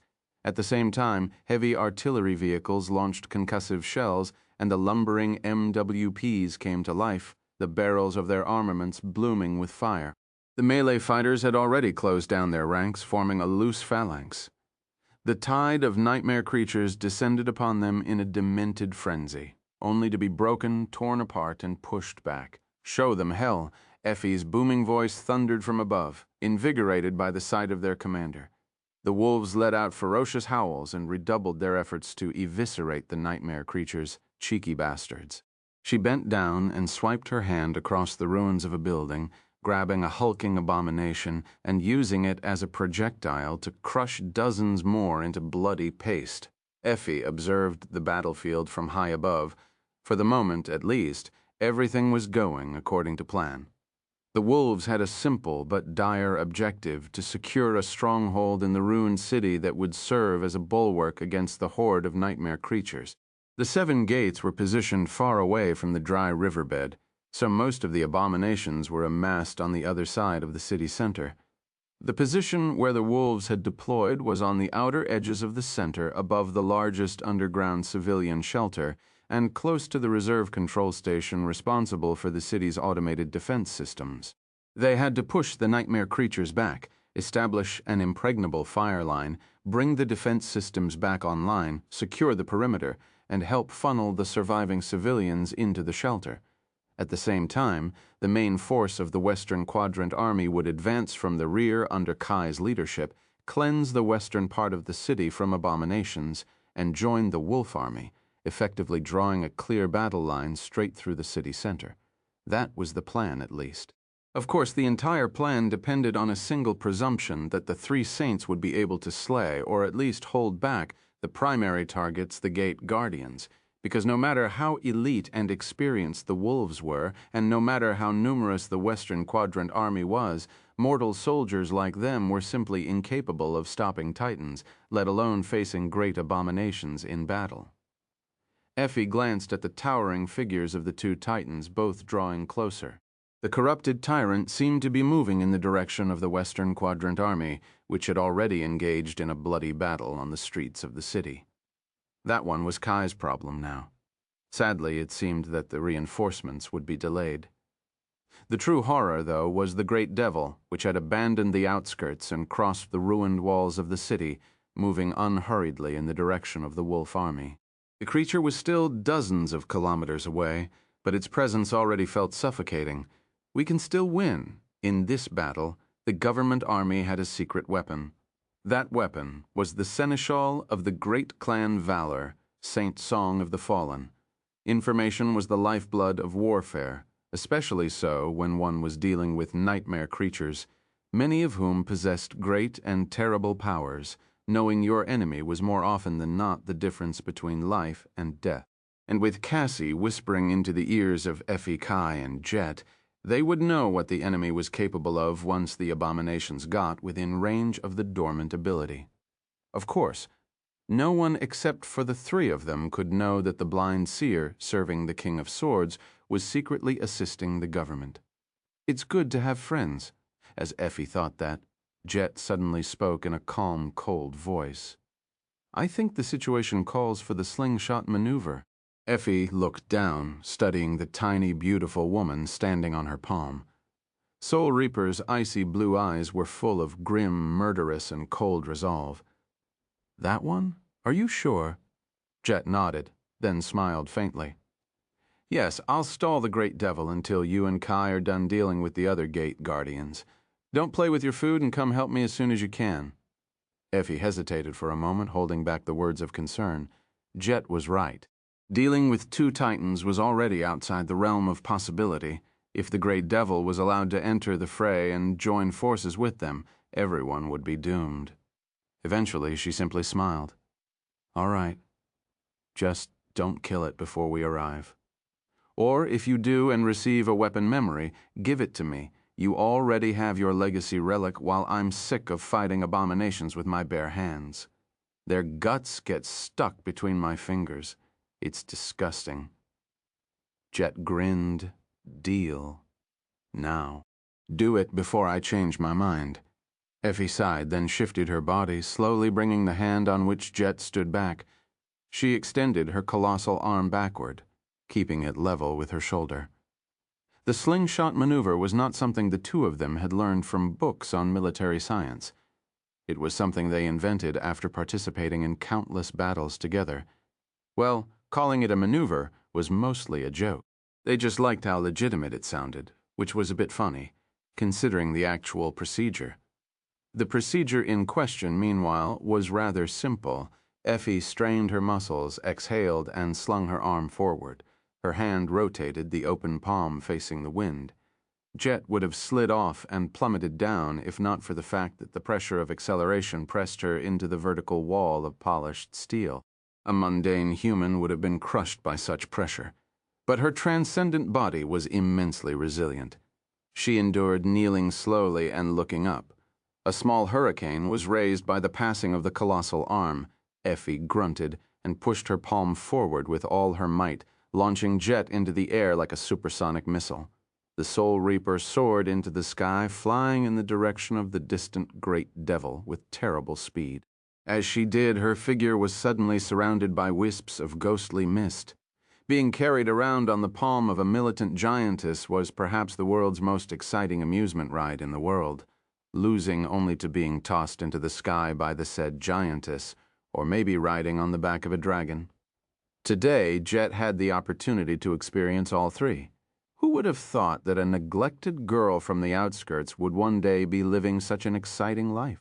However, she wasn't really having fun, nor was she living if one wanted to be technical clad in a black leather armor. Jet soared across the sky.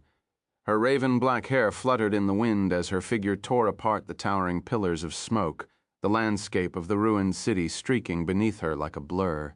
Her icy blue eyes were burning with murderous intent. Perhaps it was for the best that she was moving much too fast to see the scenes of devastation clearly. The terrible loss of life was aggravating enough, but the irreparable damage done to the crucial infrastructure would frustrate her even more. At the end of the day, the two were one of the same. Cities could not function without people, while people could not survive in this poisoned world without the protection of the cities. So the losses humanity had suffered today were doubly great. Even if they were to win the battle and slaughtered the nightmare creatures, rebuilding the city was out of the question.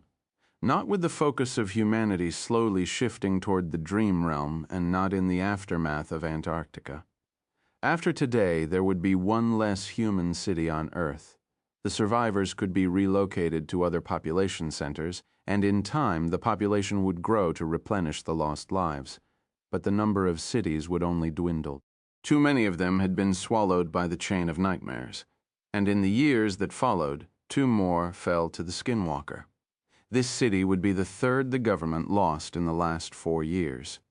To Jet, losing a city felt like being robbed of her personal belongings. It was sad, humiliating, and deeply distasteful. She had a commitment to work for the government a long time ago, and as such, any defeat that the mission of the government suffered was a personal slight. Those bastards Jet was really sure who she was referring to. the nightmare creatures, or the people who had pushed back against her desire to allocate more precious resources to the waking world. It was not like she did not understand the inevitable future. The waking world, their world, was not ending yet, but its trajectory was already clear. There were already more nightmare gates opening each year than ever before, and the median category of those gates was slowly climbing toward a complete disaster. Most importantly, the sovereigns were in the dream realm. Not only because they chose to be there, but also because it was hard for them to enter the waking world, as if their very existence was denied by it. So even if a new supreme was born in the future, they wouldn't be able to remain here continuously and protect the cradle of humanity. Therefore, a single Category 5 gate would spell doom to all who remained, which wasn't that bad, actually. Jet wasn't a reactionary hellbent on remaining on Earth simply because that was where she had been born. In fact, she understood better than most that adaptability was humanity's greatest weapon. Why wouldn't they resettle into a new world if their own was dying? In fact, for every city that had been destroyed in the waking world, several were founded in the dream realm. The government would have to relocate their efforts there as well.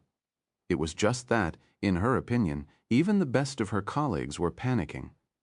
The trauma delivered by the chain of nightmare was too great, even if few people acknowledged it. And since they were panicking, they were rushing too much. So she was forced to clean up their messes because of the rush. The government forces were too late to prevent this city's destruction. How ironic. Sometimes, she regretted that there wasn't anyone else among the people wielding power who had come from the outskirts.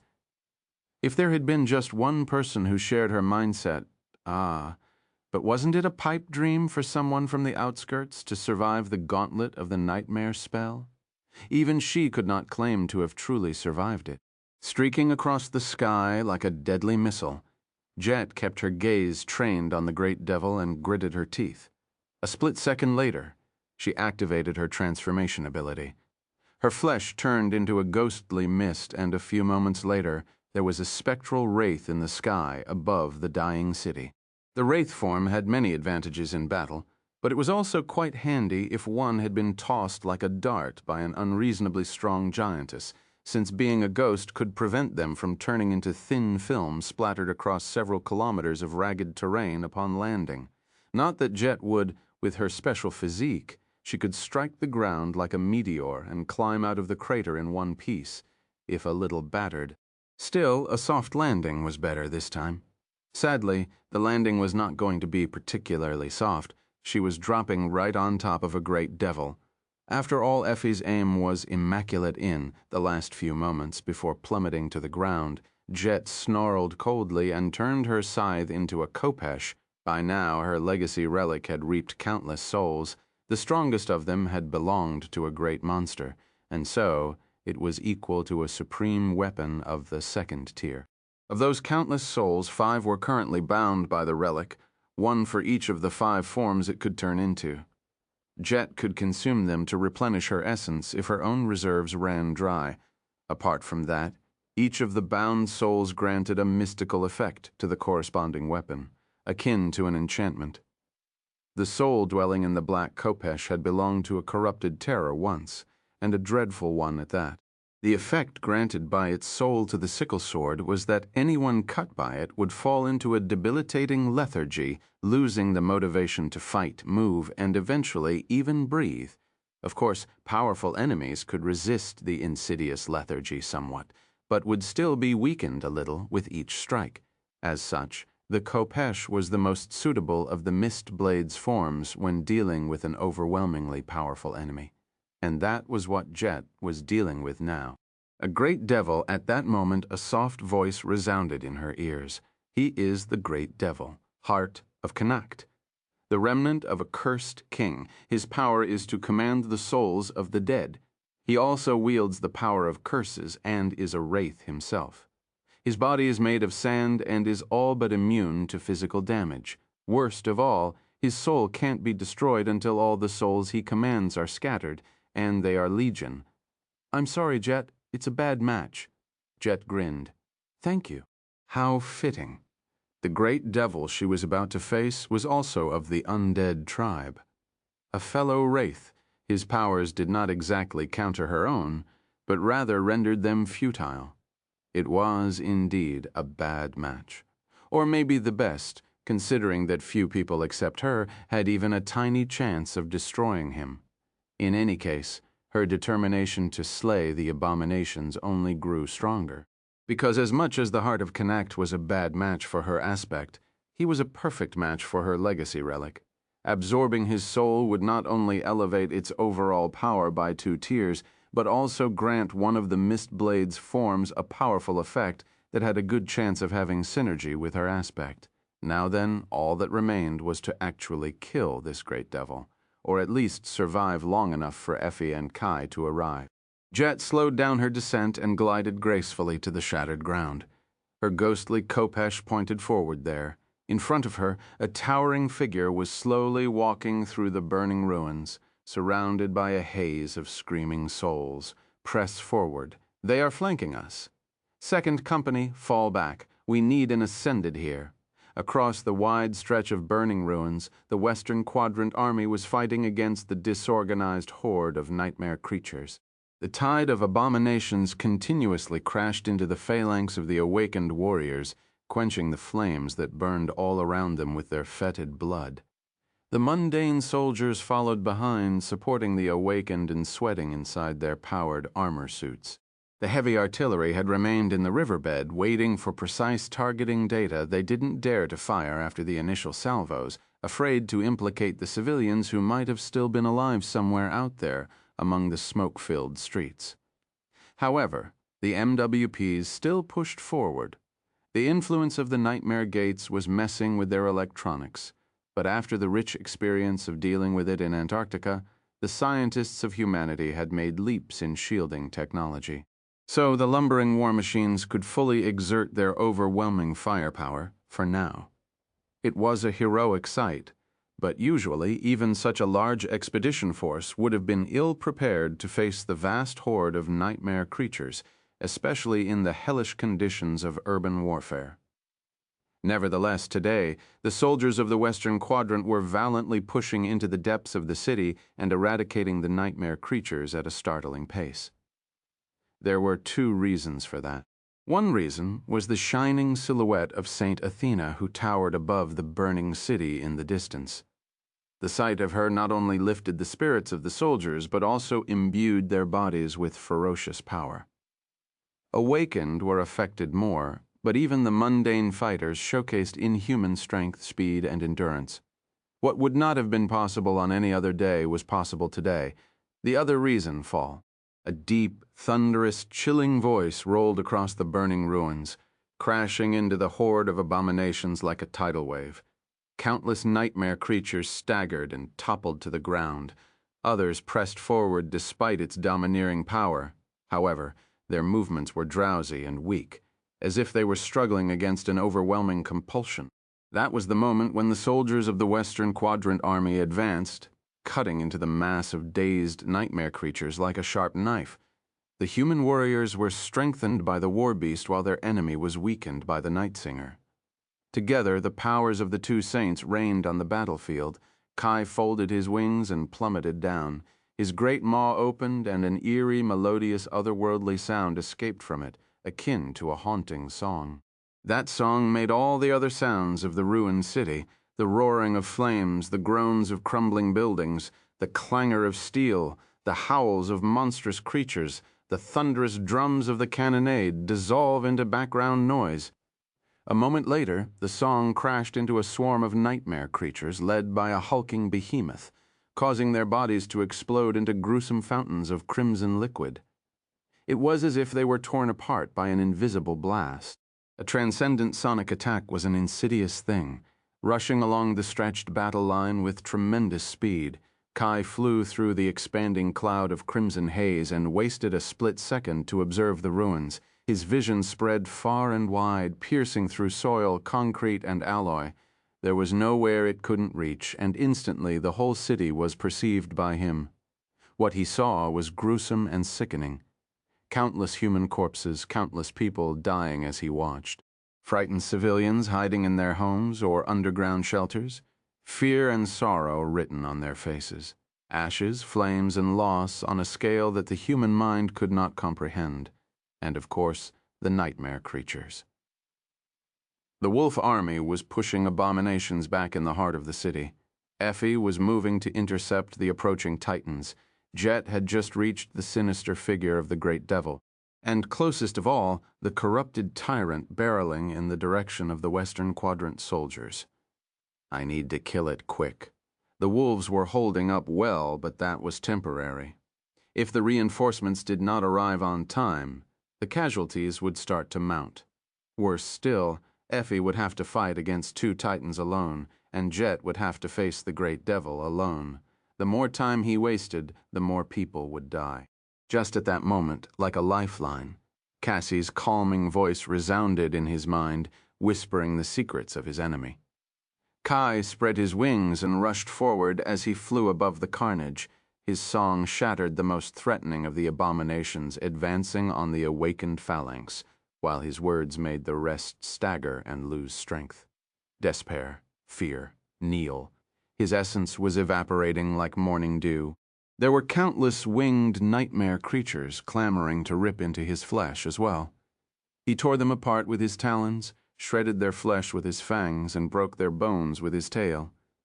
Leaving the Western Quadrant army behind, Kai remained alone above a sea of abominations. A hail of attacks enveloped him, coming both from the ground and from the air. He shrugged them off, evaded some of the abominations, and killed others. And all that time he could see scattered survivors looking at the sky all across the city. Some of them were numb and terrified, thinking that the midnight dragon was another dreadful abomination. Some seemed to recognize him, looking up with desperate hope. The expressions of the latter hurt him more, because he knew that for many of them, maybe most of them, there would be no salvation, because in this world weakness was a sin, and they were sinners. Kai was no stranger to that sin either. True, the days when he considered himself weak and unworthy to be in the company of his friends were long gone. After years of leading soldiers and surviving the most terrible hells, Kai wasn't shameless enough to proclaim that he lacked strength. No, he was strong, but his strength was still lacking. If he was stronger, more people would survive and his friends would return from the battle with fewer scars. Sadly, he was already close to the pinnacle of what a human could achieve. It was so strange. Who could have thought that someone like him, a gentle and shy kid overly interested in music and fashion, would end up this way? Still, there were ways to gain greater strength. Opening his maw, Kai spoke, "Be stronger." This time, he was speaking to himself. "Be faster." His mighty winged body was suddenly overcome by a surge of energy. "Be sharper." A moment later, he sent a destructive sonic wave spreading outward in a wide cone. Countless nightmare creatures were swept away by the invisible power of his song. A vast cloud of dust and debris instantly flew into the sky, which was suddenly void of suffocating smoke. In the middle of the devastated cone, the corrupted tyrant staggered as the sound blast crashed into it. The dreadful abomination was not killed, of course, or even seriously wounded. But that was not what Kai had wanted. All he had wanted was to distract the enemy for a moment. Knowing that his commands would not have a strong and immediate effect on an enemy of that class and rank, he simply rushed to the ground and opened his maw. In the next second, his sharp fangs bit into the tyrant's neck. A wide street was shrouded in darkness, framed by the burning buildings and billowing smoke. The ground was littered with rubble and broken vehicles. Here and there, human bodies lay in the pools of blood, covered with dust. A woman with raven-black hair and icy blue eyes was standing in the middle of the ruined road, holding a black sickle sword. In front of her, a towering figure was moving slowly across the rubble, each of its steps exerting an invisible pressure on the world. The creature was surrounded by a haze of swirling sand, with only a vague silhouette of a gaunt human visible behind its veil. 1,000 screaming souls shrouded the ancient devil like a mantle. Jet looked at him coldly. "I hear that you are called the Heart of Connacht. Nice to meet you. I am called Soul Reaper Jet." A dark smile appeared on her pale face. "This is my city, so prepare to die." The great devil halted, looking down at her through the veil of sand. The whirlwind of souls surrounding it parted, revealing two gaping pools of darkness, ghostly flames ignited in their depths, piercing her with a gaze of indescribable malice and hunger. Then a rustle of a myriad of whispers rose like a tide, enveloping her in a cold embrace. Jet did not know the words of the ancient language the fiend spoke, but understood them regardless with the help of the spell. Broken thing. Bow, submit, surrender. Succumb, she felt a powerful compulsion press her into the ground, as if 1,000 invisible hands were pulling her soul down. However, the weight of her shattered soul was too great for them to move it even by a millimeter. Jet's smile widened. She raised her sword and took a step forward. In your dreams, a split second later, her ghostly figure dashed toward the devil. Jet possessed an unusual soul. Her core was like a vast sphere of shattered crystal, countless shards pressed messily together to form a jagged sun. Her radiant essence constantly leaked through the gaps between the shards, but in return, the more living beings she killed, the more her broken soul core grew, and Jet had slaughtered countless beings over the years. Since that was the only way for her to survive by now, her core was massive like a giant star, burning furiously in the cold darkness of her desolate soul. Not only that, but her dead flesh could absorb much more essence than that of someone who was truly alive, which granted her tremendous physical strength. Strangely enough, that physical might also translated to the dire power of her wraith form. Moving like a ghost, Jet appeared in front of the great devil and lashed out with her sword. All of it happened in an instant, too fast to be discerned by mundane eyes. Of course, the eyes of the great devil were not at all mundane. The figure hidden in the sand shifted, raising a hand to swat away her strike. At the same time, the sand rose like a giant palm, repeating its movements. However, the mist blade was not swept away. Instead, it passed through the sand and cut deeply into the ancient fiend's soul. A moment later, a building to their left exploded into a cloud of dust, obliterated by the giant hand of sand. And one of the myriads of souls, subjugated by the heart of Connacht, dissolved into nothingness, receiving the cut on his behalf. The abomination sustained no damage at all. It was only affected a little by the lethargic power of the black Khopesh, shrugging it off a split second later. 1,000 spears of sand shot from his towering figure, moving too fast to be dodged at such a close distance. They passed through Jet's ghostly figure without doing any damage as well. She jumped back, knowing that this advantage of hers would not last for too long. And indeed, the silhouette hiding inside the sand tilted its head slightly. Then the sand settled back onto it, forming the shape of a gaunt giant. Instead, the haze of screaming souls flowed forward like a raging river, threatening to tear her own apart. Soul attack. Jet gritted her teeth. This was going to be unpleasant. She pushed off the ground, weaving between the falling pieces of the toppled building to evade the torrent of souls. In her perception, the jagged pieces of torn alloy and shattered concrete were floating down slowly, nearly static. The great devil's attack, however, was almost too fast to react. In the next several seconds, the burning street turned into a furious battlefield. Two wraiths, one made of mist, the other of sand, clashed in eerie silence, no sound produced by their ghostly steps. Only the sand rustled as it brushed against the rubble. Despite the devastating power unleashed by them, not even a single particle of dust was disturbed by their battle. The pillars of smoke were not torn apart by the hurricane wind. The scorching flames were not extinguished.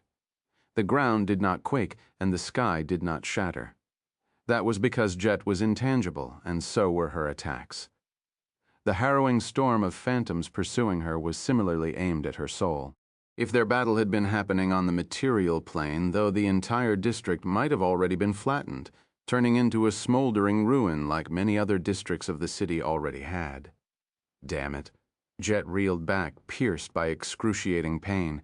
She had delivered a rain of blows to the ancient fiend, but what was the point? Her insidious power, which had served her splendidly across countless battlefields, was almost entirely useless against the vile power of the heart of Connacht. Instead of cutting his soul, she was simply destroying the phantoms he had consumed, and they were indeed legion. There must have been millions of people living in the outskirts, where the great devil had been wandering before her arrival, and very few had escaped his bloodlust. Even if less than 1% of the victims had joined the whirlpool of souls, Jet would have to land thousands of strikes to destroy them all. Each of the attacks she failed to evade, however, dealt direct damage to her own soul. It was vast and tenacious, true, but in this war of attrition, Jet was still doomed to lose. Why did this bastard have to wield power over souls? Jet dodged a rustling torrent of haze and slashed at it with her sword, obliterating another unfortunate specter. Sadly, these specters were not actual beings, but instead parts of the great devil, therefore destroying them did not replenish her essence. Exhaustion was one of Jet's fears, perhaps even her only true fear. For all other awakened, losing all of their essence simply meant enduring a period of powerlessness and not feeling well. But to her it meant death, true death, the final and irreversible obliteration of her being. What was worse, Jet wasn't sure that she would be able to control herself when facing this slow and excruciating dissolution. The few times she had come close to exhausting all her essence, well, she didn't really want to remember them. She had done a few shameful things. Unsurprisingly, pushing her the limits to battle a great devil consumed an ocean of soul essence. Jet wasn't panicked yet, because her reserves were many times deeper than those of most other saints. More than that, 5 powerful souls were bound to her mist blade. If push came to shove, she would consume them one after another, postponing the inevitable. Still, even if she miraculously won today, the sea of soul essence she had accumulated would be all but spent. Jet would have to collect it again, drop by drop, such a chore. Killing had become a chore a long time ago for her. Sometimes she dreamt of being free of her flaw and living a peaceful life somewhere where there was no need to ever spill the blood of living beings. Not that there was such a place anywhere in the two worlds. For someone like her, those dreams were rare and silly, though. Most of the time, Jet was quite content with her life. Not at the moment, though. She evaded another attack nimbly and delivered a ruthless strike to the abomination, then jumped back, phasing through a melting wall. The sand followed. Despite the harrowing might and vile powers of the great devil, she was still holding her own. She was still fighting, full of resolve to see the fiend die. Why wouldn't she kill him? She had killed countless bastards who thought that they were stronger than her and were stronger than her. Already, strength didn't decide who lived and who died. Jet did. Come, come. Follow me more, hurt me more, waste time on me more. If there was one blessing about this excruciating fight, it was that the curse of lethargy affecting the heart of Connacht was slowly accumulating. Its effects were not significant yet, and yet Jet could feel that the devil was struggling a little to maintain his unceasing assault. Ignoring the pain, Jet felt a dark grin twist her lips. She retreated, one step at a time. Perhaps she was not powerful enough yet to slay the heart of Connacht. But luckily, she wasn't alone. Just like the devil had a legion of souls to protect him, she had an army too. She had Effie and Kai, so she just had to preoccupy the bastard until they arrived, surrounded by smoke and flame, suffering the assault of a great devil. Jet smiled viciously and laughed. Chapter 1726, Strategic Solution. The wolves were pushing the abominations back. A team of specialists already gained access to the reserve control station of the city's automated defense systems, working on bringing them those that had not been destroyed, at least online. Makeshift barricades were being constructed, and there was even a trickle of civilians being guided to the shelter. Already, Effie had assisted her soldiers as best she could. She had personally eliminated the most threatening abominations in the vicinity of the Wolf Army, and made sure that her soldiers were not overwhelmed by the tide of abominations. But now, to make sure that they were not annihilated, she had to sortie into the city and face the enemy on her own. Fighting a Titan was not a problem. Effie was plenty Titanic herself. However, this time, there were two walking calamities approaching her soldiers. One was a towering giant, not much smaller than she was, his body carved from obsidian stone. The giant had 6 hands, each holding an archaic weapon. His head had 4 bestial faces, one on each side, waterfalls of blood spilling from 4 terrible maws. The bastard had swallowed countless humans and was hungering for more. The other Titan was grotesque and disgusting. It was vaguely insect-like in appearance, with a bulging, fleshy hump rising dozens of meters into the sky from its back. The chitinous body was almost invisible under that mountain of flesh, and there was a noxious miasma drifting around the revolting creature like a vile haze. What troubled Effie the most was that there were 2 of the gargantuan abominations. Even worse, they were approaching the wolf army from different directions. If she rushed to face one, the other would trample her soldiers, leaving none alive. Those wretched things. Usually she would not have been miserly on the swear words, but ever since becoming a mother, Effie had been trying to clean up her speech with varying degrees of success. Letting out a chilling growl, she threw a burning gaze at the obsidian giant, then turned away decisively and pushed her colossal body into an earth-shattering run. The crawling horror was closer, and so she had decided to deal with it first. She had decided to do something else as well. It was a bold new strategic solution that would not lose to the glorious genius of her patented slingshot maneuver. Of course, Effie would have to try her damnedest to make sure the thing actually worked, leaping over a sprawling park with one tremendous jump. She caused the ponds located on its premises to spill out of their shores with her thunderous landing and barreled toward the Titan. The creature was enormous, but the top of its bulging hump barely reached her abdomen. Its flesh also seemed strangely porous, of course. Effie already knew why. As she was closing in on the monstrosity, it crawled forward and straightened its segmented legs. At the same time, a strange ripple spread over the gargantuan hump of its back. Effie scowled and held her breath, which wasn't easy because of her flaw. Nevertheless, it was necessary. In the next moment, countless holes opened in the mountain of flesh, expelling long plumes of the noxious miasma. It shrouded the Titan like a cloud, spreading outward to cover a vast stretch of the city. Effie's face darkened. There had still been survivors in that district. Not anymore, curse you. But that was not all. Following the miasma, numerous black rods were expelled from the holes in the creature's fleshy body. As they shot into the sky, the rods spread translucent wings and unfolded segmented legs, turning into a vast swarm of monstrous dragonflies. They seemed like tiny vermin to Effie, but of course each creature was at least a meter long, easily capable of ripping an adult man to shreds. The undulating wall of the dragonfly swarm swirled around the crawling Titan, whose hump had deflated somewhat. Ah, damnation, Effie allowed her supreme armor to envelop her face, turning into a beautiful mask of polished steel that perfectly copied the contours of her face. A tall white plume fluttered in the wind like a river of silk threads. Here we go. She extended both her hands to the sides, lingered for a moment, and then forcefully brought them together, making her palms collide. A thunderous clap resounded above the city, shaking the heavens.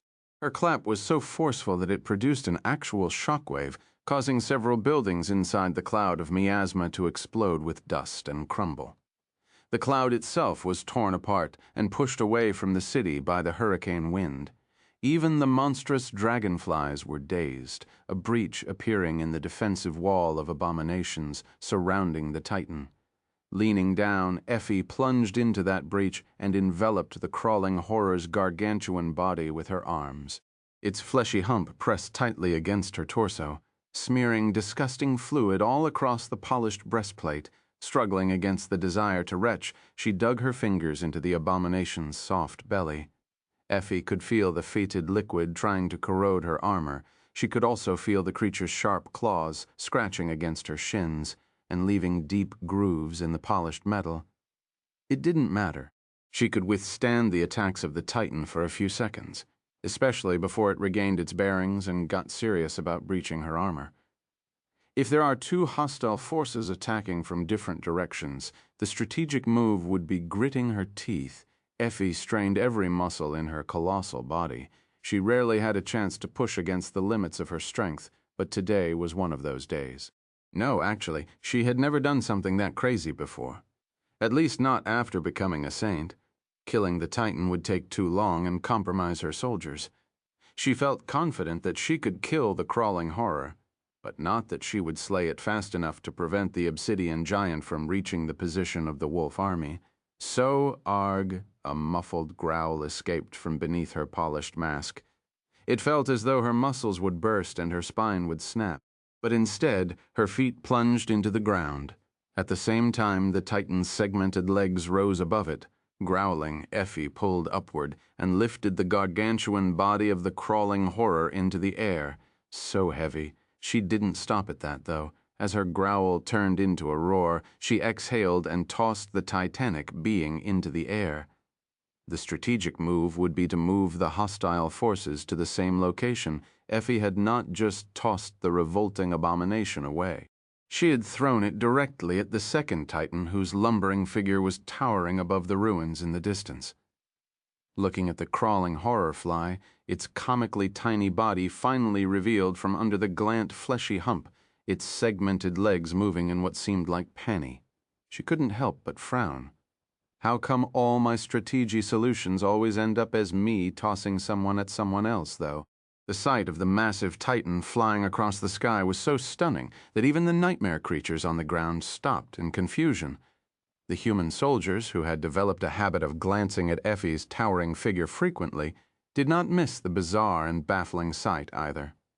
Perhaps both the abominations and the humans had a similar thought. I'm seeing things right. They weren't. The only creature who wasn't confused was the obsidian giant. Because the crawling horror was flying directly at him, even though the four-faced Titan was as tall as Effie, he would still be buried under the mountain of flesh if she managed to hit her target, and she had immaculate aim. The giant moved, bringing one of his 6 weapons up. Then it ruthlessly fell down. The stone mace struck the crawling horror in the air, damaging its body and slamming it into the ground. A lake of fetid blood flowed out of the wounds of the revolting abominations, drowning several streets. The obsidian giant had avoided being struck by the titanic projectile. However, no sooner than the crawling horror hit the ground. The visage of a beautiful steel colossus was revealed from behind its enormous body, barreling toward the 2 Titans at terrifying speed. Her exquisite mask was emotionless and eerily calm. Behind it, though, Effie's lips were twisted into a bestial snarl, and her eyes burned with murderous fury. Die. Chapter 1727, A Brawl of Titanic Proportions. The crawling horror was not as tall as Effie and the obsidian giant, but it was still a titanic creature. Therefore, its vast body had obscured the giant's view for a few moments before being struck down. Effie used these moments to shorten the distance between her and the enemy, unseen. By the time the enormous abomination smashed into the ground, the obsidian giant barely had any time to react. All he could see was a steel colossus rushing at him with great speed, her body the picture of physical excellence and perfect athletic form.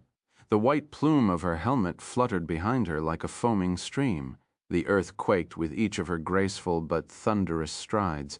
Effie did not waste any time to attack. She was unarmed, but that did not mean that she was powerless. Leaping over the scrambling, crawling horror, she planted her feet into the ground and grabbed the hand of the obsidian giant that had swatted the abomination down.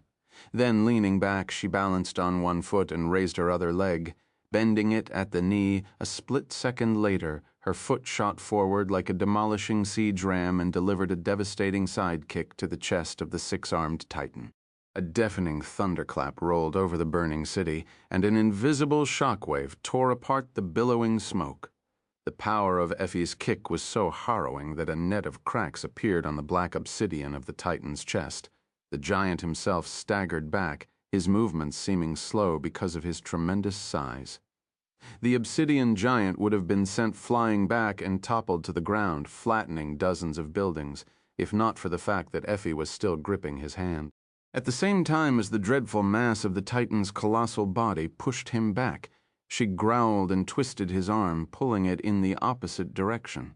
Effie used the rebound from her kicks to her advantage, adding it to her strength and channeling terrifying strain into the obsidian. There was a sound of cracking stone and an ominous groan of something that should have been indestructible being torn. In the next moment, the elbow joint of the obsidian giant exploded into a rain of jagged shards. They rained down like meteors, causing clouds of dust to rise into the air. Effie wrenched the Titan's arm, tearing it from the socket entirely, and then ripping it off.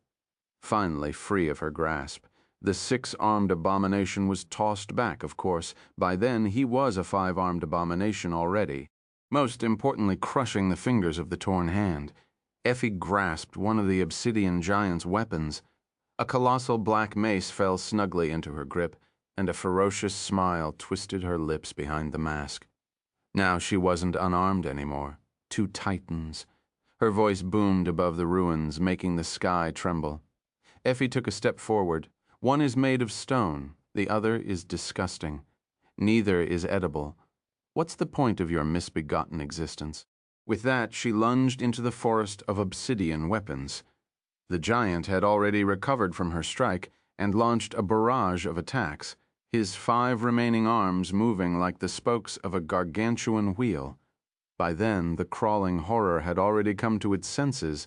Despite the fact that the abomination had been wounded and removed from its potent defenses, the cloud of miasma and the swarm of monstrous butterflies, it was still a dreadful creature. Its enormous body deflated, and then a tide of enormous tentacles shot from beneath it, aiming to wrap around Effie's legs. Ah, ew. Caught by surprise, Effie swayed. She managed to block three of the giant's weapons with the black mace, but two more struck her on the shoulder, sending a powerful shock through her body and producing a river of sparks as they scraped against the polished steel of her armor. Crap. The powerful tentacles of the crawling horror were restricting her movements, enveloping both of her legs and one arm. At the same time, the obsidian giant was raining blows on her from above. She managed to protect her head, but her torso was being battered, the breastplate on the verge of bending inward. The supreme armor still held, but it had a limit, too. Effie was a rank above the two vile creatures, but 6 classes below them. At the end of the day, though, what mattered the most was that she simply did not have enough limbs to contend with them both. You bastards. Growling, she tried to rip the tentacles apart with pure strength, but the spongy flesh was too slippery and elastic. She tried to break off another arm of the obsidian giant with a powerful strike of her mace, but to no avail. 3 of his weapons blocked her strike while 2 more crashed into her helmet. All she achieved was becoming dazed. The situation seemed dire. What to do? Effie growled furiously and then dismissed her helmet, as if inviting the dreadful giant to smash her skull, and indeed, an obsidian sword instantly fell from above, aiming to slice it open. She looked up, placing her face in the path of the gargantuan blade, and caught it with her teeth. A dark joy ignited in Effie's eyes, and the corners of her mouth curled upward in a vicious grin. Then she tightened her jaw, shattering the obsidian blade. The dreadful giant was left holding only a hilt. He moved, planning to bring his 4 remaining weapons down upon her. But at that moment, Effie looked at him, her teeth still bared in a grin. A split second later, her lips moved, and she spat a jagged shard of the gargantuan sword at his face. The fragment of the obsidian blade was shot through the air with the speed of a supersonic missile and plunged into the giant's eye, utterly destroying it. Even though the Titan had 7 more left, he still flinched back.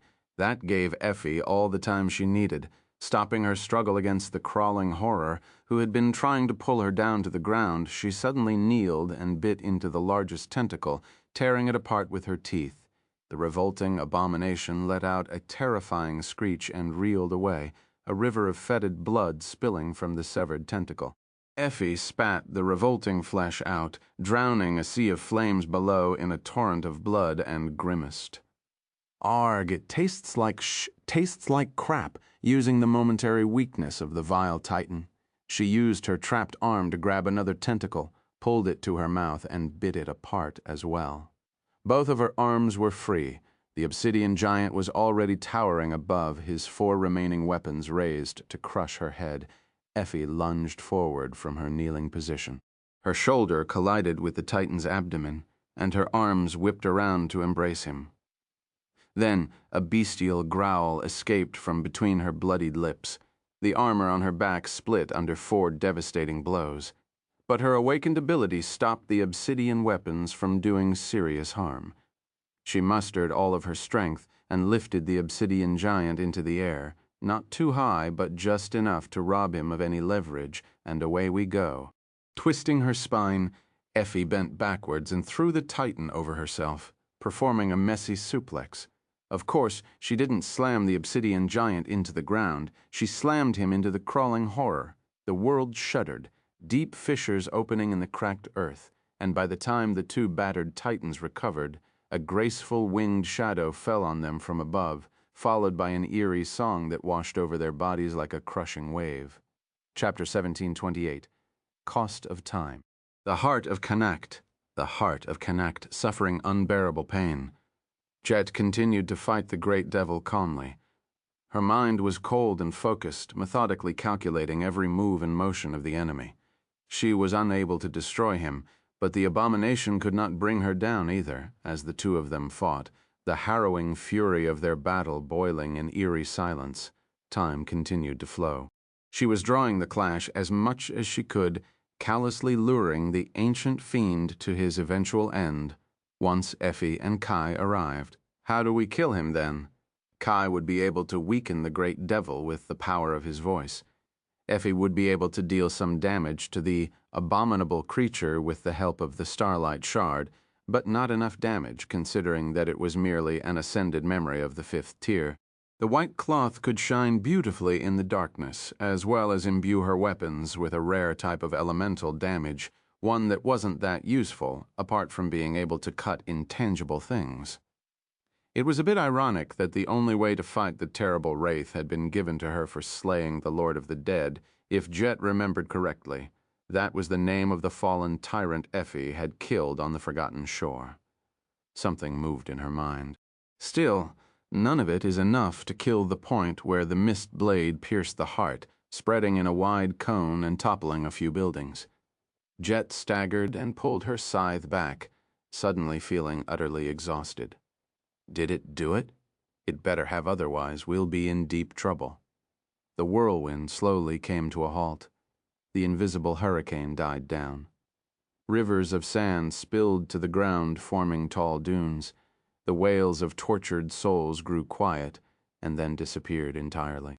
Jet looked up at the broken figure of the great devil's shell. Its contours gradually blurred, and then it crumbled like a sand castle. The spell whispered into her ear. "You have slain a great devil, the heart of Connacht. You have received a memory." Jet smiled and looked at the bleeding pieces of the black heart with contempt. After a few moments, she shook her head and looked away. "You should have stayed in the safety of hell, fool. Why come to this dire and dangerous world?" The battle wasn't over. Still, there were still plenty of nightmare creatures in the city, and it would take some time for the government forces to slaughter them all. But with the most powerful gate guardians gone, the 3 saints should be able to oversee the cleansing without too much problem. Then they would have to gather the survivors, treat the wounded, and transport all civilians away from the ruined city. Work, work, work. There was no end to it. Jet could not remember the last time she had not been overworked.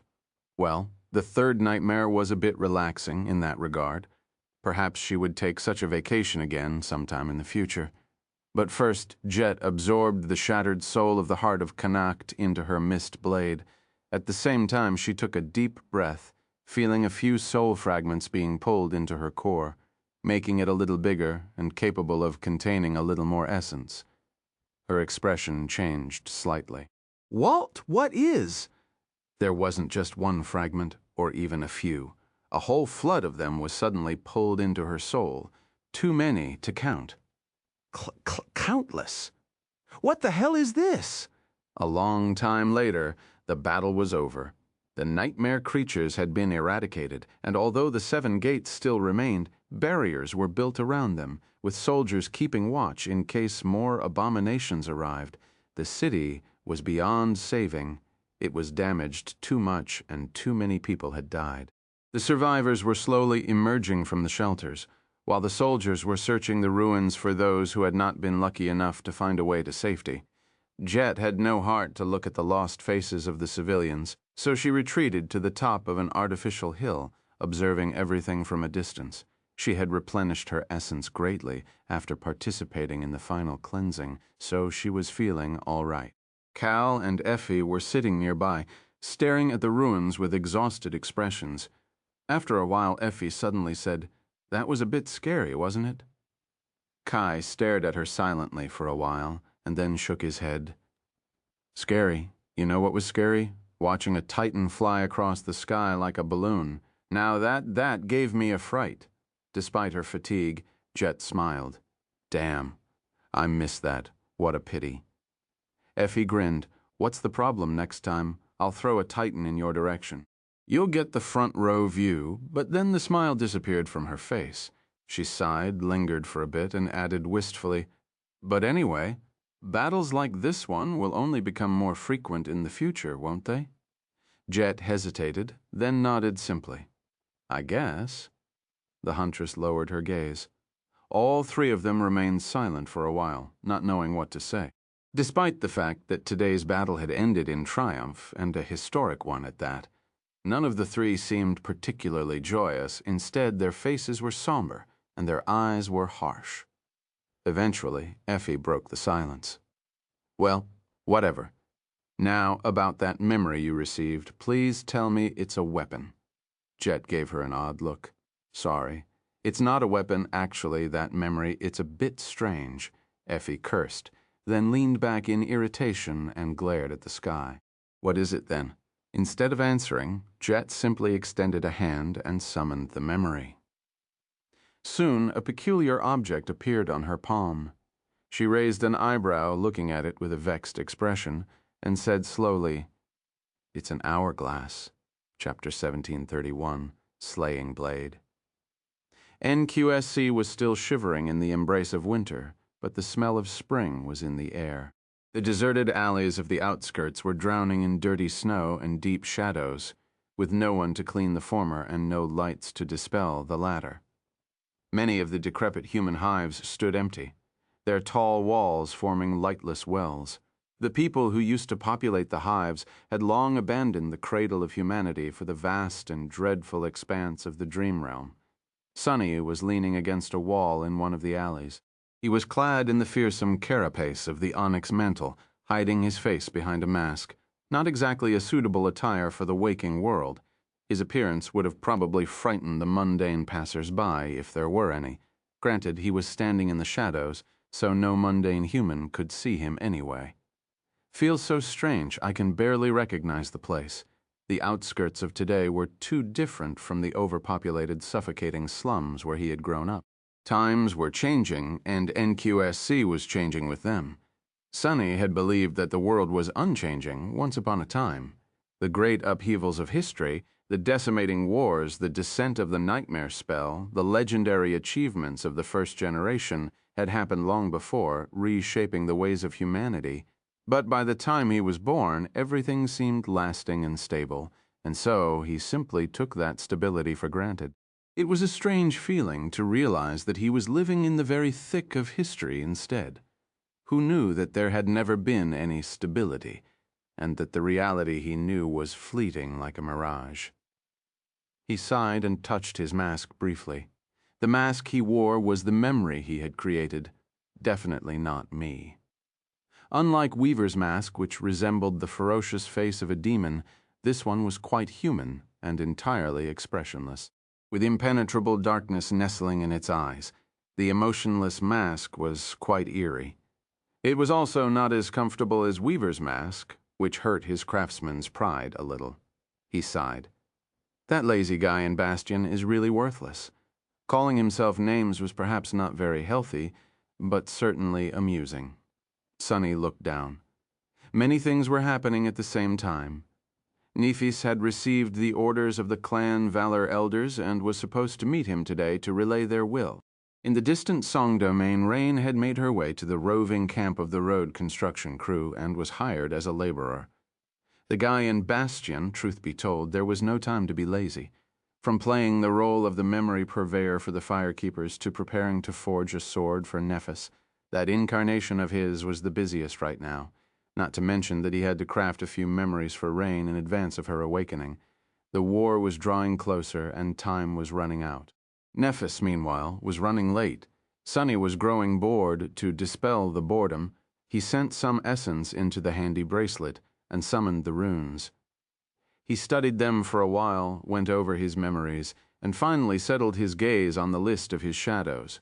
Soon, the runes describing the soul serpent ignited in the darkness. Shadow, soul serpent, shadow rank, transcendent, shadow class, terror, shadow description. When the end came, Shadow was the last of the gods to be destroyed. Many have resented him for creating death, but in the end, death embraced all. His gaze lingered on the description. Sunny had read these runes for the first time a long, long time ago. Back then, it all seemed so strange and mysterious. Now, however, although he knew more about how Shadow God had created death and what it meant, the description of Soul Serpent still touched upon a great mystery. One of the last great mysteries that Sunny still could not solve. He knew how the war between the gods and the demons had started, and why. But how did it end? How were the gods destroyed? What could have killed the creator of death? For now, there was no answer. Shaking his head a little, Sunny continued to read the runes. Shadow attributes, shadow guide, spirit guide, soul weapon, soul beast, soul companion. 3 of the attributes had been there before the first enhanced Sunny's essence control, when Serpent was in its tattoo form. The second allowed Serpent to become a weapon. The third allowed it to assume the form of a beast. The Spirit Guide and the Soul Companion attributes were new. He concentrated on them, attribute Spirit Guide. Spirit Guide attribute description. Soul Serpent enhances the rate at which its master can absorb elemental essence. Of course, both the name and the description of the attribute had been written by Sunny himself, and were the result of his own observations and consideration. Actually, he did not know if this new power of serpents was a separate attribute or an evolution of the Shadow Guide. However, there was an important distinction between the two that had made him divide them. It was that the Shadow Guide only functioned when Serpent was in the form of a tattoo, while the Spirit Guide did not. Whether it was the tattoo, the soul weapon, or the soul beast forms, spirit essence, at least that of Shadow, seemed more active around Serpent, and nourished Sunny's soul better. Perhaps there was something else to that attribute, but he did not know. In any case, it was quite useful. The Soul Companion, attribute's name and description, likewise included some guessing on Sunny's part. He had assumed that it was an evolution of the Serpentine Steel ability at first, but eventually decided otherwise. Attribute, Soul Companion. Soul Companion attribute description. Soul, Serpent can fuse with its master's shadow shell, granting it some of its abilities. Sunny felt that he had not explored the depths of this attribute yet, but what he did know was that just like Serpent could augment his body as a tattoo, it could also enhance his shadow shell. The abilities that the shell could channel were Soul Reaver and Slaying Blade. And speaking of abilities, he lingered for a while, then continued to read the runes. Shadow abilities, Serpentine Steel, Soul Reaver, Grace of Shadows, Formless, Mark of Shadows, Slaying Blade. The first 4 abilities were quite familiar to Sunny. The first allowed the soul weapon form of Serpent to assume the shape of any weapon. The second granted Sunny a portion of essence of those slain by its soul weapon or soul beast forms. The third allowed Sunny to bestow Serpent on someone else, and the fourth allowed Serpent to assume the forms of shadows dwelling in Sunny's soul.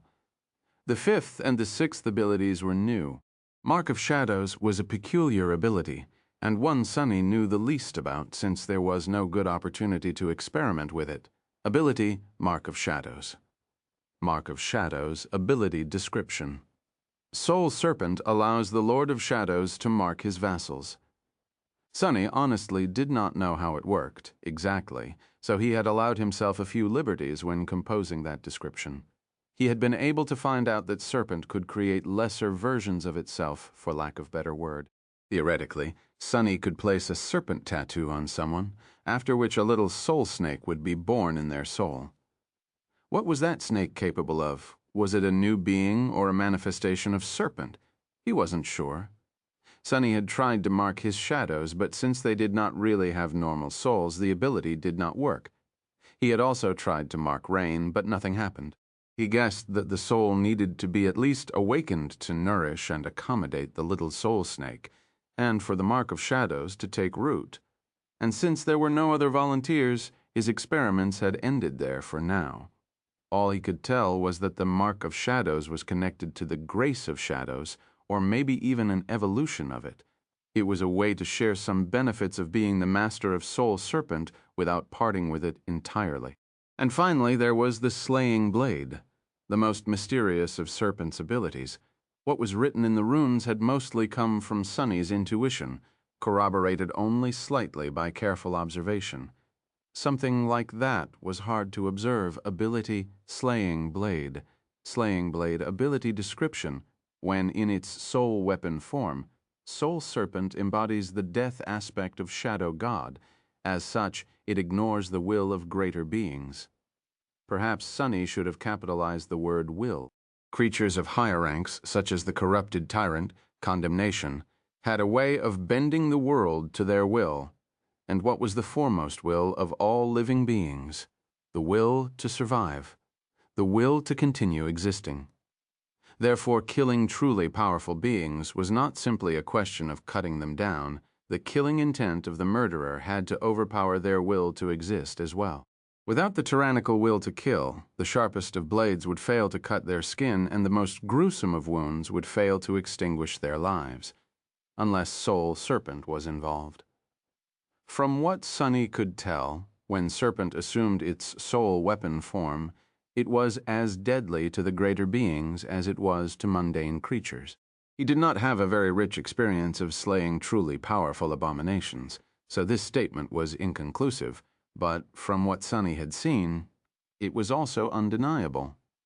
He wasn't sure how it worked exactly. Maybe his killing will was enhanced, maybe the will to exist of the enemy was weakened, or even completely ignored. In any case, he was certain that the Serpent's soul weapon form was unexplainably deadly, which wasn't particularly useful to him for now, since most of the enemies he fought did not possess that much of the will. And yet Sunny felt that as his power continued to grow, the caliber of the enemies he faced would also become increasingly inconceivable, and therefore the slaying blade would gain more and more importance in the future, tremendously so. If I live long enough to see that future? As he thought that, there was a sound, and he sensed movement at the periphery of his shadow sense. Soon a luxurious PTV awkwardly made its way through the snow and stopped some distance away from him. The passenger door opened, and a familiar figure climbed out of the vehicle, looking around with a deadpan expression. Sunny dismissed the runes and smiled behind the mask. Nephis had arrived, chapter 1732, Luxurious Ride.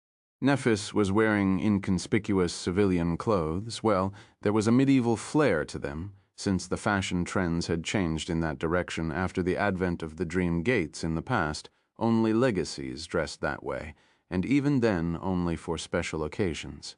But now it wasn't strange to see people in the affluent districts of NQSC wearing capes, waistcoats, and gamsons. Neff's neat ensemble was tailored to fit her figure perfectly. She wore pristine white, her half-shoulder cape embroidered with golden thread, of course. It covered her shield arm, leaving the sword arm-free.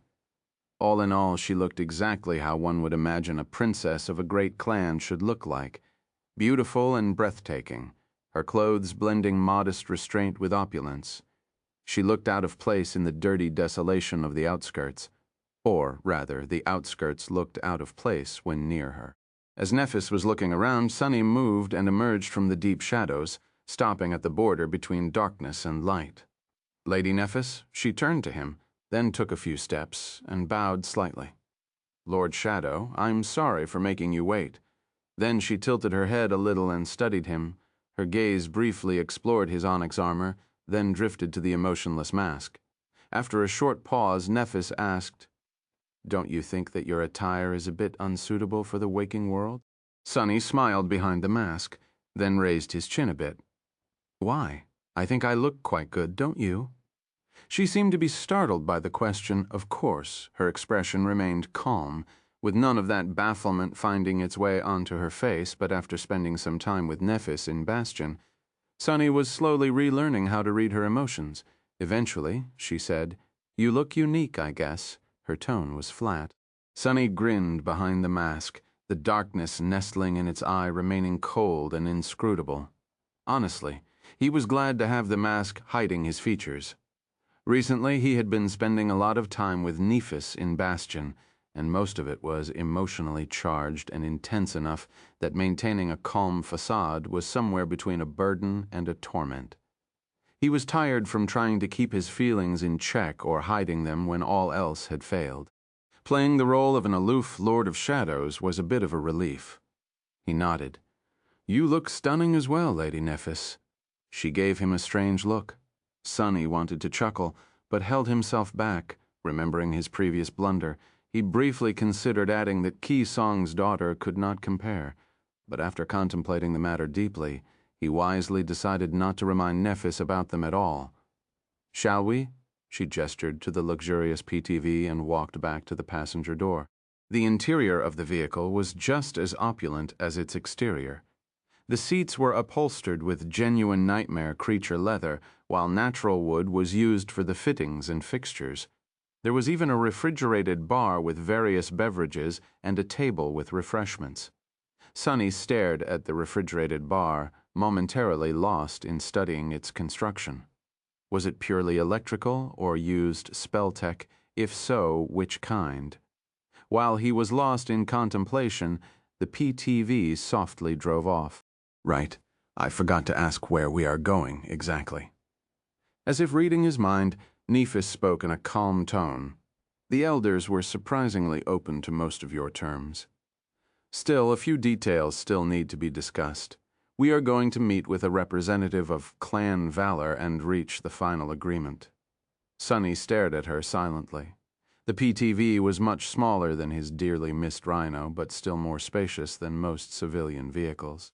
Therefore, although they were sitting on the same seat, Nephis was regrettably a bit far. "Would it have killed her to sit closer?" he asked evenly. "Are you not a representative of Clan Valor, Lady Nephis?" She smiled faintly. "I am. However, there are people who represent it more." After that, both of them kept quiet for a while. The PTV made its way out of the outskirts and past the great barriers of NQSC, bypassing the usual inspection procedures entirely. The great clans stood high above the most privileged of classes, so those associated with the PTV, the warm clothes Nephis wore, all of it was a masquerade that people like them willingly upheld. In truth, she did not need to wear a cape in the winter cold because no mundane cold could bring discomfort to a saint. As for the vehicle, Nephis could fly, while Sunny could breach great distances with shadow step. More than that, both of them could run much faster than the PTV could drive. So, using one had little point. He lingered for a few moments, then asked, "Why are you dressed so warmly?" She seemed to have understood his meaning and shrugged with a faint smile. "Helps me feel human." Sunny tilted his head. Indeed, there was a purpose for the masquerade that went beyond simple convenience. However, he was sitting here clad in battle armor. His demeanor and actions seemed to go against such conventions, so what did Nephis think of him? That he wasn't human, or that he did not care to feel like one? Sunny turned to look at the partition separating the passenger side from the driver's cabin. Even though he could not see who was driving the car, he could sense their shadow. It was a familiar one, belonging to one of the firekeepers. The PTV was also decently armored and fitted with sound isolation materials, so he could probably speak freely. After hesitating for a few moments, he asked, "I was thinking about one of our previous conversations." Nephis glanced at him with a hint of curiosity. "Oh." Sunny stared ahead indifferently. You said that if one wants to kill a sovereign, they need to become a sovereign, hypothetically speaking, of course. Do you really think that there is no other way? She seemed calm, but then again, she always did, unless Effie was involved. After a long stretch of silence, Nephis looked away and shook her head. It is not only a necessity, but also the only acceptable way. Sunny did not say anything, knowing what she meant. The sovereigns had covered their backs, indeed. Nephis sighed. There are hundreds of millions of mundane people living across the two domains. By now, their number is constantly increasing. There are many more sleepers each year as well, but not nearly as many as there should have been. Because those who enter the dream realm through one of the sovereign gates are protected from having to undergo the first nightmare.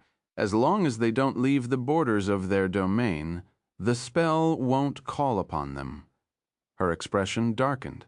So what will happen if a sovereign falls and their domain collapses? All those mundane people will instantly be taken by the spell. The casualties will be harrowing, and the nascent human civilization in the dream realm will be decimated. The only way to avoid such a result is for another supreme to take the place of the one who fell, and for a new domain to rise from the ruins of the one that was destroyed. She looked at Sunny somberly. Do you see, Lord Shadow? You asked me how I would fight a sovereign?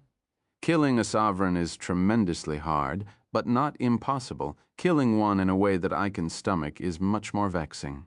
You might not harbor similar concerns, but something tells me that you do. So, you see, in the hypothetical situation you presented, becoming a supreme is not only what has to be done, but also what needs to be done. I won't have it any other way, nor can I. As she finished speaking, the PTV came to a halt. Nephis smiled, but let's not discuss such dreadful matters anymore. We have arrived. Sunny nodded and prepared to exit the vehicle. As he did, he asked with a hint of indifference, Who are we meeting? Nephis opened the door and climbed out, then said without turning back, Oh, didn't I mention? We are meeting my sister. Sunny did not show any outward reaction. The Lord of Shadows was not someone who would be agitated by a mere mention of the Princess of War after all. Internally, though, he was troubled. His relationship with Morgan of Valor was not very deep, but it was rather impactful. From their first meeting in the arena of the Dream Tournament, to his brief stint as her sparring partner, to the hellish journey across the Nightmare Desert, he couldn't say that he hated her a lot. But he also couldn't say that there was any sympathy between them. First and foremost, Morgan represented the great clans in his mind. Not only their callousness, but also their dread and might. As such, he could never quite perceive her as an individual, which was perhaps a little unfair, but also understandable. There had been a time when Morgan represented the pinnacle of power in his mind. That time was long gone. By now, Sunny was confident that he was superior to her in all but a few aspects. Morgan did possess a diabolical talent for warfare and strategy. The cruel stratagem she had pulled off in Antarctica would have decimated the forces of Song, costing the Queen of Worms several of her most cherished daughters and the chance to claim the tomb of Ariel, if not for the sudden arrival of the Nightmare Gates, of course, and that was despite Mordred's scheming to ruin Vera behind the scenes.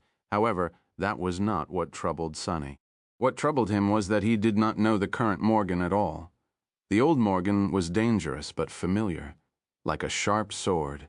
The new Morgan was a stranger. There were rumors that she had changed a lot after suffering a defeat at the hands of her brother, and the mystery surrounding her third nightmare did not help. Someone cunning and unfamiliar was the exact kind of person he would have preferred to avoid. However, there was no avoiding her now. Sighing quietly, Sunny followed Nephis into a lavish building. It seemed that the elders of Clan Valor were being considerate today. They had not invited him to the heavily guarded compound of the great clan, choosing neutral territory to conduct the meeting instead. It was just that. The territory they had selected was an exclusive restaurant, frequented by the elites of NQSC. Sunny, in his onyx armor, looked more than a little out of place when a dapper maitre d' led them to a private booth on the lowest underground level of the luxurious establishment. He caught a few stares, but not as much as Nephis. She ignored them casually, so he followed suit and acted as if it was the restaurant that was at fault for the mismatch, not the other way around. Is that the way of a legacy? Soon they entered a spacious underground chamber. The interior here was worthy of being called a work of art, with tasteful decor and softly murmuring water features, creating a pleasant and tranquil atmosphere, or rather it would have been tranquil if not for the dangerous presence of the woman who sat behind the table, enjoying a glass of red wine. Well, some things never change, I guess. Morgan was as striking as he had been before. She was dressed in a flawlessly tailored business suit, which was entirely black, just like the fashionable leather gloves she wore on her hands. Her raven black hair only made her alabaster skin look paler, and there were only 3 flashes of vibrant color about her ruby cufflinks, her red lips, and her daunting vermilion eyes. Her presence was much more powerful and cold than it had been in the past. The luxurious chamber was permeated by a sense of lethal sharpness, as if everything here was a hidden blade. However, what drew Sunny's attention the most was something that he could not quite put into words. Morgan seemed different, somehow. Whether it was her sharp gaze or elegant demeanor, everything about her seemed the same, but also fundamentally changed. Perhaps she had just matured. Perhaps it was something else. In any case, Sunny found it much harder to only perceive Morgan as an extension of Clan Valor and its ruler, as opposed to a person. What is up with Morgan? While Sunny was staring at her silently, she put down the wine glass and smiled. Her smile was perfectly pleasant, but looked cold and infinitely sharp, despite having no reason to. "You're here, sister?" finally. Nephis simply nodded. "Lord Shadow, this is my older sister, Princess Morgan of Valor. Sister, this is Saint Shadow." Hiding behind the mask, Sunny studied them without saying anything. The two did not look like sisters. In fact, with one dressed in white and the other in black, they looked as if someone had consciously attempted to create 2 exquisite beauties who were the exact opposite of each other. Morgan looked at him with curiosity. "Ah, the Hermit Saint of Gordrave. I've heard a lot about you, Lord of Shadows. It is a pleasure to finally meet you face to face, or face to mask, I guess." Her smile widened a little. Sunny tilted his head, then walked over to the table and pulled out a chair for Nephis. Once she was seated, he sat down himself and stared at Morgan, who had been observing his actions curiously. "The pleasure is mine, Lady Morgan. I've heard a lot about you, too." She raised an eyebrow. "Oh, only good things, I hope." Sunny kept quiet for a moment, considering what to say. Eventually, he spoke in a cold and indifferent tone. "That brother of yours paid me a visit. He seemed like a weakling." The implication was clear. A person who knew Mordred's true background would undoubtedly know about the Battle of the Black Skull. Therefore, what Sunny had said meant the following. "I fought your pathetic brother and defeated him easily. You had fought him and lost miserably. Doesn't that make you the true weakling?" Of course, Mordred was not weak. He was the opposite. The vessel that had visited Sunny in Godgrave was merely one of countless that the Prince of Nothing controlled, and an expendable one to boot. Which meant that it did not possess a lot of power, nevertheless. That weak body had somehow traversed the harrowing hell of the Death Zone and arrived at the nameless temple in one piece. Even then, Sunny had only defeated it easily because Mordred had no knowledge of how dangerous his soul was anymore. The legion of silent shadows dwelling in Sunny's soul took care of the rest. Sadly, it was a trick that would only work once. What would happen the next time Sunny and Mordred met? He wasn't sure. No one truly knew how many bodies the Prince of Nothing controlled. His transformation ability was similar to that of the Soul Stealer. It allowed Mordred to split his soul and wear multiple bodies at once. It seemed to be weaker than that of the appalling plague, though, or at least more limiting for someone who had not succumbed to corruption and wanted to remain sane. Otherwise, Mordred could have probably consumed all of humanity by now. Sometimes, When Sunny walked around the crowded streets of Bastion, he looked at the faces in the crowd and felt momentarily overcome by fear, thinking that he had no way to know if maybe Mordred already had. If everyone had already been turned into his marionettes, with only Sunny and a few powerful people left alive, not knowing that they were surrounded from all sides. It was a disturbing feeling, chasing the paranoia away. Sunny glanced at Morgan and waited for her reaction. She looked at him silently for a few moments, and then threw her head back, laughing melodiously. "Oh, right. You met that despicable person and roughed him up. That makes me like you already? Please tell me more."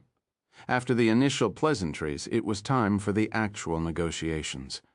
However, Sunny did not have to strain himself too much. Most of the work had already been done by Nephis and Cassie, so he could just reap the rewards of their efforts. Still, he felt a little wistful. The situation was reminiscent of the last time he had to negotiate with Valor back then. It was Morgan who had come to represent the great clan as well.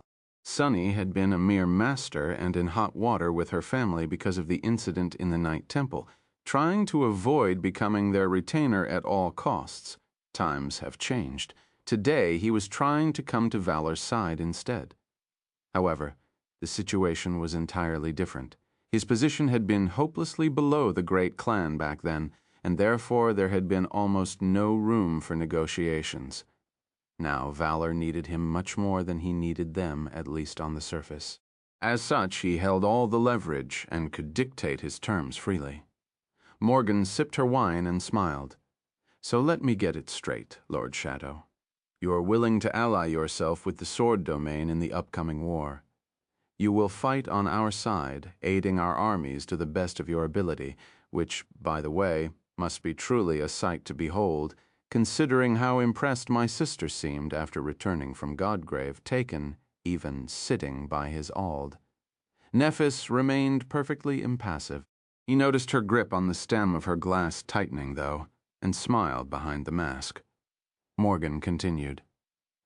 "However, you refuse to swear allegiance to my father. You also insist on retaining sole ownership of your citadel, which, as you must know, is the most precious thing you possess in the context of this conflict. More than that, you are only willing to make a personal deal with my sister, not a pact with Clan Valor as a whole. Am I correct?" Sunny nodded. "Indeed." Morgan laughed again. "Ah, really, if I hadn't known any better, I would have thought that you harbor impure thoughts about my little sister, Lord Shadow. You don't, do you?" he answered evenly. "Not at the moment, no." Nephis spared him a calm glance. Before Morgan could reply, however, Sunny added in the same aloof tone, "I hear that Clan Valor offered a marriage alliance to the House of Night, Lady Morgan, but you were refused by that young saint. I wonder if the rumors are true." His wording was ambiguous, leaving room for interpretation. Did he mean that Clan Valor was refused, or that Morgan herself was? Her smile turned a little sharper, her tone sullen. "I must say, for a famous recluse, you are very well informed, Lord Shadow." By now, everyone powerful enough to be informed of his existence had to be wondering about his identity. Someone as strong as the Lord of Shadows could not have appeared out of nowhere. The legacy clans, especially, would not believe that he was a nobody. They believed in family background and pedigree too much, and for a good reason, considering their own accomplishments. From what Sunny knew, the most popular theory about his background was the very same that had often made his ears bleed as mongrel, that he was tied in some scandalous way to the founder of the House of Nightwalker. Some considered him an outcast from the Song domain, while some were certain that he was the bastard son of some legacy clan in the Sword domain. Those who knew more about the truth of the world even suspected that he had been secretly raised by the mysterious third sovereign Asterion, perhaps hailing from the same destroyed fringe faction as him. Sunny wanted them to speculate as much as possible. The wilder their imaginations ran, the further they would move from the truth while simultaneously deepening the impression of him in their minds. Morgan shook her head and smiled. "In any case, it's fine. You don't have to swear allegiance to my father, and you can keep your citadel. Of course, we will need you to make some concessions in return. Sunny raised an eyebrow behind the mask. He had expected that Morgan would acquiesce to his demands. However, he had not expected that she would do it so easily. His refusal to accept Anvil as his king was easy to swallow. Right now, the King of Swords needed his strength more than his fealty Sunny could maintain his independence, not becoming a part of the sword domain until the war was over. It didn't matter too much, because once the war was over and Anvil conquered the world, forcing a recalcitrant saint to submit or be eradicated would not present a problem. If the war was lost, though, he would be dead and therefore problem-free. The Citadel, however, Sunny had thought that Valor would fight for the ownership of the Nameless Temple harder. It presented them with an enticing opportunity to spread the sword domain into Godgrave before the war had even started, after all. I guess they are really wary of me offering my services to Song instead, or maybe there was something else at play. He would have to ask Cassie later. For now, though, Sunny stared at Morgan silently, then said without any emotion, "That is good to hear. What concessions?" She looked at him, interlocking her fingers and resting her chin on them. "As my sister has informed you, the war will start with both clans establishing fortresses on the shoulders of the dead god. From there, we will venture deeper across the breastbone, slowly conquering Godgrave and searching for the citadels in the hollows. We will fight each other desperately in the process, of course, trying to stall the enemy." Sunny nodded, prompting her to continue. "Although you can keep ownership of your citadel, you will need to make it available to the forces of Clan Valor. In short, we will establish a secondary fortress there, garrisoned by a relatively small but elite force of awakened and masters. They will have to place their anchors and make use of the gateway, of course, but no saints as per our agreement." She smiled. "I do not need to tell you how great of an advantage it would be to possess an operational base in the depths of Godgrave. Not only will we be able to hasten our exploration of it, but we will also have an opportunity to put pressure on Song from two sides, forcing them to allocate a significant force to defend their flank unless they wish to have their supply lines cut." Of course, he considered it for a few moments, then nodded acceptable. Morgan continued, "Second, you will have to assist our saints in establishing safe passages through the hollows and share your knowledge of local topography, including the probable locations of unclaimed citadels, the hunting territories of powerful nightmare creatures, and the general characteristics of the abominations dwelling in Godgrave. Having advanced knowledge of these things will be of great help to the war effort, no doubt." Sunny tilted his head. Venturing into the hollows was dangerous but unavoidable. He had expected a condition like that. "I agree." She smiled and picked up her wine glass, bringing it to her red lips, and lastly, all the rest that one would expect from an ally. "You will participate in general battles against the enemy, take responsibility for your stretch of the battlefront, and so on. I trust a warrior like you won't be reluctant to prove his mettle." Sunny smiled behind the mask. "I don't have a desire to prove anything to anyone, but sure, these terms suit me fine." Morgan nodded and offered him her hand. If only everyone was so easy to persuade. "Then I will look forward to working with you in the future, Lord Shadow." Sunny took her hand, feeling a bit disappointed. That was it. Wasn't it a bit anticlimactic? They were talking about the war that would reshape the world, throw all of humanity into chaos, and potentially destroy it. And yet, the words they spoke were so mundane, but then again, maybe the fate of humanity had always been decided by dry conversations between very few people held behind closed doors in opulent chambers. He smiled. "I'm looking forward to the future as well." Chapter 1735, Toast to Loyalty. After Sunny and Morgan shook hands, the official part of the not-so-clandestine meeting was over. Of course, there were plenty of details left to discuss: what troops would be stationed in the Nameless Temple, how their accommodations would be organized, who would provide provisions to feed them, when the first mapping expedition would start, and 1,000 more. But all these things could be decided at a later date, and in a less ostentatious company. Morgan leaned back in her seat and raised her wine-glass, smiling with satisfaction. "This calls for a toast, if I do say so myself. The three of us will be fighting side by side soon, so to loyal comrades. May we fare well?" Nephis took a sip of wine without saying anything, while Sunny simply stared at the table, full of regret. He wasn't that attracted by the wine, but there was also a veritable feast in front of him, all dishes prepared by masterful chefs and both extravagantly expensive and endlessly delicious, without a doubt. However, he was wearing a mask, so none of these delicacies were destined to land in his mouth. Damon. Morgan looked at him with a smile. You aren't drinking, Lord Shadow? He stared at her silently for a few moments, then picked up the wine glass. Two loyal comrades. Sunny did not move, but on a wall behind him, his shadow picked up the shadow of the wine glass. It brought the shadow glass to its lips and leaned its head back as if drinking. Then it lowered its hand and returned to its previous position, copying his pose perfectly. Morgan laughed. Fascinating. Sunny smiled behind the mask. It was indeed fascinating. The three of them were toasting to loyalty, each planning treason. Morgan was playing nice for now, but as soon as the war was over, she would give the Lord of Shadows an ultimatum: submit or die. Sunny was promising to fight for clan valor, but he intended to betray them before the war reached a conclusion. Nephis was playing the role of an obedient daughter while planning to kill her adopted father, the King of Swords, and usurp his domain. This toast of Morgan's was quite funny. Sunny put the glass down, contemplating the ease with which Morgan had accepted his demanda. Was there really no other reason than to prevent him from siding with Song? Claiming a citadel in Godgrave could very well be the deciding factor of the entire war. Valor would not have given up on the nameless temple easily, unless he turned his head and stared at Nephis, who was savoring her meal quietly. She wouldn't. Would she? He lingered for a few moments, then asked in an indifferent tone, Why didn't you insist on claiming my citadel, Lady Morgan?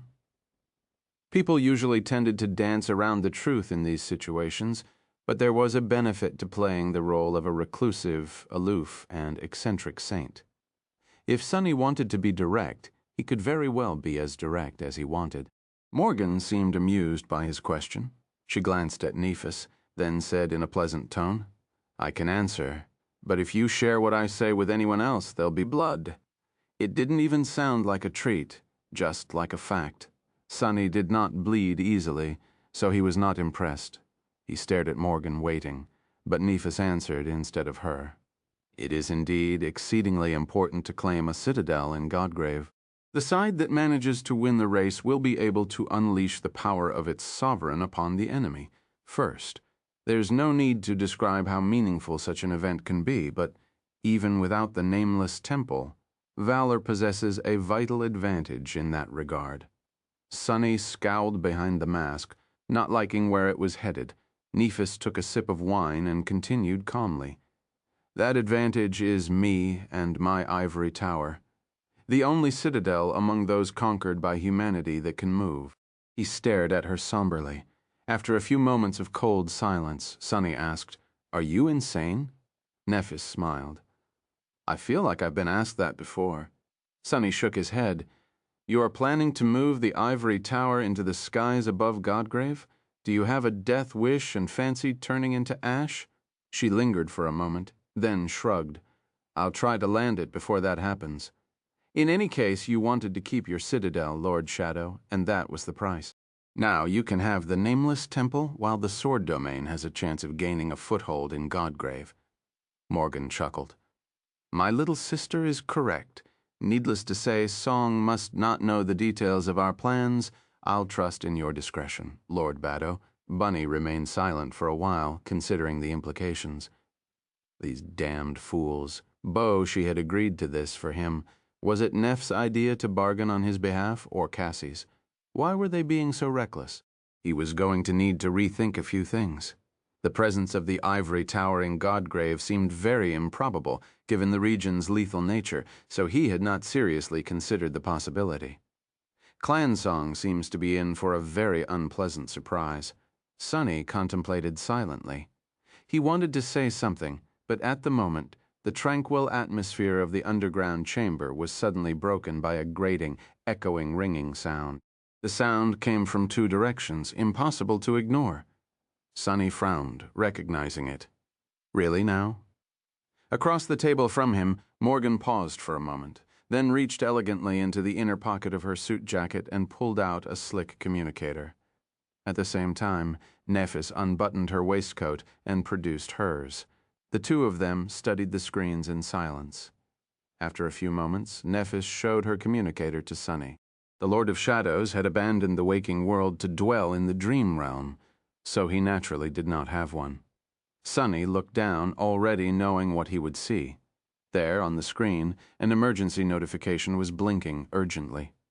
Emergency alert. Gate activity detected in your proximity. ETA. 37 minutes. Evacuate immediately. 37 minutes. The Obel scale had become much more reliable after the conclusion of the chain of nightmares, but it had never quite managed to return to its past stability. 37 minutes was much more time than the citizens had received back when a gate opened near Rain's school, but still far from a stellar result. Nephis pressed on the notification, and a map opened on the screen denoting the impact zone. After another tap, a further message showed up. Attention all awakened. Request immediate action, gate category. 2, 61% probability. 3, 34% probability. Higger, undefined. Strike force ETA, 14 minutes, 44 seconds. He let out a small sigh. This time, at least, the government forces would arrive far in advance of the Nightmare Gate's descent. The disaster would be contained, and civilians would have plenty of time to evacuate. Then, Sunny glanced at Morgan with suspicion. Had she known that this would happen, logically, she could not have. But then again, all of it was a little too convenient. Choosing such a public location for their meeting was premeditated, without a doubt. Morgan clearly wanted to send Song a message that the Lord of Shadows was taking Valor's side. Was there a better way to announce it than to be seen clearing a gate side by side with him? Not to mention that it was a good opportunity to gauge his strength. Sensing his gaze, Morgan looked up from the screen and smiled helplessly.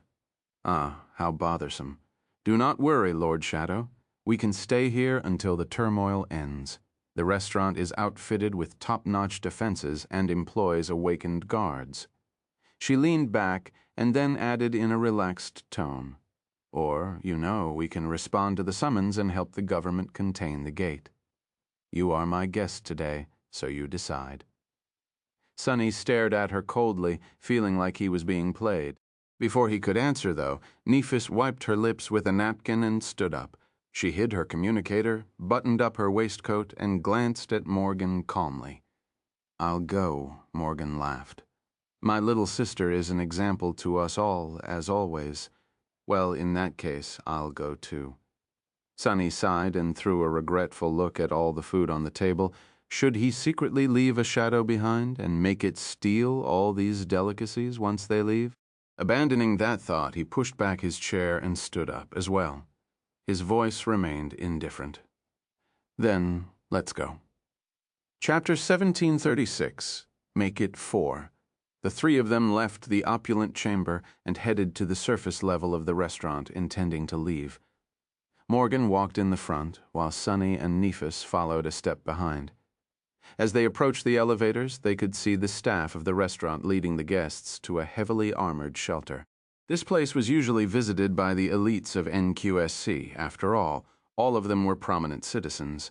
Their safety had to be guaranteed for an exclusive establishment to fare well. Many of the elites recognized Morgan and Nephis. Sunny could tell that all of them were relieved at the sight, especially when they saw Neph. Her reputation was not only that of a brilliant warrior, but also that of a selfless champion. Morgan could have decided to ignore a descending gate, but Changing Star would never. Lady Nephis, Lady Morgan, are you heading for the gate? Morgan slowed down a little and bowed slightly. Indeed. Have no worry, ladies and gentlemen. We will contain it in no time, and you'll be able to finish your meals in peace. Please excuse us. Nephis bowed silently and continued on her way, surrounded by excited whispers. As they entered the lift, Morgan sighed and looked at her sternly. "Really, sister? Couldn't you have said something? That old man manages the hydroponic complex that supplies half of the grain to Bastion. The young couple is the daughter and son-in-law of the chief administrator of the Central District of NQSC. The rest hold important positions as well. Leaving a good impression would not hurt anyone, would it?" Nephis glanced at her emotionlessly. "Actions speak louder than words." Morgan laughed. "What does the action of ignoring them say, then?" However, she didn't press the issue. She wasn't someone who cared for ingratiating herself to people either. In fact, it was the people who were desperate to get in her good graces. Not only was Morgan a saint, she was also the princess of the sword domain. Her importance would trample all of these elites combined. Soon they emerged from the restaurant. The beautiful building had undergone a transformation. Plates of heavy armor descending to cover the doors and the windows. Sunny would have expected the armor to be made from reinforced alloy, but to his surprise, it was actually made from Dream Realm materials. Truly an exclusive establishment. A familiar firekeeper, Sid hastily opened the door of the PTV and invited them inside. The drive was a short one, only taking a few minutes. Most of the vehicles on the road were moving away from the impact zone, but they were driving to its very heart. In the end, they arrived almost at the same time as the first squids of the government forces. The gate manifested in a park. It had not opened yet, of course, but there was already a sinister atmosphere in the air. There was a strange haze above the frozen pond, a precursor to the appalling fissure that would split reality apart soon. Armored vehicles had torn apart the white blanket of snow, and soldiers were hastily raising fortifications. The government awakened were silently preparing for battle, while a small group of awakened volunteers were huddled together discussing their aspects.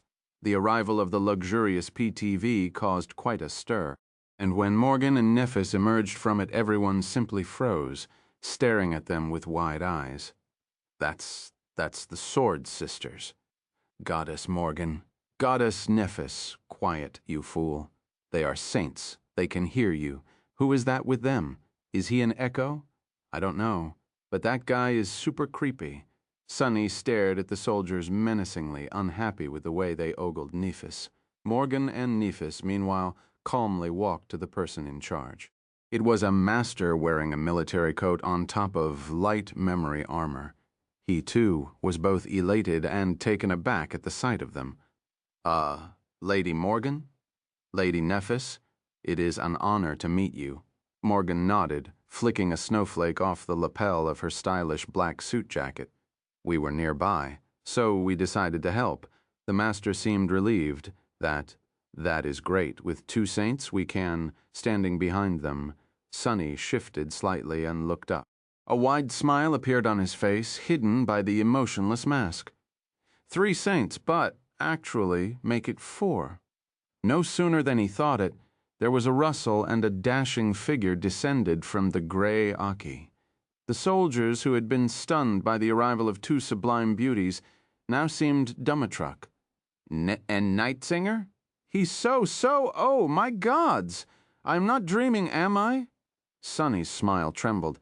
"That bastard doesn't change." Indeed, the man who had descended from the sky was none other than Nightingale, Saint Kai, the Dragon Slayer, wearing beautiful armor made from ivory scales and burnished bronze with luscious auburn hair and mesmerizing green eyes. He was just as tantalizing as ever. No, even worse. Kai had always been unreasonably attractive, but now that he was a saint, his beauty was almost blinding. It was to the point where Sunny felt a strange impulse to look away, but was also incapable of doing so. There were only 2 transcendents out there who could challenge Kai in the looks department. One of them was Cassie, the other was Beastmaster. Sunny could not compete. Not that he needed to. "I have my charms as well." Really, he looked quite good. It was just that anyone would feel that comparing themselves to Kai was simply unfair. It was a cruel injustice. While Sunny was staring at him sullenly, Cal landed softly in front of Morgan and bowed.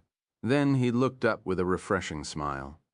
"Lady Nephis, Lady Morgan, are you here to help?"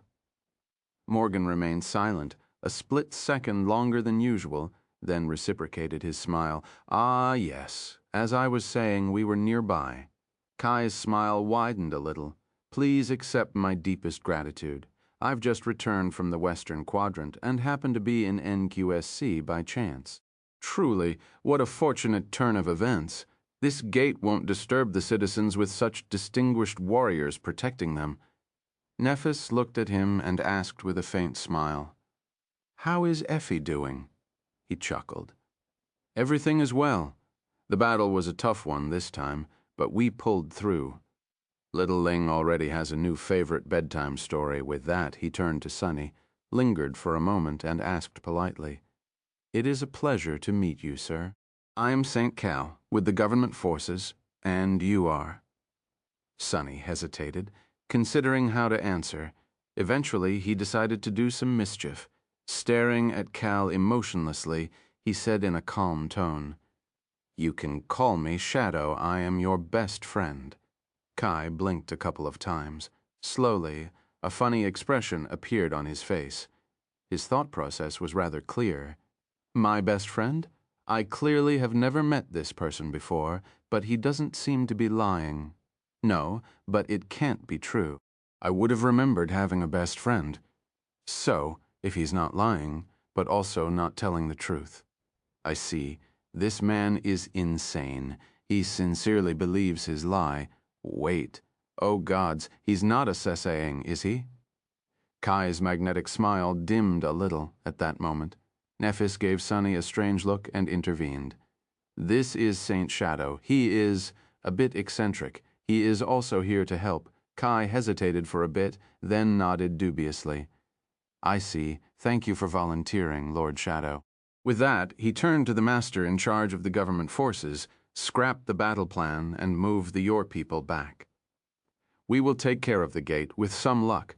You guys won't even have to put down the stragglers." The master nodded gratefully.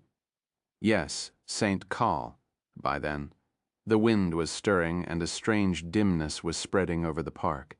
The air above the frozen pond was trembling more intensely. The descent of the Nightmare Gate was not far. Kai turned to Morgan and Nephis, asking politely, "How do you want to handle this?" Morgan lingered for a few moments, then gave Sunny a teasing look. Her red lips twisted into a smile, and she said pleasantly, "Lord Shadow, would you like to do the honors?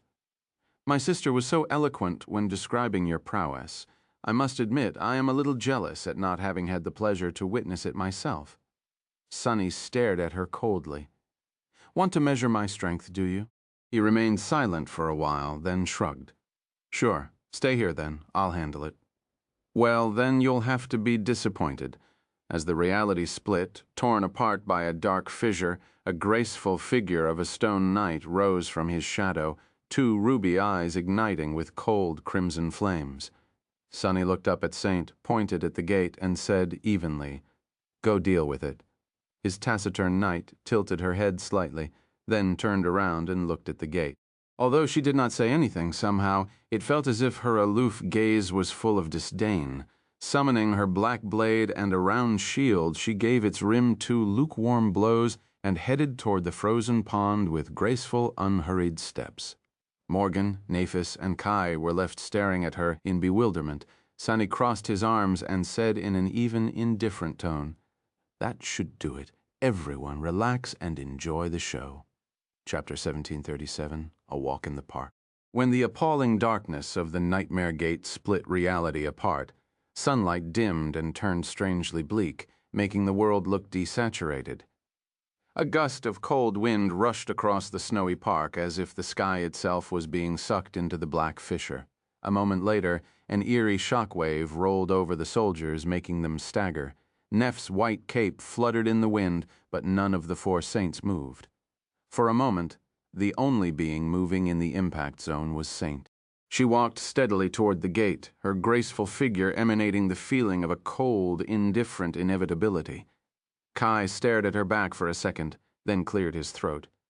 "Your echo seems really impressive, Lord Shadow. Stylish, too. Such a chic and understated armor design, monochromatic in theme, yet rich and expressive instead of being dull."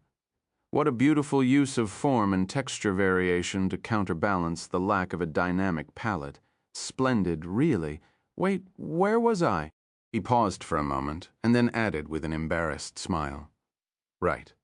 What I meant to say was, your echo can stall the abominations and break their momentum. We will follow behind and engage the nightmare creatures when they get past her. Sunny glanced at him and tilted his head a little. Get past her?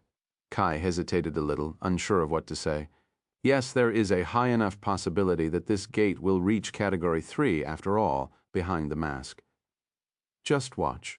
He turned away and stared at St. Kai, Nephis, and Morgan had no choice but to follow his example. In fact, Sunny felt a bit awkward just standing there and doing nothing while Saint did all the work. He would have summoned the shadow chair and sat down, but sadly, that chair usually stood behind the reception desk of the brilliant emporium. Anyone who had visited the dining hall could recognize it at a glance, standing awkwardly. It is, I guess. Out there in front of them, the first of the nightmare creatures appeared from the dark fissure of the nightmare gate. It was a hulking beast with a bulging body, terrifying muscles moving smoothly under its tough gray hide. The abomination's hind legs seemed underdeveloped, but its front limbs were grotesquely large, resembling craggy tree trunks. Two vicious tusks curved upward from its jaw, as long as pikes. The beast let out a deafening bellow and charged forward, the ground shaking from its heavy footsteps.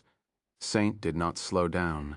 She simply lowered her shield, meeting the abomination's charge head-on, mid-stride. In the next moment, the dreadful tusks hit the onyx shield and shattered. Next was the creature's head. Its skull burst like a rotten pumpkin, splattering across the snow in a crimson wave. The massive abomination collided with the shield and was crushed into pulp against its surface, only to be tossed aside by a flick of the wrist a moment later, falling to the ground in a lifeless, bloody heap. It was as though it had used Saint to commit suicide. Standing by Sunny's side, Kai blinked. Nephis, who had seen the taciturn shadow before, seemed unsurprised. Morgan was too shrewd to show a reaction, but her gaze had turned a little sharper. Sunny smiled.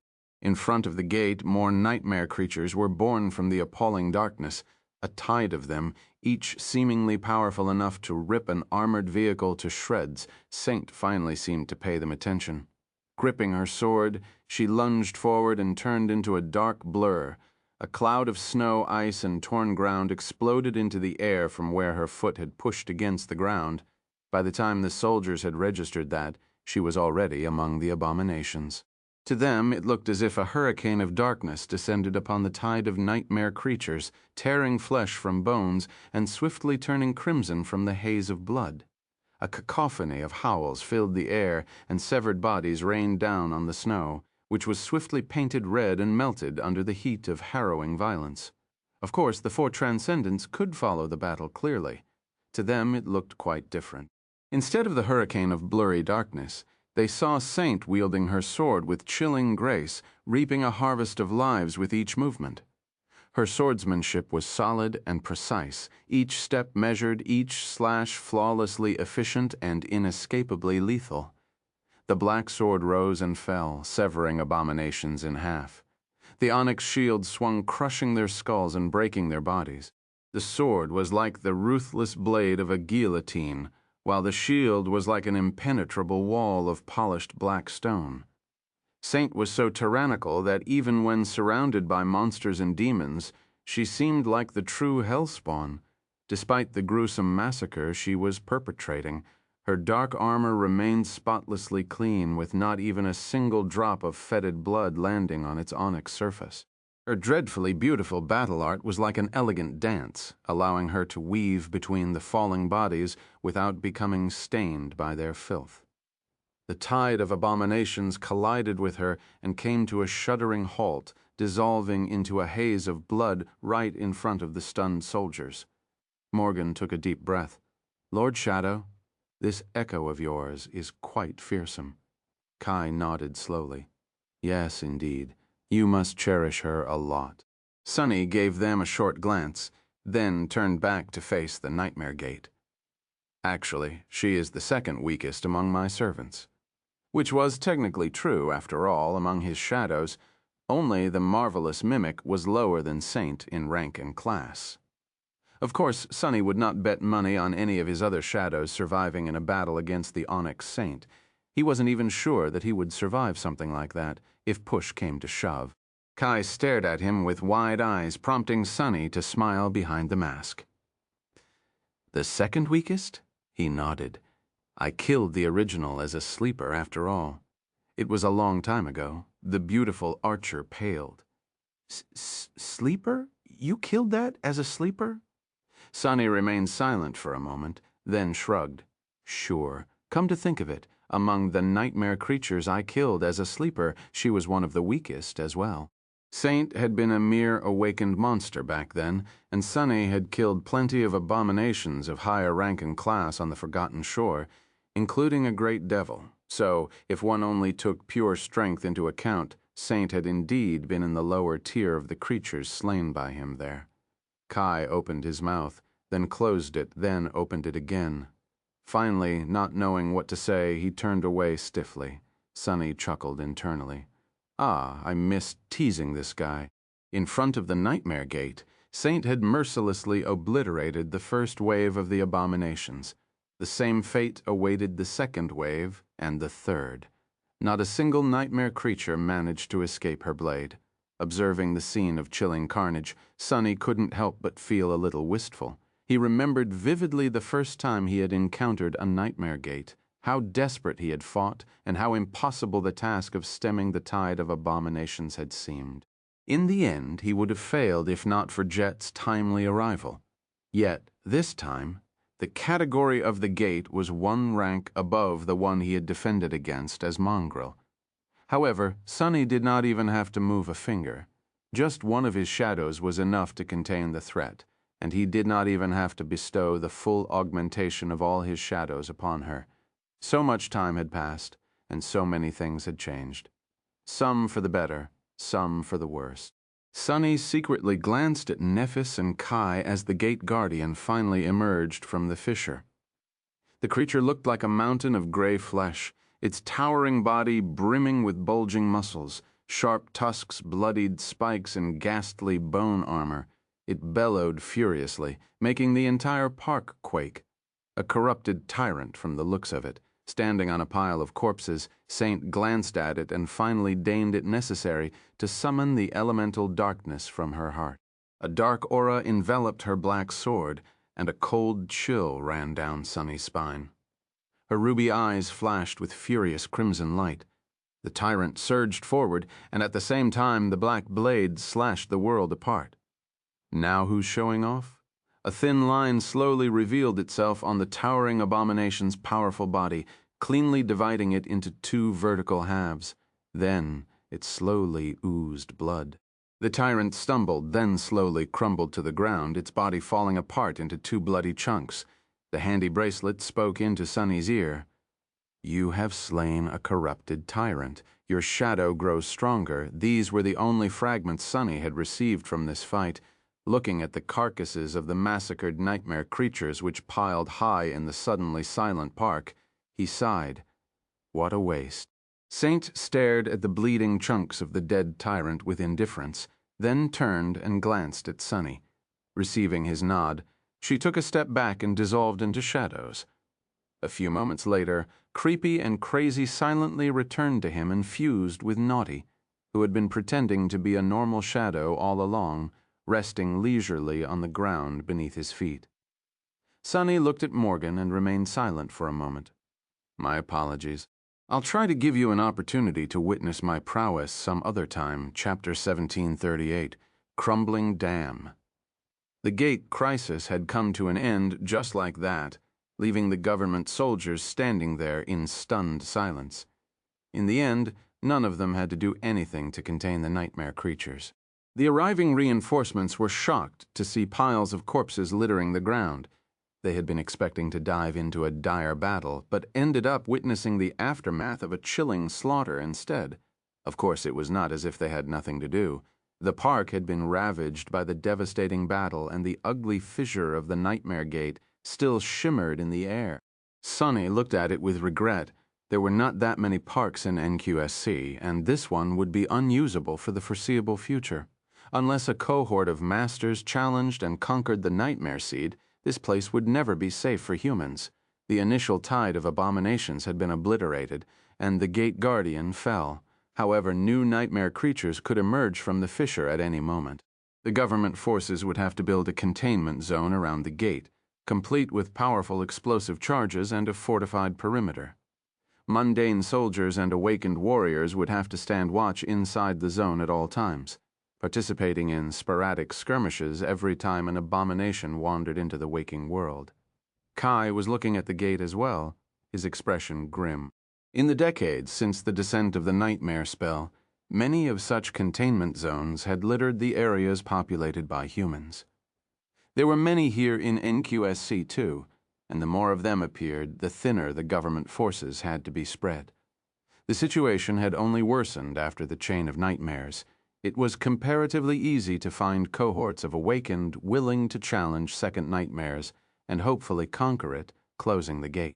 The one near Rain's school had long disappeared, for example, but it was much harder to close a Category 3 gate since only masters could hope to survive the third nightmare.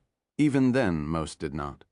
And although the number of masters humanity possessed had increased tenfold and continued to grow with each year, the number of gates of higher categories was increasing faster. Kai sighed and shook his head. His voice sounded a bit tired when he mumbled quietly, "No rest for the wicked."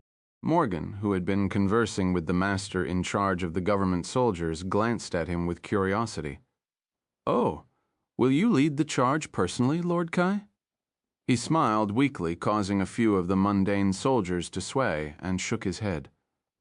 "I'm not sure. I'll have to discuss it with my superiors first." She nodded in understanding.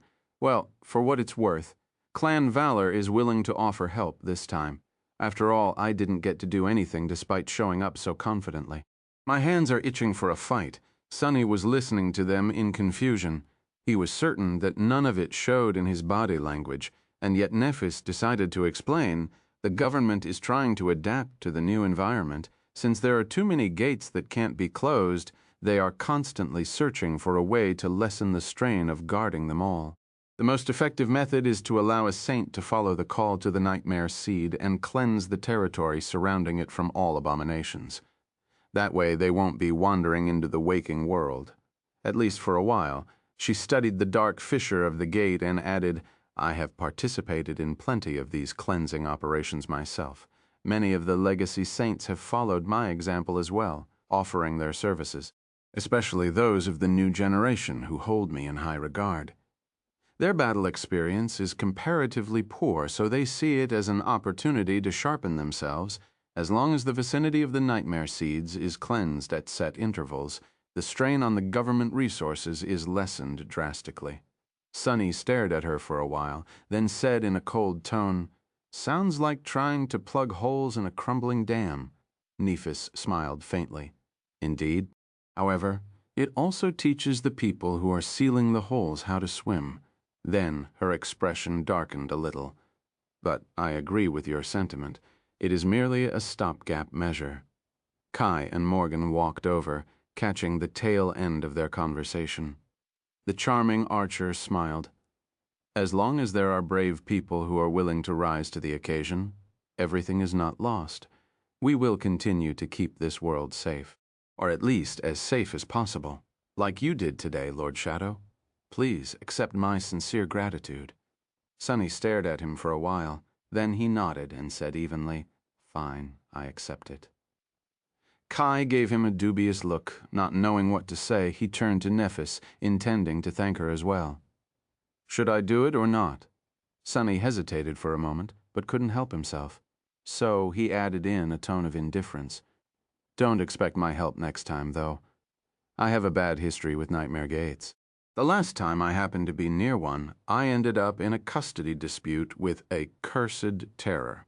Encountering the Category 4 gates in Antarctica had led him to the third nightmare after all, where he ended up meeting a certain vile bird." Kai forgot what he was going to say to Nephis and stared at him numbly. A custody dispute? Sunny gave him a nonchalant nod. Yes, the cursed terror wanted its spawn back. Thieving scumbag. The charming archer took a deep breath, looked at the sky, and then forced out a few words, his tone stifled. Ah, I see. He struggled to say something else, but Sunny interrupted him. By the way, nightingale, it's a bird, isn't it, huh? One dislike birds? Kai froze, looking at him with a troubled expression. Sunny stared at him for a bit, then leaned forward, raised a hand, and patted him on the shoulder. It's all right. I'll make an exception for you, Saint Nightingale. Since we're friends with that, he turned to Nephis and said without any emotion, I'm ready to leave. She was staring at him strangely. Morgan was as well. Sunny tilted his head a little. What? The two of them glanced at each other, then shook their heads at the same time. No, it's just that you have a unique way with words, Lord Shadow, nothing. The former was said by Morgan, while the latter was said by Nephis. He smiled behind the mask.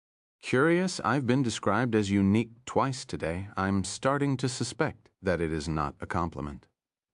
Morgan smiled pleasantly and said in an exceedingly polite tone, It isn't. Shaking her head, he bowed to Kai lightly and turned away, heading for the PTV that had driven them here. Sunny followed, giving Nephis a chance to say a proper goodbye to the charming archer. She caught up with them soon, wearing a complicated expression. Or rather, her expression was as stoic as always.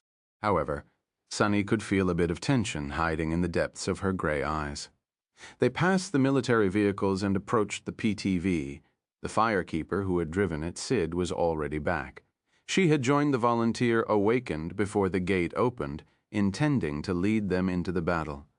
Of course, their participation had not been necessary in the end. Sid was on her way to open the passenger door when Nephis stopped suddenly, looking at the PTV with a frown. Sensing her unease, Morgan and Sunny stopped, too. Morgan glanced at Nephis, raised an eyebrow, and asked with a hint of amusement in her voice, What's the matter? Neph remained silent for a few moments, studying the luxurious vehicle somberly. Then she slowly turned away and looked at Sunny. Lord Shadow, I apologize. He blinked a couple of times. Was she apologizing for having dragged him to an opening gates? No, Nephis saw the fight against the nightmare spell as a sacred duty of all awakened. She would not have apologized for something like that. What then? Hiding his confusion, Sunny asked in a cold tone, What for? Her expression remained calm when she answered. It seems that I am about to be assassinated. Sorry for the inconvenience. What? Before Sunny could react, Sid unlocked the passenger door and pulled on the handle. In the next moment, the PTV disintegrated in a blinding flash and the roar of a deafening explosion thundered above the snowy park. Chapter 1739, Assassination. The PTV exploded. No, really. Sunny was stunned. Who tries to assassinate a saint with explosives? Were these people mentally challenged? The notion was so silly that, for a moment, his mind refused to register it. Everything had happened too fast for the government soldiers to react. The vehicle dissolved into a blinding flash, and a furious onslaught of flame was unleashed upon the world. A devastating shockwave also rolled out, spreading like an invisible ripple of crushing force. But, of course, the saints were faster. Kai was too far away to do anything. But Sunny, Morgan, and Nephis were not, granted. There was not a lot that they could do in such a short amount of time. Nephis seemed to have controlled the flames to flow around Sid, her driver. The firekeeper was spared from being burned, but received the full brunt of the shockwave, staggering back as her dirty blonde hair fluttered in the wind. Of course, as a master, she would not be hurt badly, but a pained grimace still appeared on her face.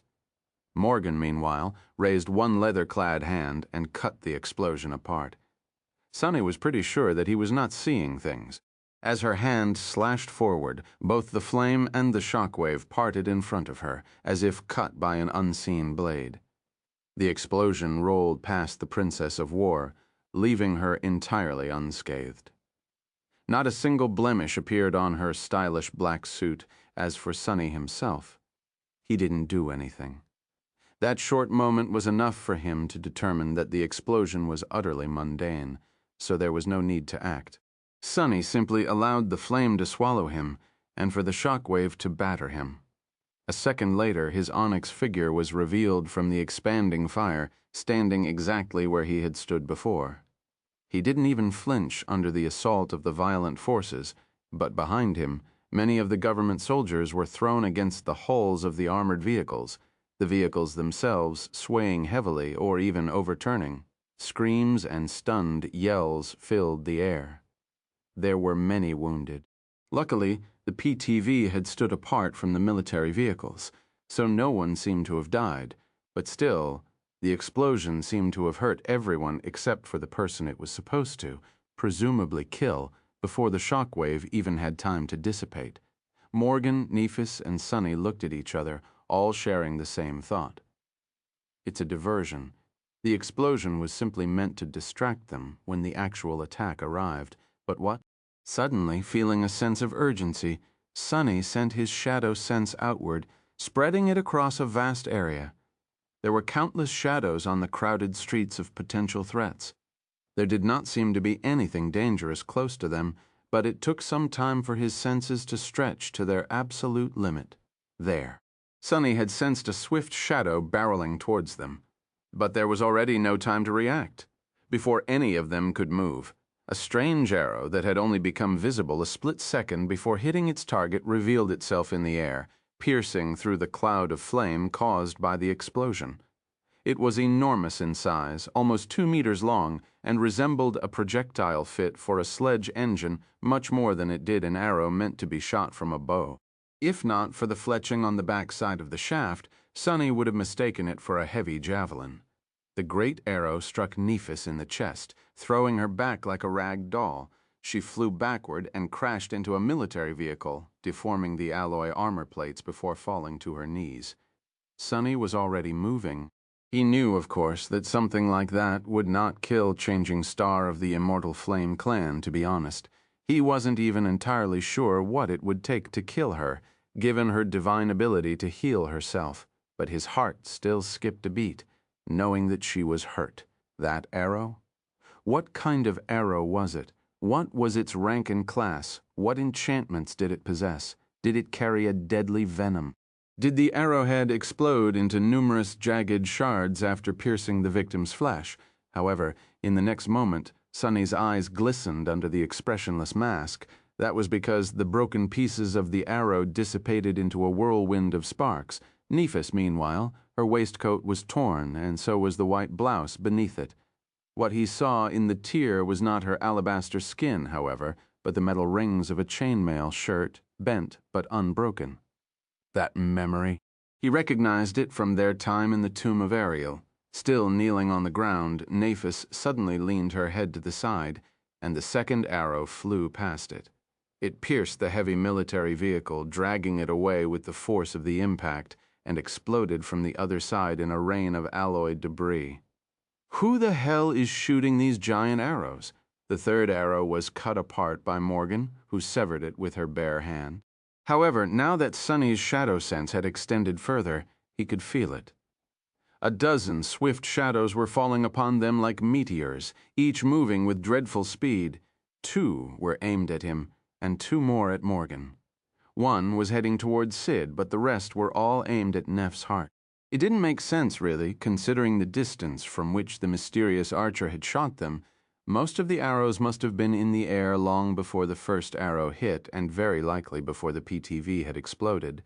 So the sniper must have accounted for everything: how the 3 saints would react to the explosion, where Nephis would be thrown back, how Sunny would move. What kind of skill was that?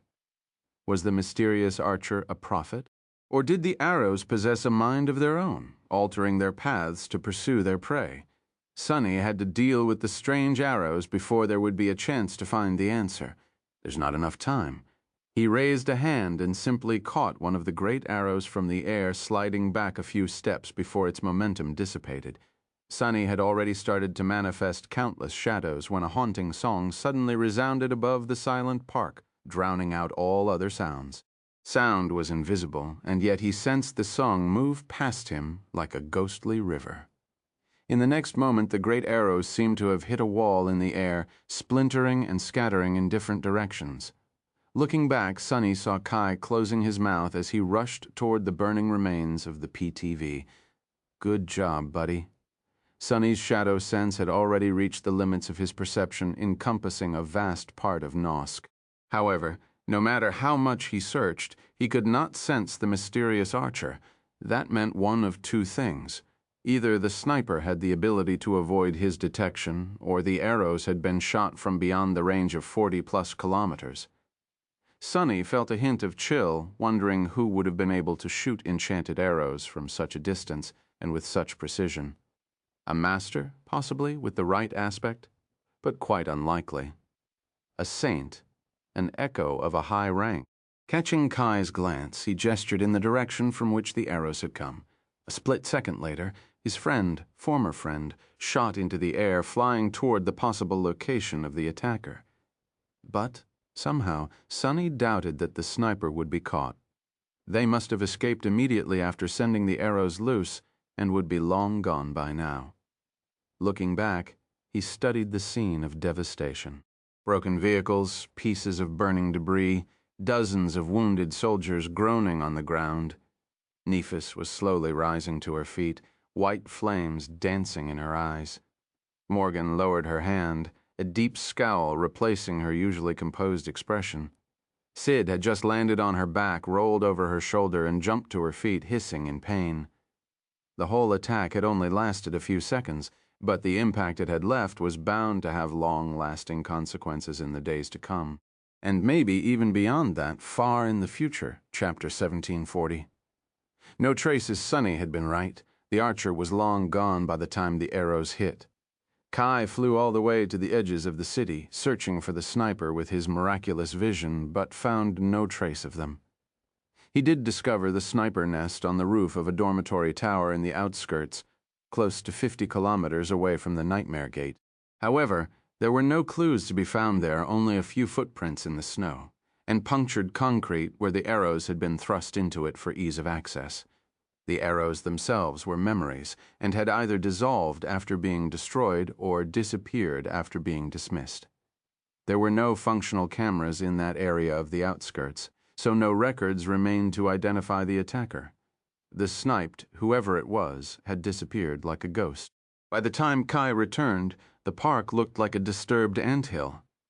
Nephis had insisted on healing the soldiers who had been hurt in the explosion, and there were no casualties, but an attempt on the life of one of the two princesses of valor, or maybe even both of them, was no small matter. Government forces flooded the scene, both to take care of the gate and to investigate the scandalous event. There was nothing they could find, of course, but doing nothing was not an option. Sunny had accompanied Nephis as she healed the soldiers and received their gratitude, both admiration and devotion burning in their relieved eyes. Then he followed her to the side of a medical vehicle, where Morgan was waiting for them while typing something on her communicator with a cold expression. Sid, the firekeeper, was walking behind them sullenly, her civilian clothes in disarray. That was where Kai eventually found them. The charming archer relayed his findings with a troubled look on his face. "We will conduct a thorough investigation on the scene, of course, but I'm afraid that we won't find anything.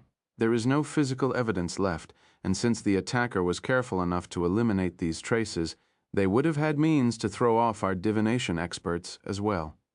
He looked at Nephis with guilt in his eyes. "I'm sorry, there is not a lot that the government can do." She grimaced silently. Morgan, however, was more vocal. Looking at Kai with a frown, she said in a cold tone, "Nosk is your territory. Please forgive me for being blunt, St. Cal, but the government is allowed to exist because it is useful, maintaining order in the waking world. If members of my clan can be freely attacked on your land with no consequences, then what use is there for the government?" He met her sharp gaze somberly. Not saying anything, she scoffed and shook her head. "Fine, whatever." My little sister answered the call and hurried to prevent a gate crisis in her usual selfless manner, but ended up being struck by human arrows. Once the news gets out, what do you think will happen? Kai frowned, still having nothing to say. However, Sunny was staring at Morgan instead. She brings up an interesting point. How had this ambush been possible to begin with? It took a lot of time to plan an assassination, especially if the target was a saint. However, their decision to answer the emergency alert had been made on the spur of the moment. No one could have known that Nephis would be in this park on this day. The only way to predict her actions would have been to know about the descent of the gate in advance, as well as getting access to her schedule. Had the government known about the gate long before but held back the information? Why would they? The location Morgan had chosen for the meeting was too conveniently close to the emerging gate as well. Was it a coincidence, or had she really known what would happen? Sunny tilted his head a little, an amusing thought surfacing in his mind. Did Valor send the sniper themselves? Why would they try to dispose of Nephis now? Had the ambush even been an earnest attempt to kill Nephis? Sure, a different saint could have been killed by those arrows, but it was very doubtful that she would have been seriously harmed. But then again, very few people really knew the full extent of Neph's abilities. The party responsible for the assassination attempt could have simply misjudged how hard she was to kill. Too many things seemed strange about this incident. One fact was undeniable, though. The entire situation smelled fishy. Nephis finally spoke, placing a hand on Morgan's elbow. Morgan, that's enough. The Princess of War gave her a long look, then shook her head. No matter, even without any evidence, there are very few archers in the world who are capable of something like that. The government might not have the means, but we of Valor do. It won't be hard to find the suspect after investigating each of them. And when we do, mark my word, St. Kai, there will be hell to pay. He bowed, hiding his face from view. As you wish, Lady Morgan. Sunny was tired of seeing his friend being bullied by someone else. So he turned to Nephis and asked, hoping to turn the conversation in a different direction. How did you know that the PTV would explode? She glanced at him, hesitated for a few moments, then looked away with a shrug. You probably don't know, Lord Shadow, but there were many attempts on my life when I was younger. I have a lot of experience with this sort of thing. It's easy to notice if a vehicle has been tampered with, if you know where to look. I always do. Sunny stared at her silently. But I do know. You've told me before. I even witnessed it in your dreams. That was what he wanted to say, but of course he didn't. Soon a convoy of heavily armored vehicles appeared near the entrance to the park, these ones painted in the colors of Clan Valor, not the government. Morgan looked at the convoy and put her communicator away with a heavy sigh. Glancing at Kai, she lingered for a moment and said with a semblance of decorum, I will be going then. Please inform me immediately if there is any news about the investigation, Lord Cal. Then she turned to Nephis. Are you coming? You must be tired after healing all these people. Nephis considered it, then shook her head. I'll catch up with Kai. You go. There has to be a lot of things you have to deal with. A dark smile appeared on Morgan's face. Ah, yes, I do now. Are you sure, though? Who says that there won't be a secondary attack? If someone manages to kill you, Father will be terribly cross with me. Nephis raised her chin a little. Her voice remained even when she said, Is there someone who can kill me? Morgan remained silent for a bit, then chuckled and turned away. Suit yourself. Well, my sister is right. If someone manages to kill her, they would have worked really hard. With that, she nodded to Sunny and walked away. Until we meet again, Lord Shadow. Soon her elegant figure disappeared from view, leaving him alone with Nephis and Cal Sunny side behind the mask. So, these two are going to catch up. There was no place for him at their friendly reunion, so it would be better for him to leave as well. He opened his mouth, intending to say something curt and aloof, but to his surprise, Nephis spoke first. Giving Kai a poignant look, she turned to Sunny and asked, Lord Shadow, would you mind keeping us company? Chapter 1741, Best Policy. They left the impact zone in a government transport. The ride was much less luxurious than Nephis' destroyed PTV, but Sunny, who had crossed countless kilometers in shaky military vehicles, did not mind. I wonder how much that PTV cost. If Sunny had lost something that lavish and expensive, he would have been cursing the dead gods and drowning in bitterness. But Nephis did not seem to mind the loss too much. Granted, her mood seemed a little strange as they drove past the burned remains of the PTV. She stared at it intently, a distant look in her eyes. "Are you all right?" Sunny wished that it was him who had asked that. But the Lord of Shadows was not that considerate. So he had kept silent, and Kai spoke in his stead. Nephis lingered for a few moments, then looked away from the wreckage and sighed. "Sure. It's just that the situation is so familiar, but the outcome is entirely different." Times have changed. It seemed that she was reminiscing about the past, just like Sunny. He had contemplated how different the dread of having to face a nightmare gate for the first time felt from today's battle, where he did not even have to lift a finger. Nephis, meanwhile, must have been comparing the powerlessness she had felt as a child to today's attempt on her life. The difference had to be quite startling, considering that she was one of the most powerful saints in the world now.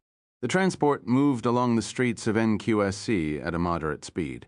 The news of what had happened, however, was spreading much faster. Sunny did not even want to imagine what kind of storm would rise when people learned that changing star humanity's darling had almost died to a human assassin while defending innocent lives from a descending nightmare gate. The people responsible for the government's propaganda would be losing their minds by now. They were great masters of both disseminating and suppressing information, but this time the incident was too sensational, and the parties involved were too renowned. There was no stopping this story from spreading far and wide, so they could only try to control it the best they could. The government was in a tight spot. It was a bit ingenious, actually. Nephis was so beloved and venerated largely because the government had once decided to make her into a shining symbol for the whole of humanity.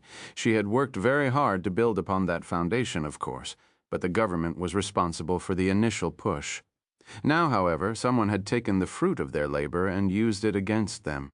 The public outrage caused by an attempt on changing Star's life would be proportional to the amount of effort the government had put into turning her into someone who was revered and admired by all. That reputation of hers had only grown more exalted in the last 4 years, reaching unimaginable heights. Was the assassin's real goal to undermine the government instead of killing Nephis? Sunny continued to contemplate who was behind the attack while the transport rolled across the streets of NQSC, eventually reaching a remote district. There, a modest manor stood apart from the bustling city, surrounded by a tall wall. This was the manor of the Immortal Flame clan, which served as the base of operations for the firekeepers in the waking world. The transport passed the security check and made its way to the underground vehicle stable. Kai sent the driver and the guards assigned to Nephis by the government away. Sid also bade them farewell and left, lamenting the state of her tattered clothes under her nose. The loss of the expensive ensemble seemed to bother her much more than the recent ambush. The firekeepers are certainly a strange bunch. Nephis led her 2 guests to a secure room in the depths of the manor. Noticing how well protected it was, both from modern means of surveillance and through extensive use of runic magic, Sunny realized that what she had planned wasn't really to catch up with Kai. He had suspected as much. He looked around with outward indifference, then pulled out a chair and sat down. I'm guessing this is not a simple reunion among friends. Kai remained standing, leaning on a wall with one shoulder, while Nephis sat across from Sunny and nodded. Indeed. He tilted his head a little. May I know what the purpose of this meeting is, then? Nephis smiled faintly, remained silent for a moment, then looked at Kai. Do you know what St. Nightingale's flaw is, Lord Shadow? Ah, Sunny leaned back, perfectly relaxed. He can sense lies, does he not? Kai's flaw wasn't exactly advertised, but he had also never made a point of keeping it a secret, so anyone who wished to know would have known. Nephis nodded. Yes, I thought we'd have an honest conversation, you and I. As a habitual liar, Sunny couldn't help but grow tense at these words. There were so many things he was deceiving the world about. Had she learned 1 or 2 of his secrets? Which ones? How much trouble was he in?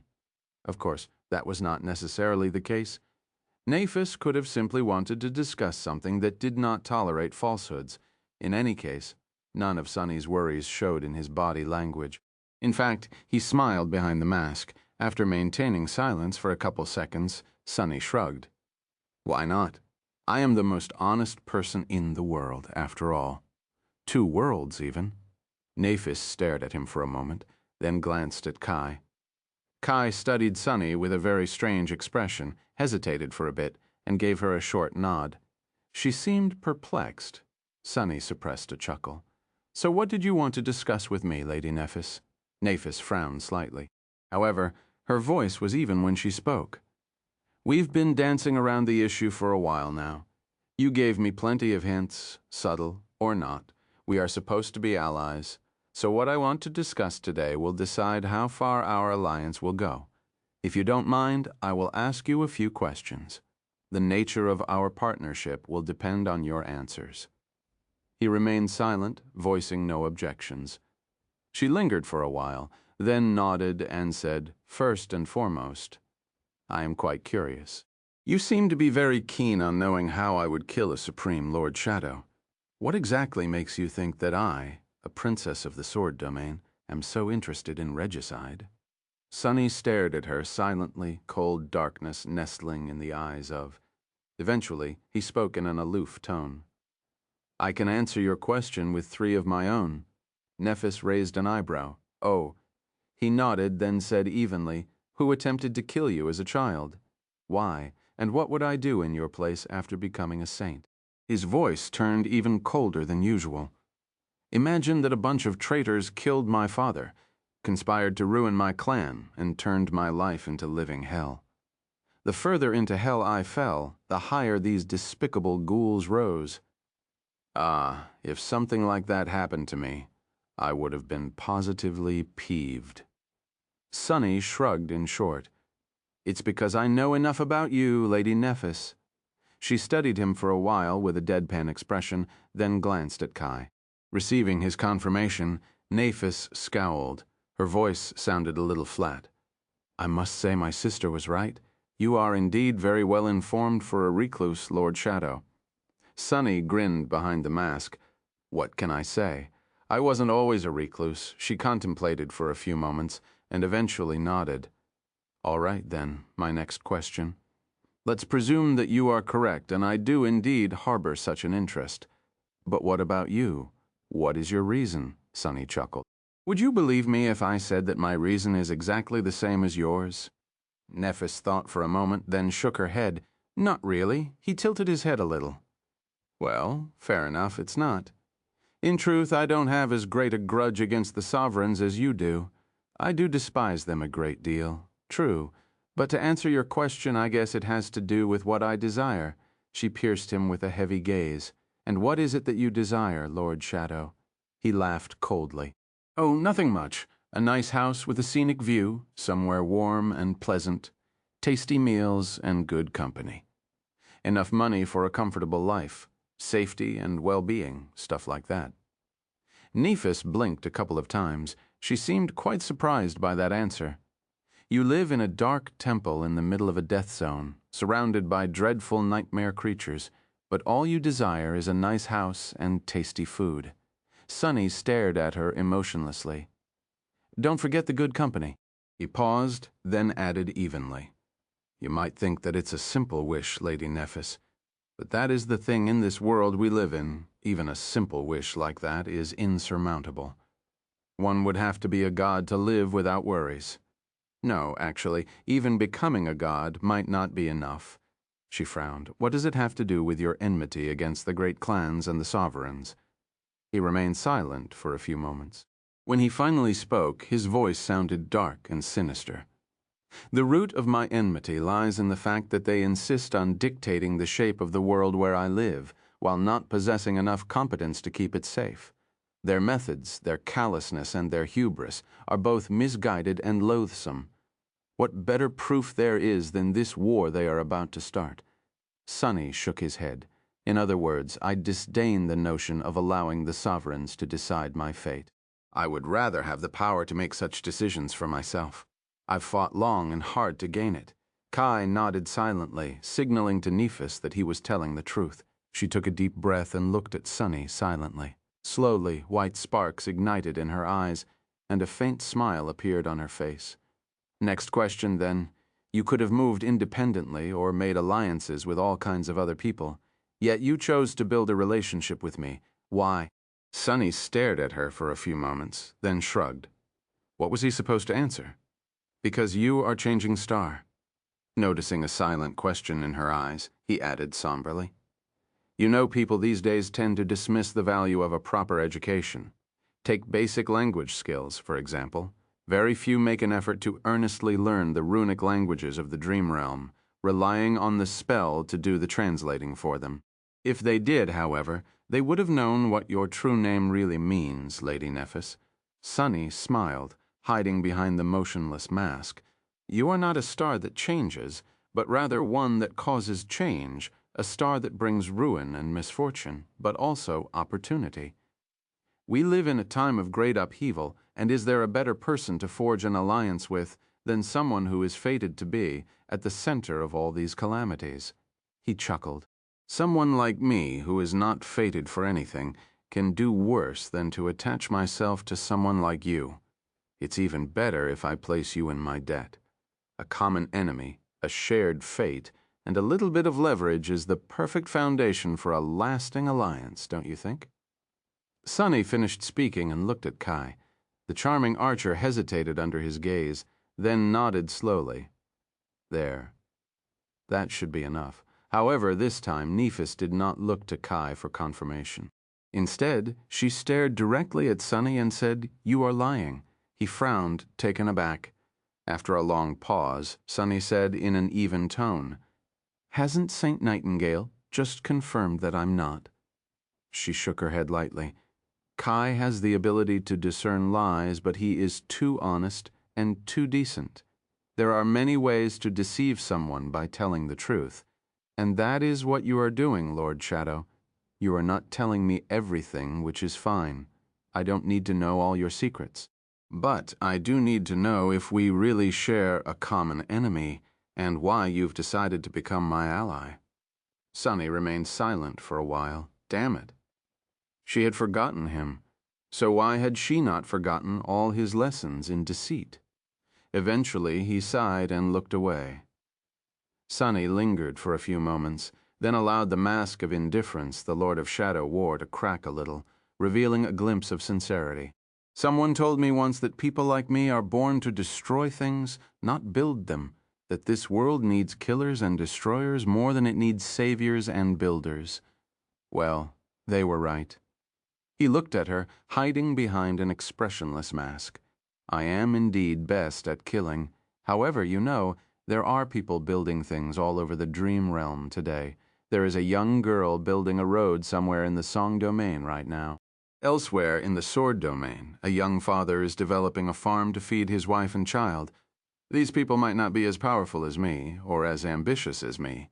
They can't slay nightmare creatures as well as me, but they matter too. Sunny grimaced and added evenly, that young girl, that farmer's child, and countless others like them.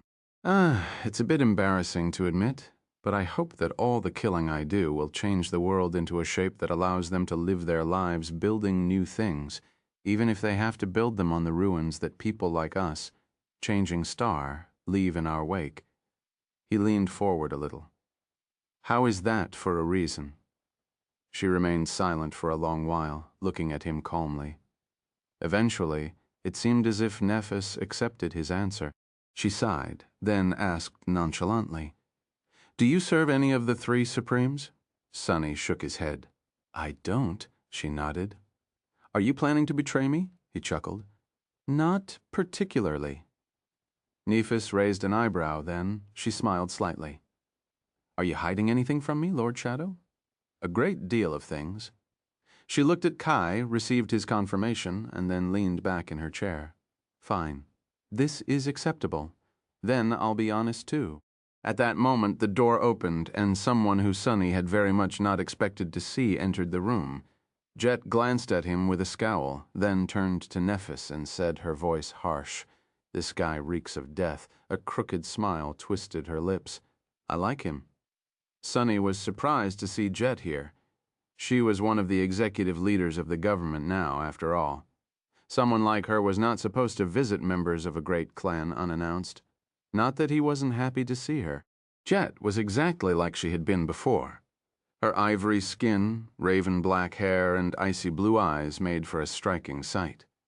Despite the fact that she had risen much higher in the government hierarchy by now, her uniform was pretty much the same. It was just that there were 4 stars on the insignia instead of 3. If anything had changed, it was that she seemed even more sleep-deprived than usual, if that was even possible.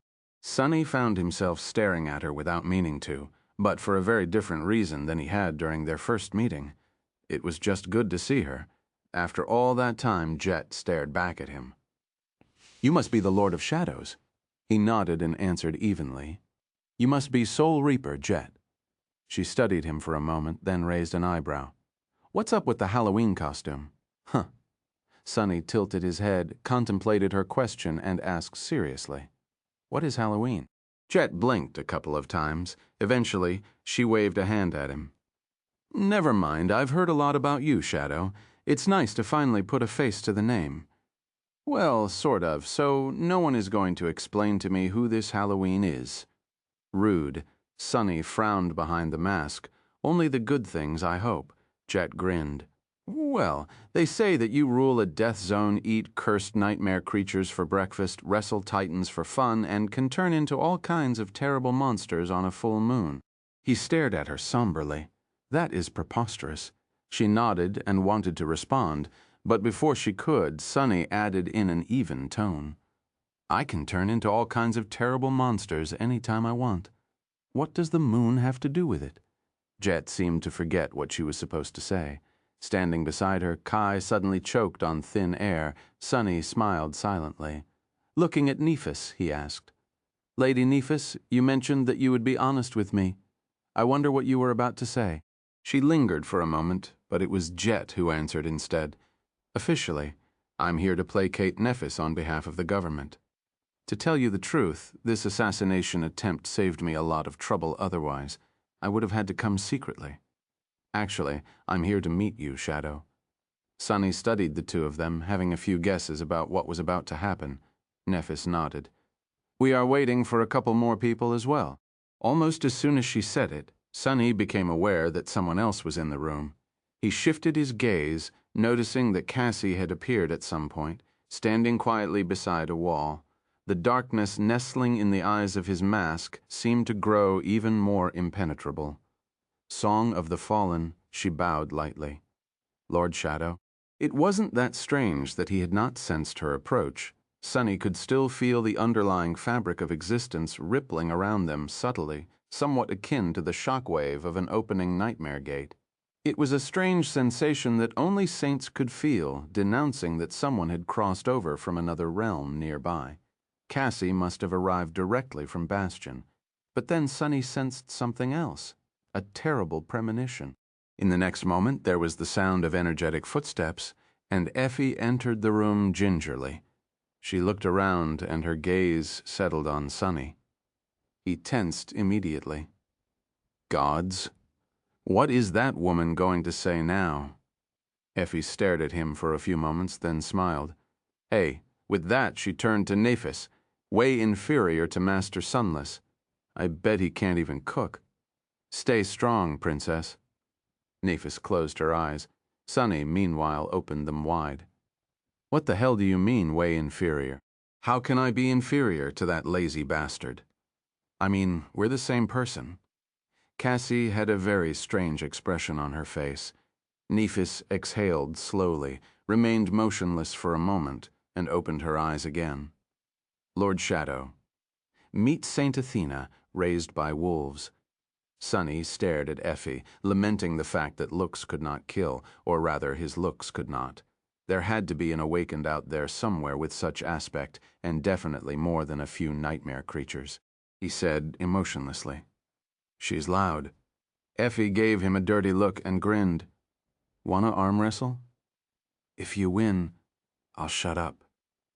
Scowling behind the mask, Sunny tilted his head and stared at her some more. He was tempted but did not wish to destroy the table. I don't. She laughed. Good choice. With that, she finally sat down. Now there were 6 of them sitting around a table which, coincidentally, was round. Changing Star of the Immortal Flame Clan, Saint Cassia, Song of the Fallen, Night Singer Kai, the Dragoness Slayer, Saint Athena, raised by wolves, the War Beast, Soul Reaper Jet, and a mysterious transcendent known as the Lord of Shadows.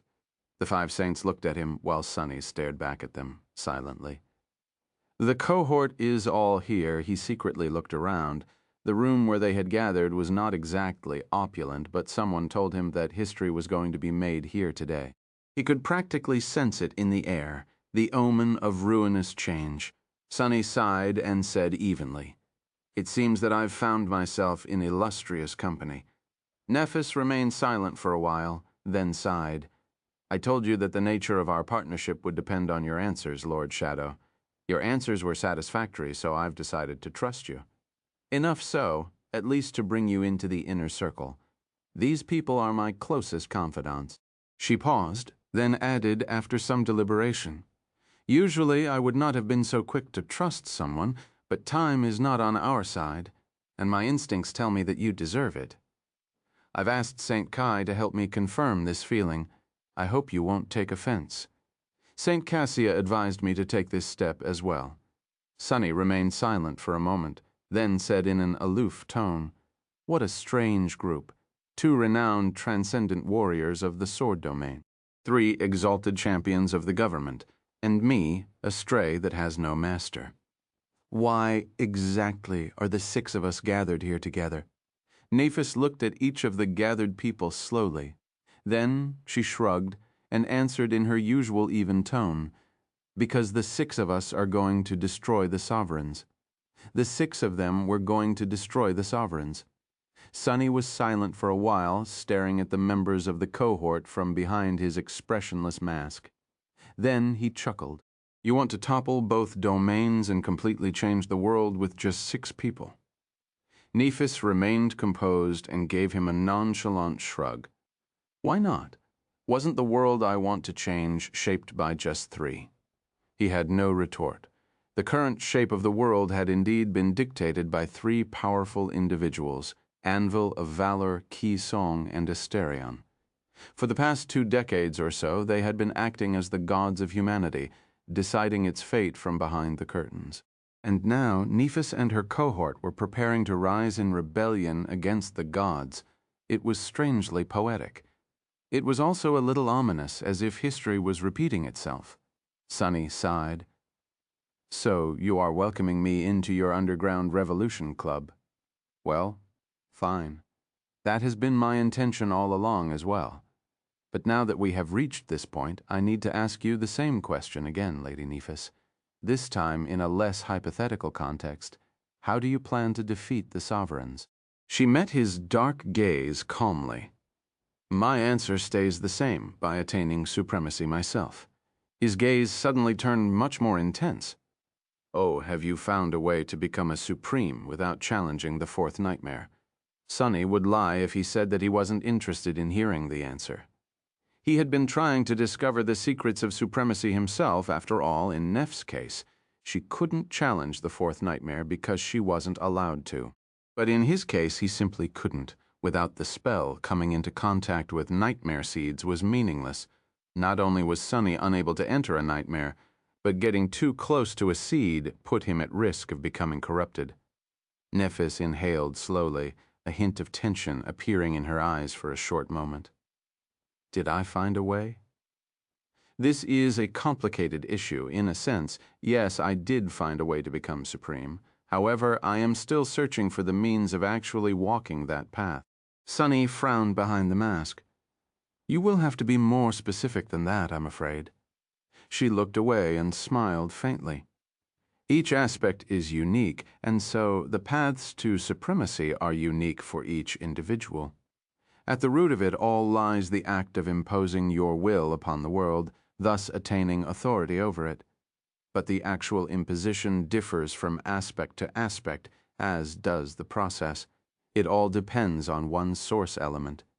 For now, what Nephis was saying followed Sunny's own guesses. What she said next, however, surprised him. My source element is longing, desire, yearning, passion, inspiration. The more people I inspire to feel a sense of longing, the more of them become a part of my source element. By building up my source element, I am building the foundation of my future domain. In fact, it has already been built. Sunny stared at her wordlessly. Huh. Suddenly, he saw many of the actions Nephis had taken in the last 4 years in a new light. The tireless wandering, the endless battles against the tide of nightmare creatures, the wordless compliance with being sent to handle the most deadly of calamities over and over again, the public appearances, even the theater plays secretly funded by Cassie. Sunny tilted his head a little. So has Cassie secretly built her own propaganda machine to prepare for Nephis's ascent to supremacy. It seemed very likely. He turned his head and stared at Jet. She smiled at him lazily. Yes. While Nephis and Cassie were working hard on their side, I've been subtly pulling the strings of the government to fan the flames. The initial decision to make Changing Star into a martyr was not my decision, but the reason why we haven't abandoned this narrative after she was adopted by Valor and instead doubled down on it is my doing. Sunny remained silent for a few moments. I understand why Changing Star is doing what she is doing and why Song of the Fallen is supporting her. But what about you, Soul Reaper? You as well, War Beast and Night Singer. Why has the government decided to bet on her? Jet chuckled. The government is less monolithic than it has been before. The older generation is too stuck on the idea of maintaining neutrality. It has served them well in the past, so they are naturally biased and assume that it will continue to work. But I am of the opinion that they are wrong. In this new world, neutrality is a myth. No one will be allowed to remain on the sidelines once the sovereigns start fighting for dominance, let alone if one of them becomes a true hegemon. She shook her head. The government itself is different now as well. Our power has grown greatly in the wake of the chain of nightmares. Countless awakened never left after becoming part of the evacuation army. And while we have few saints, the ones we do have are among the most powerful ones in existence. For all intents and purposes, the government is like the 4th great clan now. Maybe even the 3rd, considering the dwindling influence of the House of Night. Jet paused for a moment, then sighed, and that an inevitable process soon enough, the Dream Realm will become humanity's new home. In that future, the role of the government will have to change. If we don't adapt, we will disappear. Which is not really a problem, since we would have served our purpose, but then the question is, who will rule that new world? A dark smile appeared on her ivory face, never reaching her cold blue eyes. The King of Swords, the Queen of Worms, or the 3rd one, none of them are qualified. Sunny looked at her with curiosity. Why do you say that? He had his own reasons to believe that the sovereigns were not the best choice to guide humanity. But Jet had always been very practical. What was her reason? She chuckled.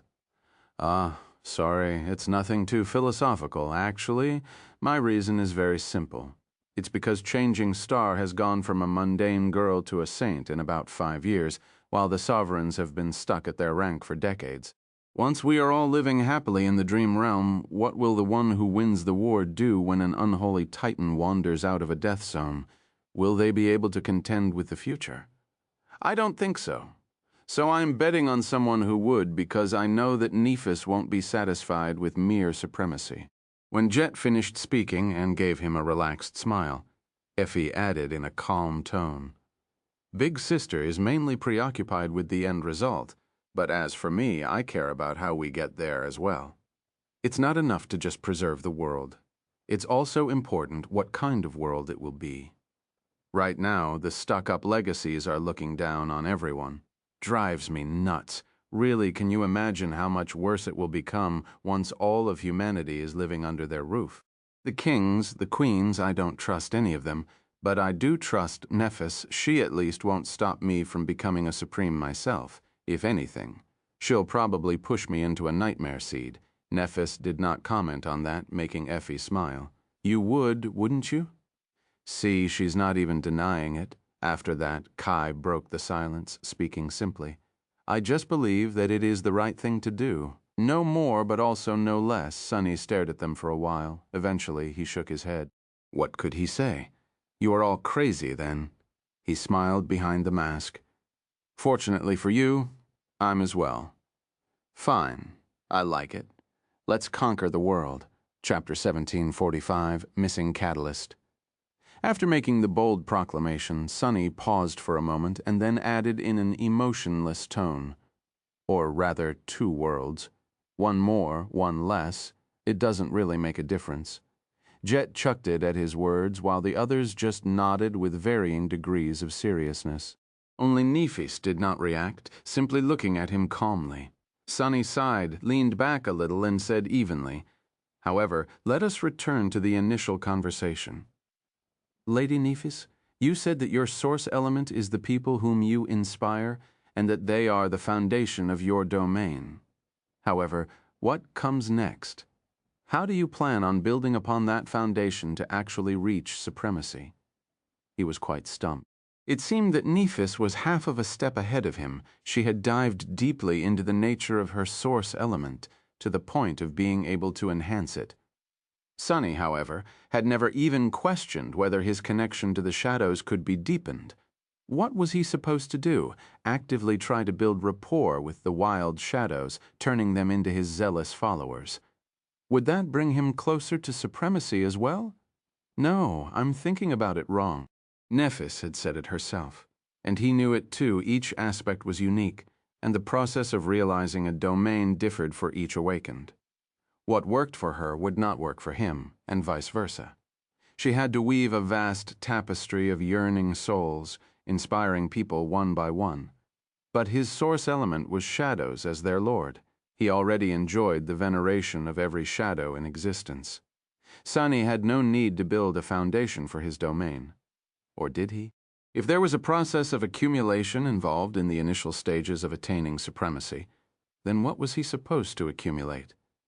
The thought resonated with him so deeply that even the humble shopkeeper stopped what he was doing, far away in Bastion, frowning for a moment. Isn't it quite obvious? Unseen, Sunny's eyes gleamed under the mask. Had he not been accumulating something from the very start of it all? The legion of silent shadows dwelling in his soul, were they the foundation of his future domain? Shadow God had been the god of death as well, after all. Was Sunny limiting himself by ignoring the connection shadows had with death? If so, what the hell was the nature of his domain supposed to be?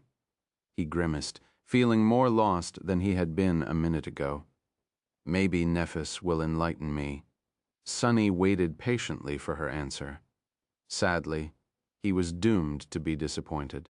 When Nephis finally spoke, a slight frown twisted her brow. That I am not sure about. As I've said, I know the path to supremacy, but am unable to walk it yet. There has to be some kind of catalyst that will ignite the foundation I've built, turning it into an actual domain, the soul, the source element, the world once all three are fused together by will. A sovereign is born, but how to fuse them I do not know. Damn it. Sunny sighed secretly. Well, it would have been too easy if the answer was handed to him on a platter. He remained silent for a while, then asked somberly, So what you're saying is that you must become a supreme to defeat the sovereigns without drowning the dream realm in the blood of mundane humans. However, you have no clue how to actually achieve it. Therefore, this whole uprising of ours is a gamble. Nephis smiled faintly. When has anything been without risk in this life? If you know a way to become supreme, Lord Shadow, I am all ears. He tilted his head and stared at her emotionlessly. If I knew a way, would I still be a saint? The last sovereign I killed was not very talkative, so I didn't have a chance to ask. In fact, Daron of the Twilight Sea had been entirely incapable of speech by the time Sunny killed him. Kai's chair suddenly wobbled. Nephis spared him a glance, then chuckled. Indeed. However, it is not entirely up to fate. In fact, I have a reason to believe that there will be progress soon. Sunny raised an eyebrow behind the mask. Oh, how so? She lingered for a moment. Once the war starts and we enter Godgrave, there will be plenty of great nightmare creatures abound, as well as some cursed ones. Watching how they impose their will upon the world might give us a clue. More than that, in the later stages of the war, Anvil and Key Song will take to the battlefield personally. Observing them will be even more illuminating. Nephis paused, then added evenly, additionally, I am moving toward a breakthrough in mastering my aspect legacy. I suspect that receiving that boon will be of great help. Sunny blinked a couple of times. Her aspect legacy? The last time he had glimpsed her runes, only one of the 7 fruits was unlocked the knowledge of fire.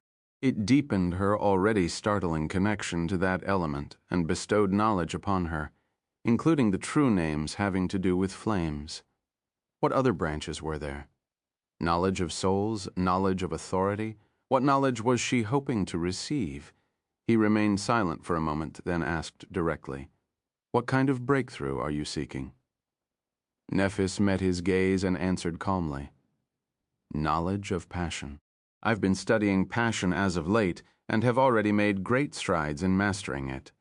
Now it was Sunny's time to wobble. It took all his self-control not to fall out of his chair.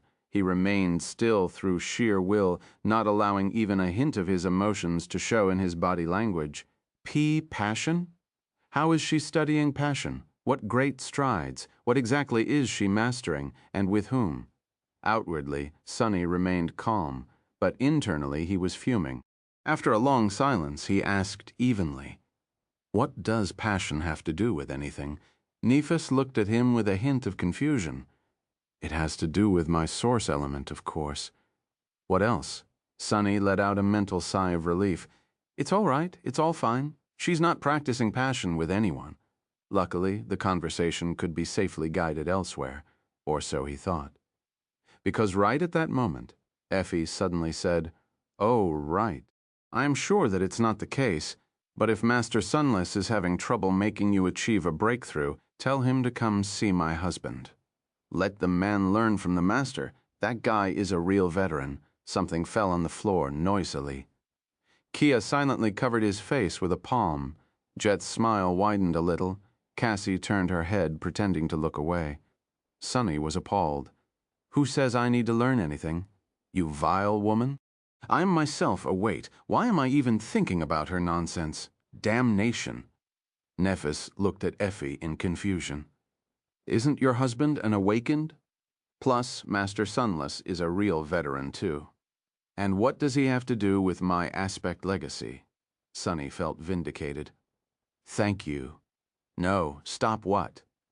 Effie stared at Nephis with a strange mix of mischievousness and exasperation. After a few moments of silence, she said in a low tone, Princess, you mean that he served in Antarctica, too, right? Neph's confused frown deepened. Of course. What else could I mean? Effie sighed and waved a hand in the air, giving up. Forget it. Gods, why do I even bother?